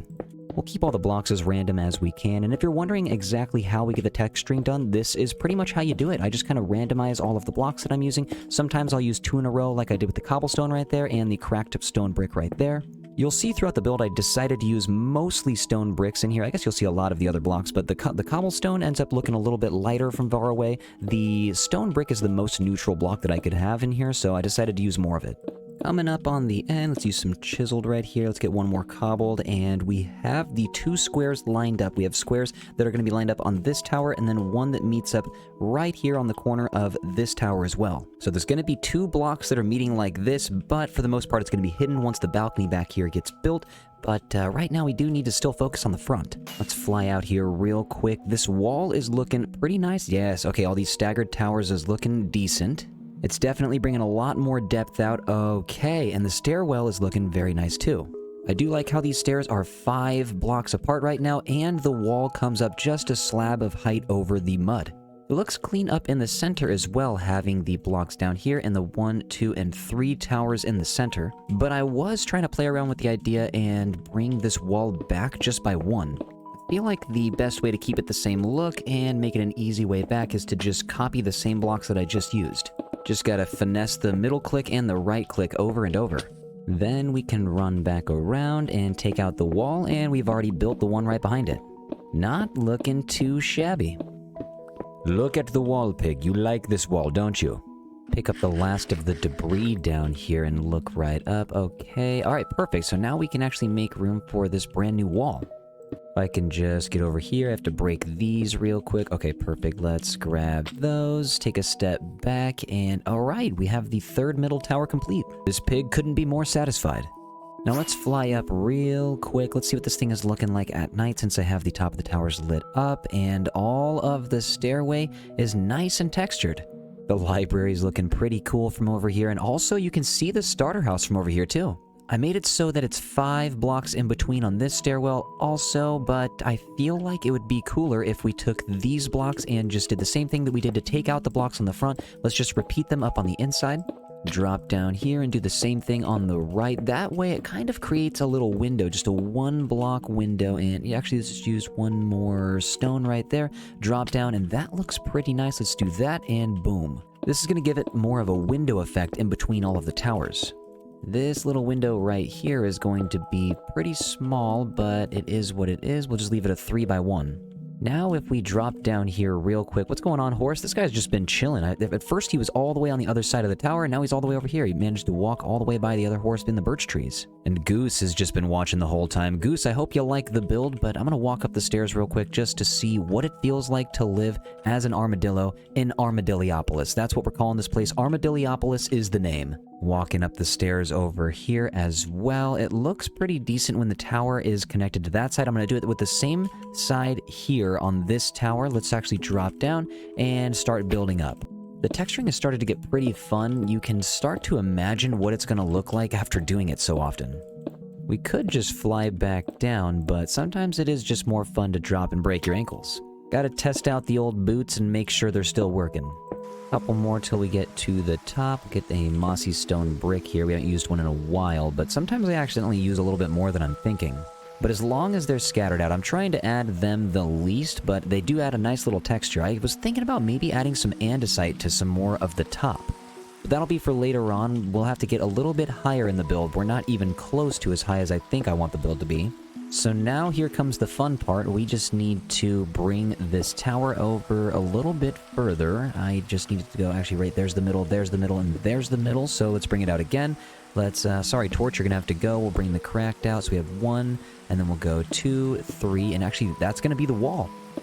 Should probably get this torched up before we cover it up. And you know what? We probably should have torched up down at the bottom. And you know what? It's always raining. It is daytime. The sun is coming up right now, and it is raining. At least it looks nice and cozy. I guess the horse down there is enjoying it. Now we just need to go up a couple of layers, and I believe this right here is going to be where we turn. We just need a 7x7 square for this corner. So let's move right on up. You know, just for once, can we have a nice and sunny day while we're building? You know, like the entire time we're building, it rains every single time we're building. Almost at the top, and okay, and now I'm hearing thunder. Let's drop down. We gotta sleep. Jeez, that is loud. Oh my god. Alright, time to go to bed. Goose, I hope you're alright. Sorry about that. That was extremely loud, and okay, well, at least we get a rainbow out of it. Let's fly right up towards the rainbow, and fly right back this way. The tower is almost done. We were right at the top. Got 1, let's go 2, and alternate all the way around. I guess we got you right here. Boom, boom, boom, and gotcha. Boom, boom, and actually, let's just go boom and chiseled. And if we fly down to the center here, we can look up. We have this tower. This one's much more taller than this one over here on the left side. If we walk up to the center, though, in this main platform that brings us up to where the grass is going to be, this is what it's going to look like. It's nice and clean, a little bit more smooth. I might end up bringing this tower up a little bit further. Have some campfires with some smokestacks on the side would make this place come alive. It is just an armadillo sanctuary, though. It doesn't necessarily need any smokestacks, but it is Armadilliopolis, so maybe we could add anything we want. Coming back from the starter house, this stairway is looking much more grand. I really like what we did to this place, but let's land right back where we were and start placing the grass at this level. If we have to change the Y level that the grass is at, so be it, but for now we can start right here. Let's get a 3-wide bridge going all the way across just to give myself some room to walk real fast before we make any doors. I've been using a lot of grass recently, and I've been saying on stream too, I think that the grass sound is much too loud. Like, the dirt sound is much more pleasant as well. The grass sound is just like you're breaking leaves. I don't know, it's like you're breaking a bunch of leaves. I feel like grass in real life is much more quiet than this. Anyways, that's just me rambling. We have reached the staircase, though. Get these bridges connected. Okay, perfect. We can make this a little bit larger. We have a lot more grass left over. But I don't know if I want to cover it all up yet, because I don't know if I'm going to make a bowl out of the landscape here. But now something that we can start to think about is the doorway, the grand entrances into both of the Armadilliopolis hallways. Armadilliopolis is going to have Grand Hall left and Grand Hall right, but the only thing that we can do now is just kind of open it up. I'm thinking instead of having the flat wall right here, let's have the grass kind of hug the sides. We go boom, boom, boom. Then we need to wrap around the staircase right here, and what we're going to do is actually get some mossy brick stairs right there, some stone brick stairs. We're going to actually get some stairs on the top and the bottom to make this look a little bit more smooth. This is looking pretty nice, though, already. I should have actually done this immediately. Slap some in on the other side, and okay, not too bad. Actually, maybe eventually we'll get some maybe copper bulbs in between here, but for right now, I do like the stone rustic look here. After hours and hours of building, I am very satisfied with what the towers look like, hugging up against the grass, and the texturing looks very nice. Before I make this doorway, though, what I'm going to do is actually just make a nice flat land in here. I'm going to continue the grass all the way inside. Sorry to make y'all listen to more grass noises. This is unfortunately just the way it sounds. We could always just switch to dirt, and that immediately sounds so much better. Slowly realizing that I am just making another mob farm right now. I'm just making an open platform dark enough that anything can spawn out here. And I can't tell, is that a full moon or is that an empty moon? Like, what's going on with this thing? Or is this thing just merely an eclipse or an illusion? Like, what am I looking at here? Couple of beams, a couple of booms, and a couple of bops later, and we have the floor completed. Okay, perfect. So now we finally... you know what? Actually, let's turn this into a full complete floor, too. Hold on. Time to say goodbye to the original grass floor down there, which is otherwise just known as the ground. Well, we're making new grounds today. And I already see a creeper in there. What are you doing, bud? Please leave me alone for a little bit. And another creeper. Okay, well, we definitely made a mob farm. Let's see what we got in here. We got a skelly. See you later, sir. Let's go over here and take a swipe at this guy. See ya. And we got another creeper right there. Let's get rid of this guy first. And see ya. Boop you over there. And hold on. You better not die to the fight. There we go. Okay. And booped. And we got to turn around and a quick boop. Nobody's allowed to be in Armadilliopolis except for the Armadillions. And maybe Goose. Goose is pretty cool. Let's get rid of all this evidence real fast. Turn that into bone meal. Perfect. Now, you might notice that I actually did not finish the towers in the middle because they are connected. If we fly up, it's going to be a little bit... And there's a spider up here. Okay, hold on. We need... Let's... Oh, and there's Phantom. You know what? We should maybe... Let's just go to sleep real quick. Let's just make it easy on ourselves. Sorry, Phantom. It's time for you to burn, buddy. It's daytime now, so the spider should be cool with us. Yep, he's cool. He's checking out the castle. Next, I want to have this left tower right here just raise a little bit and then actually move inward a little bit further. Starting another part of the wall here with some new blocks. Up at this height is where we might start incorporating some of that andesite. This guy's burning. Buddy, you got to get out of the sunlight. You got to know what's good for yourself, and apparently right now you just don't. And now we have this raised a couple of blocks. I'm going to start moving inward with the same block palette, but maybe I think we just need to go in about 3 blocks. And this is going to give us a nice walking pathway until we get to the point where we need to make a giant circle. On top of this level right here, we are building a giant dome. Well, now I'm thinking I probably would make it easier on myself if I flew to the corner here real fast and placed some torches down and met at the other corner so that we know exactly where the middle is. It would probably be a little difficult to map out a circle suspended in the air. I'm thinking this is going to be about 23 blocks across, so let's go count out 11. Then I have some packed mud bricks we can use real fast. We got 5 blocks right here, going into 2, going into 2 more with 1, back into the 2s, and then back into the 5. It's not a huge circle, but it will do the job. The view from the top tower is looking pretty nice, actually. Okay, this is looking so much more smooth now that we can actually see the towers taking shape and see the flat top here. And the circle down there, we actually just made 2 blocks bigger so that the dome up here can be large too. I'm thinking we'll have the exact same sized dome on this one, but we probably need to build this guy up about 10 more blocks, which takes a little bit of time. Placing 1 row of blocks all the way around this big tower takes about 5 minutes every time. I've been saving on a small amount of materials by actually poking in the wall right here and taking it all out because the new exterior is outward by 3 blocks. So we can just take all these back and gather a couple stacks of all of the blocks that we need so that we don't run out.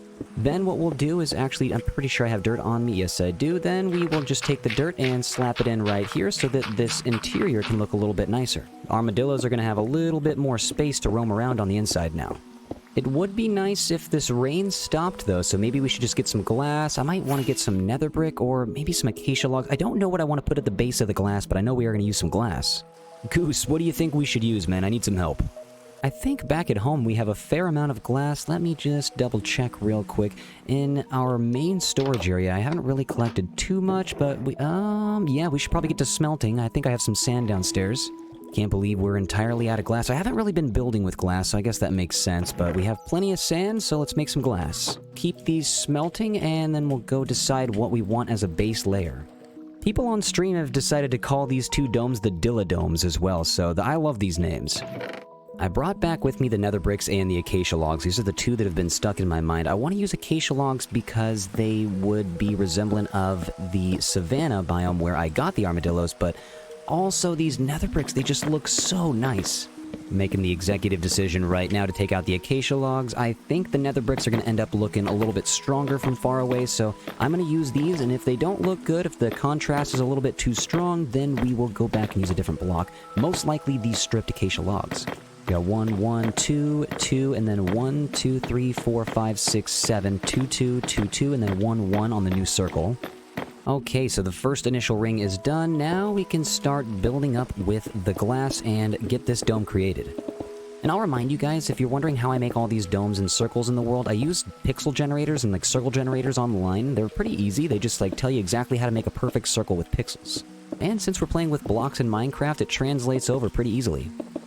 I think to make this dome a little bit taller, we're going to have to add 1 more layer of the nether bricks just to make it, I think, about 2 or 3 blocks taller. Then we're going to get back up to the dome. You guys can see right here that I have started using some of the white stained glass just because, it makes more of a mark from a farther distance away. Moving inward now, on the ends we have 7 blocks, followed by 1, 2 right here, and then we have 1 with another 1, and then back into 2, and then followed by 7. Then we got 3, followed by 1, 2, 3, and then we got 1, and then 1, 1 in the middle. Then moving up, we have 5 connected into 3 into 2 right here, and then on the other side, we keep it all connected. I also wanted to mention the Plots modeler online is pretty good as well. It's Plotz. Just another good sphere and circle generator to check out online. Definitely worth your time. And now is where it starts getting a little bit more flat on top. Hopefully I can get this done before the sun goes down. That is looking bright. I like the white stained glass at night though. When the sun goes down, it starts to take more of a bluish, purplish tint, kind of like after the night sky. And now for the top layer of glass, I might end up replacing this later with something else. I want to get a nice big point at the top of this with probably a flag also.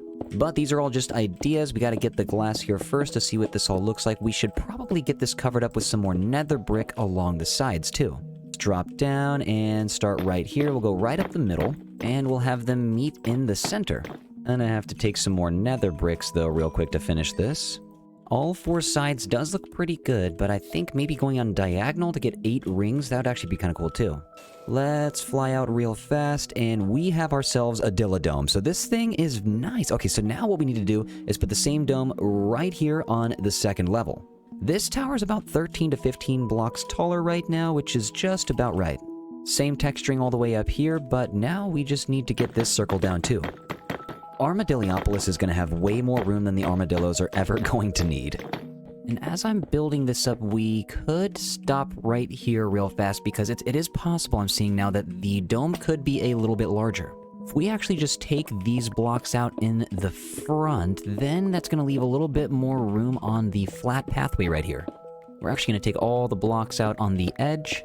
We'll cover this main part up right here with a bunch of various blocks.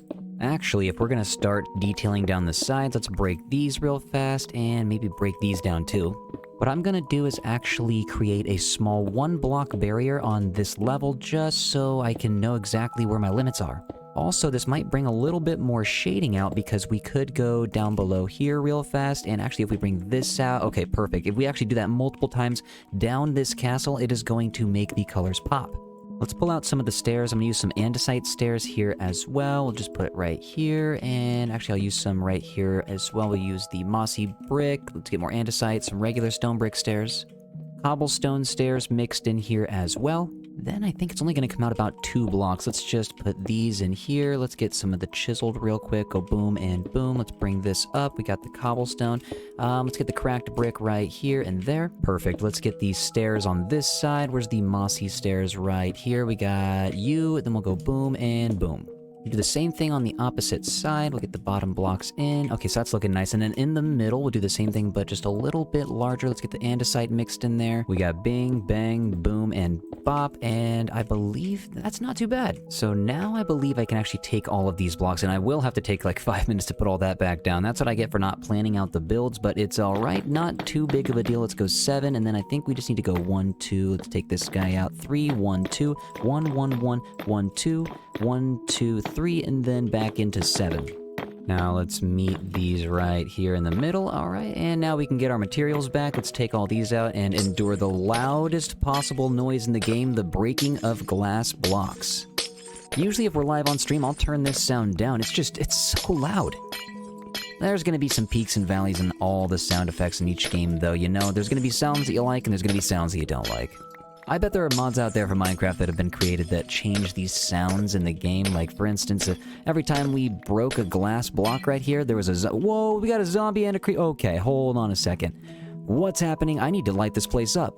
We are not in a safe zone right now. That creeper can't see me from that far. Neither can... You know what? I gotta make sure no one's behind me at all times. Skelly's right there. He's gonna try to shoot at me. You're done. You're done. And where's the zombie at? You're done right here, bud. Okay, I can't... Yep, I guess you just walk a little bit far enough away without any torches, and they're gonna start spawning immediately. I'm usually real good about putting torches everywhere, but right now, let's be careful. Just one more row of glass to take out, and we gotta take the nether bricks out originally as well. One more row of the glass to take out, and one more row of the nether bricks to take out. And I guess let's take these other center towers out too. Of course it's raining. It is always raining. It never stops. And actually the library is looking pretty cool at night, but I'm gonna get the glass. Let's build it up about 3 more blocks. Why is it always raining? Okay, the Dilladome is now gonna get a little bit larger, a little bit bigger than we originally thought. And actually now that I'm getting a little bit taller, looks like we have a lot more breathing room up here since all 12 of the middle towers were taken out. Oh my, that was loud. Oh, jeez, get out of here. That was so loud. Okay, you know what? We need to sleep real quick. Dude, phantoms are just insanely loud.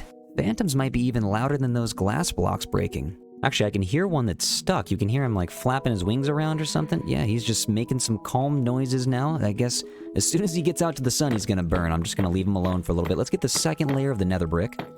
And looks like you're burning now, dude. What are you gonna do about it? Absolutely nothing. Get out of here. So since we made the domes a little bit larger, I started using a lot more glass, and now I believe we are gonna run out. So I might need to run and grab some more sand, but the desert's kind of far. I am seeing all the way over here in the distance, we do have a beach that I could take some sand from. Since we're using a lot more glass now, I need to actually run down. Let's grab some shulker boxes. I think one of them is gonna be a little empty. Yeah, right here. I can fill that up with sand. Let's fill this up with sand. Thank you, Goose. I'm gonna fly all the way back here. There's a small beach that I used to set sail from before I had the elytra. Used to go this way when I had to go to the lush cave. And of course I didn't bring a shovel, so I gotta turn right back around. Let's get right over here. Where are the shovels, actually? Did I put them... okay, actually, you know what? We need to take a step back. Let's go to the XP farm. Let's bring a block of iron. Or an entire stack of them, rather. We're gonna need a lot of XP. We basically have 3 entire weapons to get mended right now. What's up, dudes? How you doing? Thank you for the XP. I am so glad we made this weaponsmith trading hall. 96 villagers in here. This is just absolutely outstanding. We have unlimited XP. Man, what could be better than this? Okay, so now back to the beach. We do have more sand over here, but this is actually the place where I want to go. Let's just flatten this place out. This is going to be a nice beach later on to build on, so we might as well take it out anyways. You are mine, sand. I'm actually just gonna, let's set you down right here, and you, let's just get it to this level. Sandstone is actually something I have not been collecting a lot of either. We need to make some sandstone builds. I believe that the last build I used sandstone with was the Camel Sanctuary in the last series, so it's been a while. No sound like picking up item blocks. While that glass is smelting in the house over here, let's fly to the library. We got some trading to do for some more glass. What's going on, buddy? How you doing? Let's actually just pop back into the hallway, and we got some glass right here. Thank you. Pretty sure all these guys have glass trades, so we should be set. 9 stacks of emeralds is going to mean 36 stacks of glass, so we should be good after this. Especially since we have a bunch more smelting, too.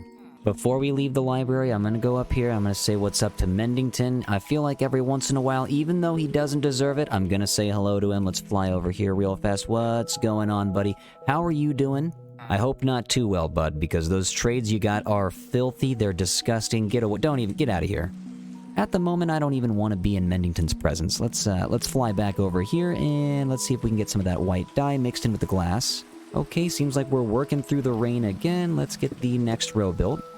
Getting pretty high up here now. I wonder, probably gonna need like at least 2 more stacks. And now we're up to the level where it starts flattening out quite a bit. We have the last of the materials with me right now. I can't even really see what I'm building right now. That's kind of crazy. Okay, just a couple more bings, a couple more bangs, a couple more booms, and a couple more bops. It looks like I'm placing barrier blocks right now. They're nearly invisible when I'm looking at the sun, but I believe that's the last one. Now let's go down and place these nether bricks to encase the dome. And this right here is the crunchiest brick sound I've ever heard. So actually, this is the last rocket that we have on us right now. So let's just place this right here. Done. Let's fly away real quick. I just want to see what the dome looks like from far away. And boom. Now that's a big dome. And the dome actually looks like a good size compared to the tower. But now I'm thinking all of these guys, they're all just way too straight all the way down to the ground. We got to get some sloping going now.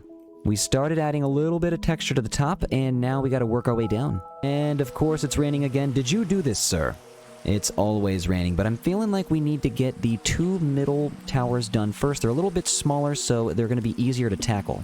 We're gonna bring everything out by 2 blocks, and then, you know what, let's just count up 6 blocks right here. On the 7th block up, we're gonna get a row of these stairs in, and then we're gonna continue moving our way up. Now let's go up about maybe 11 more blocks. Then we're going to move back into the stairs, and this is going to create a gradual sloping effect. Let's actually fly down real fast, and there we go. Kind of similar to what we did to the Deep Slate Castle. We're going to have to get some scaffolding up here. This is way too tall now, and I'm going to end up using a bunch of rockets if I have to keep flying back and forth.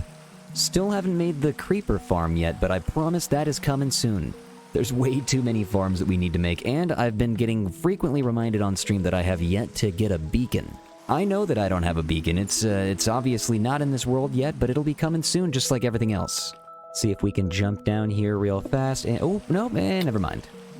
Bringing it in one more here. Now you can see on the interior, we are exposing the entire Armadilliopolis. Not for too long, though. We'll get the stairs right here, and then we will close this up a little bit. On the shorter tower, this actually might be where we stop, but since we're on the taller part of the tower, let's take out a little bit more, and we could actually make this go inverted. We'll get some upside down stairs right here, and then we'll make it move a little bit, maybe just one more block outward. And maybe actually if we take this 3x3 square out right here, we can actually move it back just a bit right there and create a lot more depth in the towers. Well, actually, I'm just going to have to jump down real quick. There's only one way to see if it's going to be good, and that's to get some distance. And that, you know what? I like that quite a bit. Now I think let's take the scaffolding and go all the way to the top.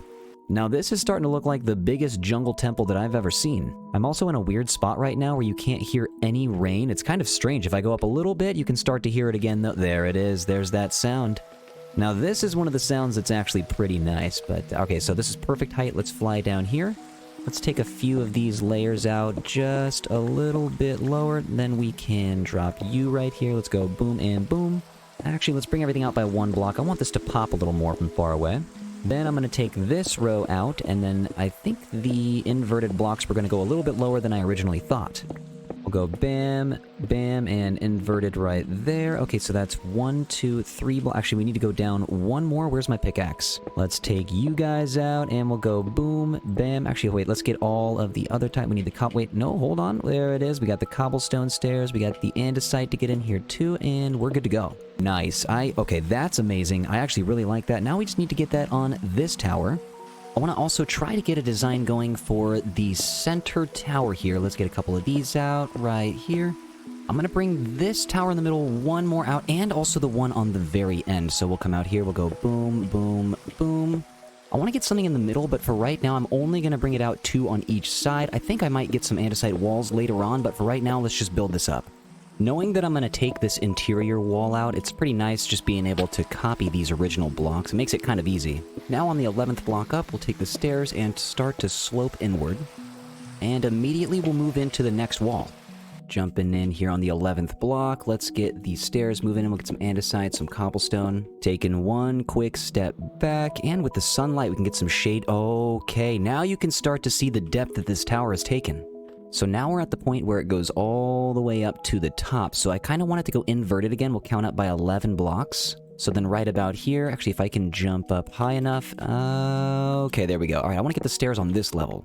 But we probably should break up maybe about 5 blocks higher. These towers sure are a lot of work. Now since the wall is becoming a little bit more inverted, we can create a brand new textured wall on the inside 1 block back. Okay, all I'm trying to do is build, and these guys, you're so loud. Just stop being that loud. Trying to take out all the scaffolding real quick so I can fly back and just look at the towers without the scaffolding being in the way, and also I would like to have the look of the towers without the phantoms being in the way.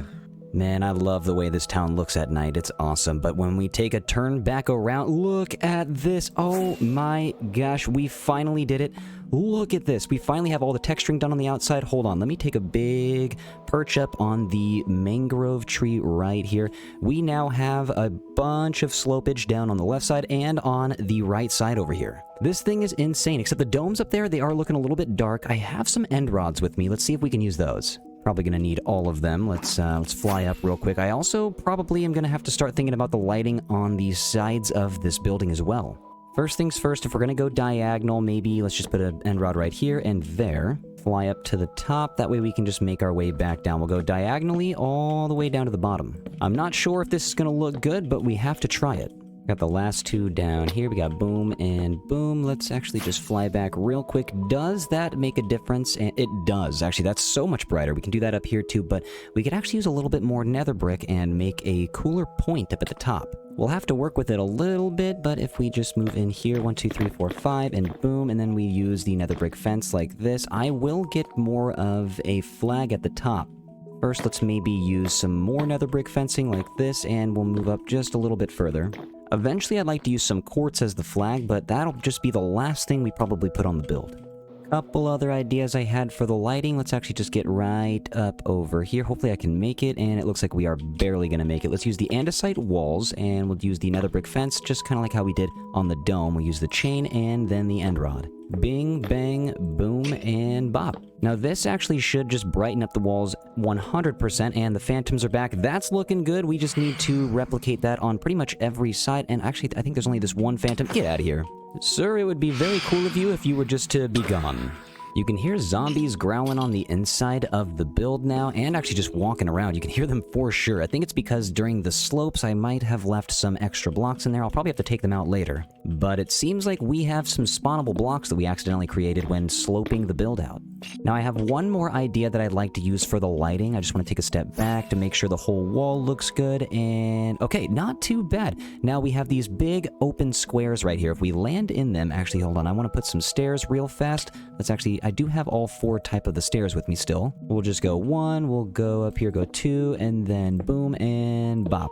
So now it's a little bit more of a circle. I don't know if I want this back wall to be stone. I kind of was thinking about adding some more of the copper bulbs. Let's go grab those. This is just looking absolutely magnificent. I love flying over to this thing now, especially with all of the texturing that we've done on the walls. Hey, this little circle over here looks pretty cool. Actually, you know what? Now that I'm flying back to it, I don't know if we want to add copper bulbs everywhere, but I will add one directly in the middle now. We'll go boom. Get this guy lit up. We'll take the lever back. I'm gonna fly away real fast one more time. Hold on. Let's see. Okay, that's pretty nice. We could get like a plus sign shape in there. There's enough room in here where we could easily add a couple more, so let's do that. These are gonna get oxidized as well. Only brought one lever with me, so it's gonna take a little bit of time to get these lit up. There we go. Not too bad. Flying around to the corner. Let's just land right here, and boom. Okay, so we will take the middle one out, and then we'll take you, and you, and you. Bing, bang, boom, bop, and bam. I like these a lot, too, and I don't know if I'm going to let them oxidize, because when they're oxidized, they start to get a little bit less bright, and that actually is kind of what I'm feeling about right here, too. It's a little bit less bright than the rest of the build. Let's put some of the andesite walls on 2 down, and then we'll cover them up with some iron trapdoors. I'm gonna have to jump down here and get some scaffolding going all the way up. And then we'll get some wall defense to chain to end rod action. These phantoms really need to leave. Ow! Leave me alone! All I want to do is get these end rods in. Get out of here. You know, wait, can I get them again? Yeah. Pick these chains up, and jeez, you are loud. Get out of here, dude. And boom, you're gone. I believe I got all of the lighting done on the sides that I want, and the sloping as well, but the one thing I want to get rid of are the torches up top, so we're going to have to think and brainstorm a little bit if we are going to get rid of these torches. Maybe if we just get some of the stairs back out real quick. Let's go 1 block in and just see how this ends up looking. You gotta just try stuff out, otherwise you're never going to know what it looks like. To prevent anything from spawning up here, what I've done is have the torch, but I'm actually just going to replicate this floor, bring everything up by 1, and then actually in the middle, we'll go back. Let's take this guy out and replace him with some copper. Boom, boom. Also, while we're up here, I just wanted to jump back down real fast because I had some scaffolding right here. We have a big empty space. I guess I'll jump up here for a moment. We need to get this thing taken care of. We have plenty of lines that I kind of want to bring down and gradually move into the walls. Sir, please get out of here. Thank you. Sir, please get out of here. Thank you. I appreciate that.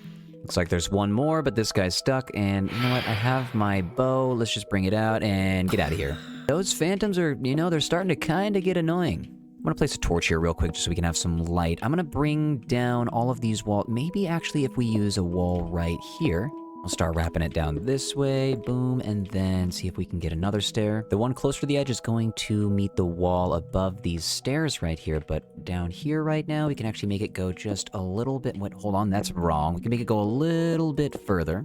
We'll turn it right here. We'll get this in. And then actually right on top, we need to go boom. Break these down, take a step back, hold up, you're gone, and that is a much more grand entrance. Nice, not too bad. I thought it would be kind of cool to get the copper bulbs on the inside of the stone on the left side of the tower here, so if we actually go over this way, it takes about 9 copper bulbs per window, but I think it's worth it, and we should have enough. 1, 2, 3, 4, 5, 6, 7, 8, 9. Yeah, we should have plenty, but this lever action right here is going to take a while. Yeah, turning on a bunch of copper bulbs takes a very long time.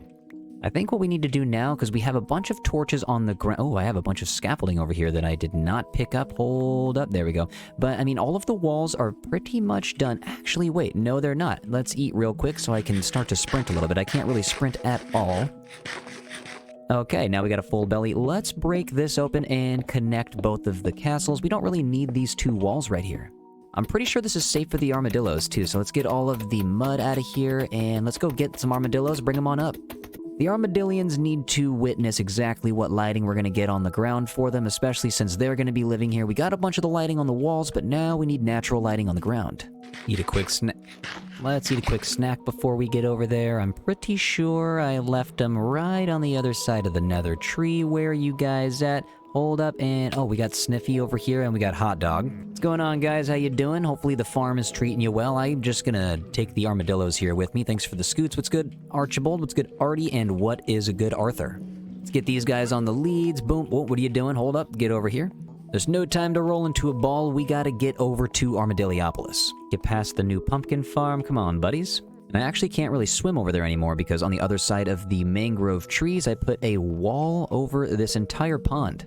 And it looks nice, but I cannot conveniently swim across anymore. I have to take the bridge. Luckily, we did build one. Pretty soon, we're gonna have to build a couple more bridges in this series, too. Whoa, through the trees, you can see that this thing is crazy looking.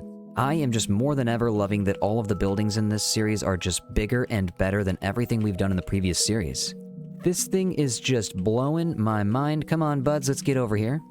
I don't know if you guys have met Goose yet, but Goose, we got Arthur, Artie, and Archibald. Archibald, Artie, and Arthur. This is Goose. That's enough. No more making friends for now. Let's get upstairs. Actually, now that we have all this lit up, we might be able to take out these torches. Right here, I think we need to find a way to get some... Maybe we'll use some campfires. Come on, guys. Right around the corner. You're almost home. Okay, welcome. This is Armadilliopolis. You guys can roam free. Actually, I could get them set up right here for now because I don't necessarily have a way for them to not get let out. First things first, let's just get this stairway right here closed off. We're gonna go boom, boom, and then boom, boom. Actually, we'll take this fence out and make a gate. There we go. The armadillos are not getting through here. Now on the side, what we can do is add some slabs on every other one in between. Then once this is set up over here, we can get some trapdoors in the middle. That way there's not a single block that the armadillo can hop over. Now I want to be able to get some light up here while not having to use these torches in this road down here, but I think campfires are going to be the answer for this one as well. Let's float on down. We'll start right in the middle. We'll get a campfire right there, and then boom, we'll get one type of stair surrounding the campfire. Take a step back, and that's pretty nice. Just need to get this replicated, and it looks like we need 8 more. The campfires are immediately adding so much life to the build. I love having these here. Looks like the sun is about to go down again as well, so now we can actually get a good look at what the lighting is going to be like on the end. It might be a little bit loud when we hang next to the walls, but at least these guys can be free. We don't... Oh, man. They all just went right into the ball. What's up, guys? Oh, you know what we should do? Let's go back home real fast. Let's get some spider eyes. Down into the spider farm. This bee has been stuck for like 8 episodes now. I tried to get him unstuck, but he just goes right back to being stuck. Down into the spider farm we go, though. Okay, so we got some spider eyes over here. Boom. I feel like I haven't been back to the spider farm in like a month. We had so much string, I really didn't need to go there for a while. But now I'll be heading there if I want to get these guys to make more armadillos. And this guy's hungry, so you know what? Boom, there you go.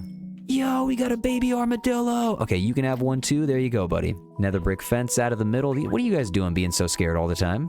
Ooh, honestly, right there, that spiral on the side of the armadillo, if that was a block, that would be pretty cool. Let's make this a little bit more of an entrance right there and there. And if the door is going to be smoothed out on that side, then we need to smooth it out over here. So where's the scaffolding? Right there it is. Smoothing this door out is going to make the armadillos feel so much more at home. Let's just wait, hold on. Do we need to put you right here? And then we'll drop down, boom. Now that right there is a grand entrance, but I feel like what we need to do, let's just put that there and that there. Perfect. Now that's just lovely. Actually, let's go over this way and go boom, and right there, go boom. This is definitely looking a lot more smooth, but I feel like we could get some wall defense to chain to lantern action. Get up here, we got a bing, we got a bang, we got a boom, and then we got a bop. Let's take a step back, and okay, that's nice. Trying to figure out ways to get rid of the torches up on the roof. Let's just get rid of them real fast. Let's create some negative space for the lighting. Well, you know what? Actually, let's just put these right here. We do have some of the iron trap doors still. We could actually get these in here as well to kind of hide the lighting. Oh man, with the campfires, this thing is looking even more grand. And these guys over here, they're so small. Hold on, can we breed them again? Buddies, do you want anything? Okay, never mind. I'll see you guys later. I'll ask you guys again in a couple minutes.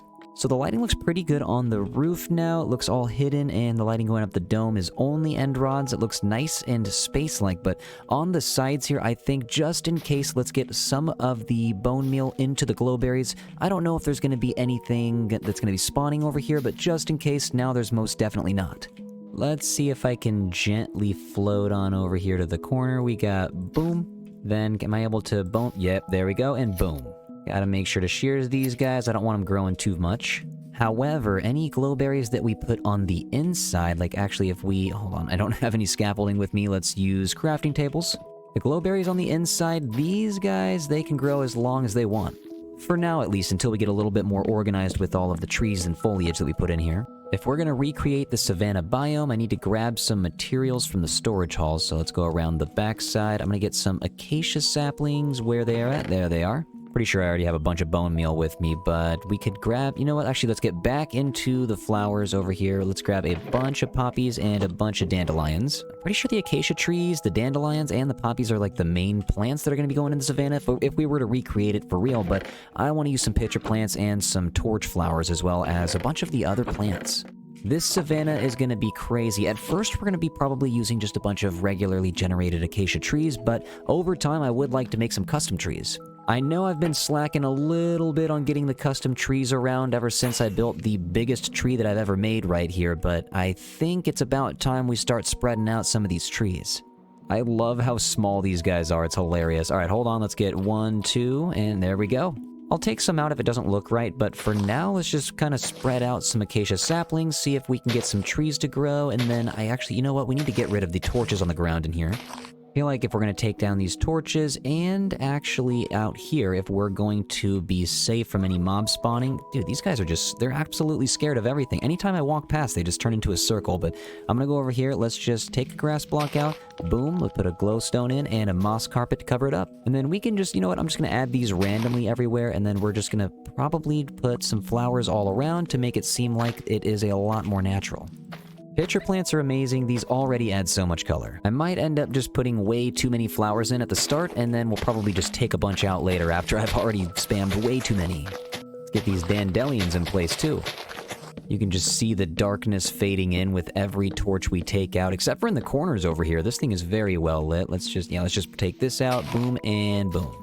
Some of these acacia trees are making their way into life fair and square. This is nice. Okay, so now we can move over here. I'm just trying to make sure the in-between area is a little bit, it just needs to be a little bit lighter. I don't want anything to spawn in here. Anything pretty much looks better than these torches. Okay, this is going to be a dark corner. Let's get this right here, and then boom.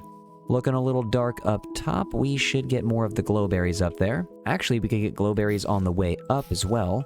But we're going to have some hanging from the tippy top, and that's going to make all of the wall shine. I guess, except for the middle over here, and what we could do is, I actually have 5 of the copper bulbs with me left. We could play around real quick. Let's just add them in right over here. Let's take this out and add 5. Smack 1, 2, 3, 4, 5 into place, and boom, let's get these guys lit up. Drop down real fast. I gotta see, what does this look like? Oh, perfect. Now we just got to keep doing what we're doing. Let's just keep randomizing the trees, randomizing the glowstone under the moss carpets, get rid of all these torches, and see what it ends up looking like. I wanted to go up the scaffolding real quick one more time, and the glowberries are looking nice all the way up and down. They are growing as we rise, though. I wanted to get some fencing up in the corners, hang some chains down right below, and then we'll get some end rods right below those to get some lighting up at the top. I think over time we'll get a lot more decoration going on in here, but for right now I'm just working on getting the build done itself. I think we need to get some torch flowers, and these guys, oh man, there's so many armadillos. They're all so scared all the time.